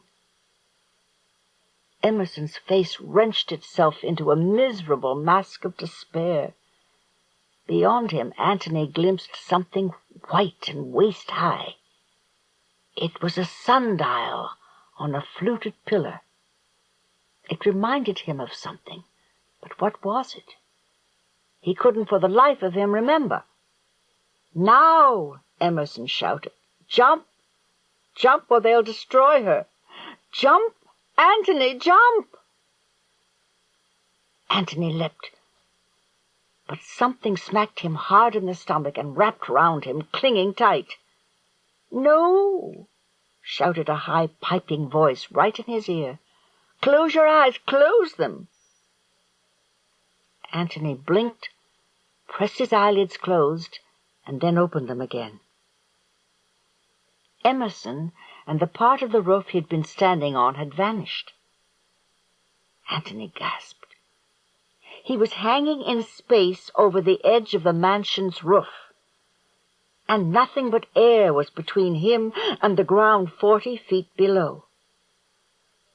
Someone's trembling arm held him and kept him from falling. "You'll have to help," whined the voice in his ear. "Once I had the strength to haul you back, but no more." As his head cleared, Antony found that his ankles had snagged on the edge of a low parapet. He struggled back, and whoever had caught him pulled him upright. Antony turned and stood shaking as he faced an old man with bleary eyes and a hooked nose. The aged creature groaned as he released his hold. "See what they did to me," he wailed. His arms and legs began to twitch as if he were a puppet jerked this way and that on strings. But he shrieked out an angry warning. "I was a young man, and see what they've made of me. But I'll get my revenge. I'll keep them from taking any more victims. Don't look into the cube, boy. It will scramble your brains. I looked and see what they've done to me. No, don't make me. No." Before Antony could move or even cry out, the ancient man lurched forward and leapt over the parapet. Antony flinched, expecting to hear the crunch of a body landing in the courtyard below, but that sound never came. After a moment, he took a deep breath and looked over the edge of the roof. A gray cloud hung in the air between the roof and the ground, and it was already melting away. The old man was no more. His body had simply disintegrated into mist. That could have been me, Antony thought. He groped for the amulet that hung around his neck, and his fingers closed on the icon. "I have to help my friends, but how can I do it? How?" He realized that he had turned his back on the cube. Without looking, he knew it was still there. He felt it trying furiously to make him turn and gaze into it. He had to destroy the cube somehow. How, though? If he so much as glimpsed it, the devilish thing would capture him in a web of illusion and madness. "What can I do?" he yelled in despair. "Somebody tell me what to do." And then he heard a clink. Looking down, he saw that a small hammer had landed on the edge of the roof. Its head was bulbous and reminded Antony of a barrel. The handle was of lead-colored metal with some words inscribed on it. But before Antony could read them, they vanished. As Antony was staring, he heard a man's voice, very faint. Did someone ask for advice? Antony recognized the voice. It was that of Nathanael Wabe, and it sounded as if it came from his amulet. "Yes," Antony said, "I need help." "Dear me," the voice said. "I'm not quite sure where I am at the moment. I appear to be in an underground room or vault of some kind, all alone. Where are you?" "On the roof," Antony shouted. "I'm all alone, too, except for that cube and a weird-looking hammer." "The hammer? The hammer, did you say?" Nathanael Wabe sounded excited. "Pick it up. Use it to smash the cube. But be very careful. Don't allow the cube to capture you. It can overpower your will and make you its slave." Antony let go of the amulet, and the voice faded. He reached for the hammer and closed his hand around the handle. It was like grabbing someone's arm. The shaft throbbed with life. With his other hand, Antony clutched the amulet again. "I've got the hammer!" he shouted. But this time there was no answer. Antony realized that he was on his own. Gathering all his strength, he turned and ran toward the dragon ornament, raising the hammer high to strike. He could not help looking at the cube as he ran. It flashed brightly, so brightly that it blinded Antony for a second. He stumbled and fell to his knees. Somehow he did not lose his grip on the hammer. The lead roofing tiles had vanished, he realized. He was sprawled on cement. Shivering, Antony rose and discovered that some invisible force had yanked him into a terrifying, dark and sinister scene. He stood on the sidewalk outside Greenwood Cemetery in his hometown of Hoosac. Beyond a tall iron fence, rows of headstones marched off into the distance. It was night, and cars were crawling past on the street to Antony's left. He wanted desperately to rush out into the street and pound on windshields and scream for help, but he couldn't do this. He was in the grip of a will more powerful than his own, and he had to obey it. Stiffly he walked past the rows of spear-tipped iron bars till he came to the tall stone gateway. It was done in the Egyptian style, with a rayed sun on the lintel and columns carved to look like the lotus flower and its clustered stems. In through the gate Antony walked, and down the crunching gravel drive. The hammer in his right hand steadily grew heavier and heavier, but he fought to keep his fingers locked around its handle. Wind hissed through the tall grass and the wildflowers that grew nearby, as the hum of traffic grew fainter and fainter. On Antony walked. He saw an eerie grayish glow coming from a hollow that lay beyond a little rise in the road. Antony walked faster, and at the top of the rise he paused. Below him lay a fearful scene. Rows of open graves stretched to the horizon, and in each grave a withered corpse sat upright in its coffin, a lighted candle in its hand.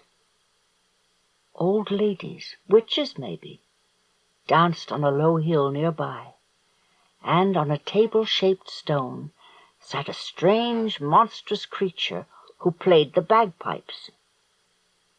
Horns sprouted from his head, and he wore a goatish beard. From the waist down his flanks were covered with hair, and his feet were cloven, the feet of a beast. On the creature's face was a ghastly smile, and his eyes glowed red under bushy eyebrows. Standing dead still, as if he had turned to stone, Antony watched the grim scene. He wanted to run, but he couldn't. Every hair on his head tingled, and a chilly breath of fear ran through his body. With horror, he saw that one of the witches had noticed him. She stopped dancing and let out a loud screech. The bagpipe music died with a wail, and before Antony knew what was happening, ghastly, foul-smelling hags surrounded him. They poked at him and laughed shrilly. Unseen hands seized his arms in a steely grip, and they rushed him forward to the edge of a grave gouged into the raw earth. A witch thrust her nightmarish face close to his, and she tapped the face of a large watch with a bony finger. "Want to know what time it is, sweetie?" she rasped. Antony couldn't answer. His lips felt stuck together as if soldered. A pause. Then the witch cackled and swung the watch on its gold chain. "Time's up," she screeched. "If you don't know the truth, you must pay the consequences. It's time to die." A coffin appeared out of nowhere, and the unseen hands tried to wrestle Antony into it.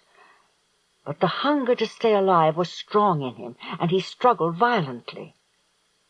His right hand, still gripping the hammer, swung in an arc, and with a gasp the evil creatures fell back, freeing his left arm. With his left hand, Antony reached inside his shirt and clutched the holy icon, clutched it for dear life. "Now!" he heard Nathanael Wabe's thin voice cry. "Now, while you have strength, cry Veritas and look into the cube." "Veritas!" Antony shouted without thinking. As he screamed out the Latin word for truth, the graveyard scene vanished away, and he was on the leaded roof again.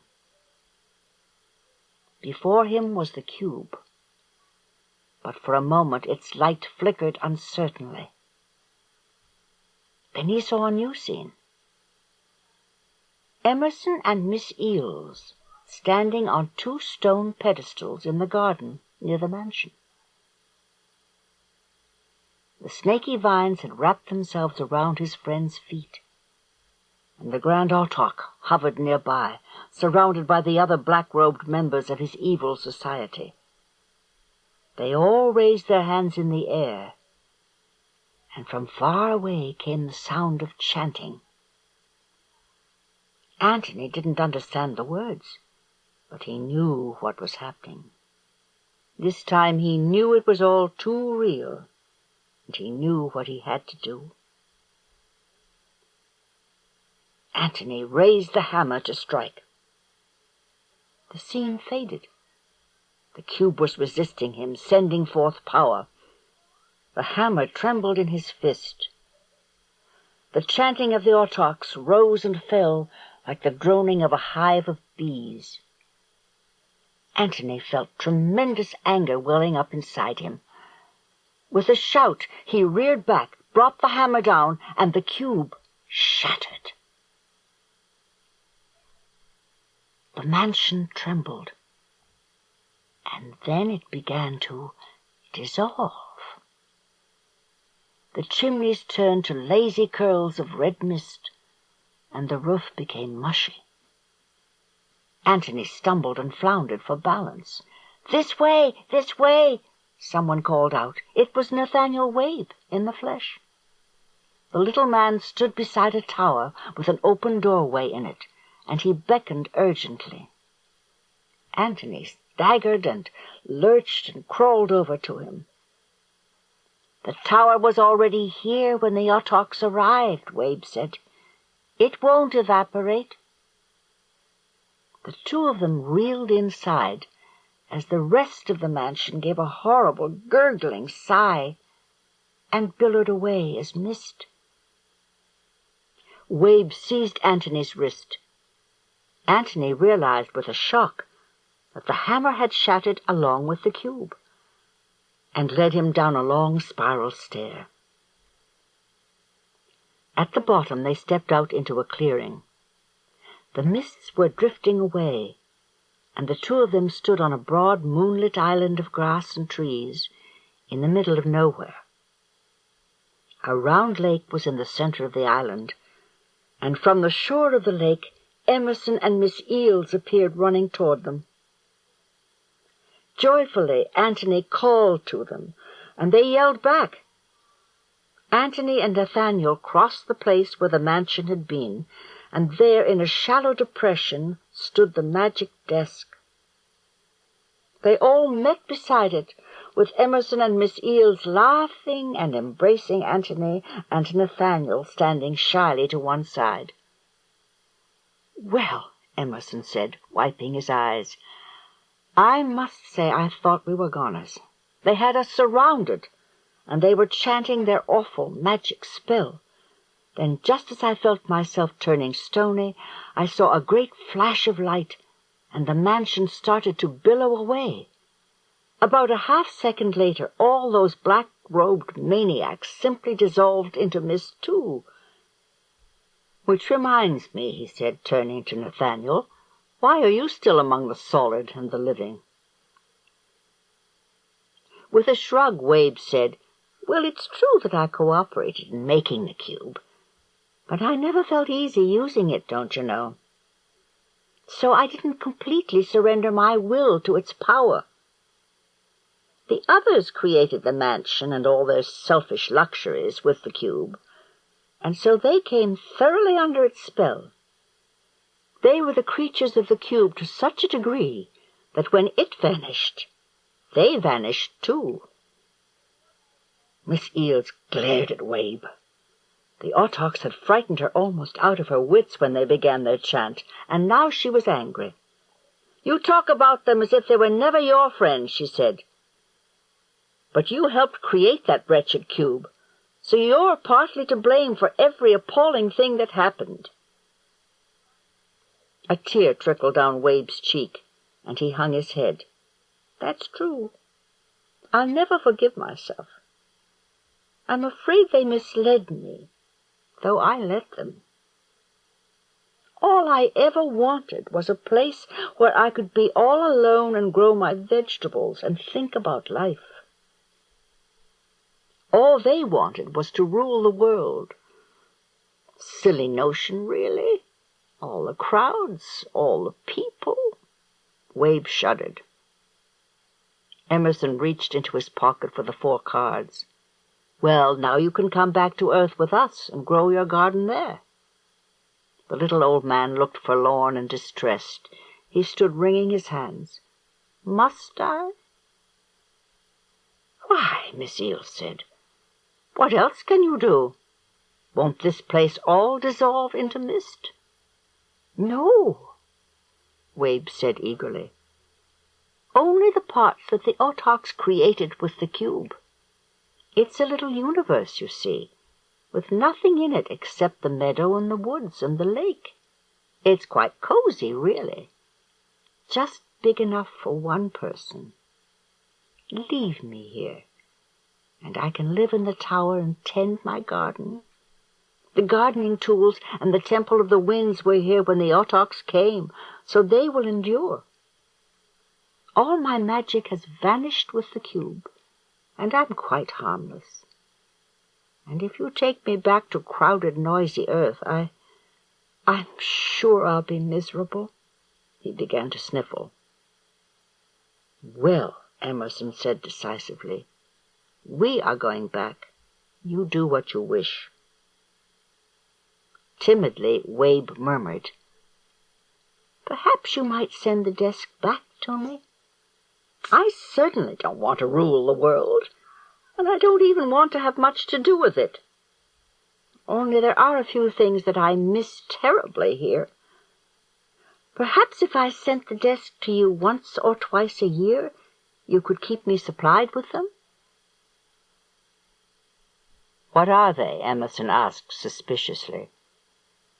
"Well, Corona cigars, for one," said Wabe dreamily, "and the Sunday funny papers, and some carrot seeds. I have all the other seeds I need, but I would really love to grow some carrots." "All right," Emerson sighed. "I suppose carrots won't be too dangerous. Ready now?" As Antony and Miss Eels gripped the desk, Emerson quickly laid the cards down. The spinning journey began again. Once more they all blacked out, and when they came to, they were back in Emerson's comfortable book-lined parlor. Antony wiped his face with his sleeve. He had never been so glad to see a place in his life. Miss Eels and Emerson were grinning from ear to ear.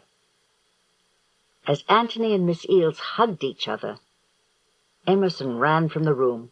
He was back in a few minutes with a thick stack of newspapers, a box of cigars, Dutch Masters, though, not Coronas, and a bunch of carrots. "These will have to do until I can buy some seeds for our friend," he said, opening drawers and stuffing his burdens inside. He shoved the drawers closed, dealt the cards again, and leapt back. The desk vanished away. "I hope that was a wise thing to do, Em," Miss Eels said with a sigh. "What if Nathanael Wabe should change his mind about wanting to rule the world?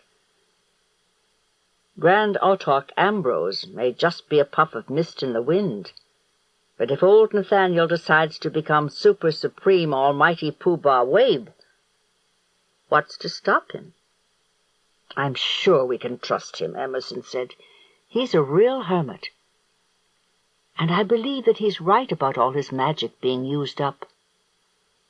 But tell us what happened, Antony. How did you get up on the roof? And did you use the hammer?" Antony told the tale, starting with the panic he had felt when the stone wall blocked the hallway. When he had finished, Emerson laughed and shook his hand. "Well done, my boy, well done. An icon that worked like Dick Tracy's two-way wrist radio. Hard to believe.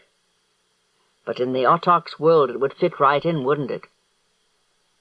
Well, should we leave that blasted mirror where it is? If we smash it, then we will make Mr. Wabe a hermit for good and all." "You certainly are getting destructive in your old age," said Miss Eels in a taunting voice. "I thought that was my routine." After a moment's hesitation, Antony said, "Please don't break the mirror. I mean, Mr. Wabe did get me off the roof of that mansion before it dissolved under my feet." "All right," Emerson said with a scowl. "I'll leave it alone for the time being. But if the ghost of old Ambrose ever shows up, I'll turn the mirror over to my sister. She'll shatter it to smithereens without even trying." "Oh, Em," Miss Eels grumped. "I'm not that clumsy." Emerson laughed. "Oh, no? Tell me, Myra, did you ever smash anything on purpose?" Miss Eels thought a minute. "No," she said slowly. "I don't believe I ever did. Except when I was 1 year old. I punched in the front of a celluloid rattle that was shaped like a baby's smiling face. I still have the rattle, and I hang it on my tree every Christmas as an ornament. It's there to remind me of my destructive tendencies." "I don't think any of the rest of us need to be reminded," said Emerson tartly. Everyone laughed. It was a wonderful sound, and Antony was glad to join in.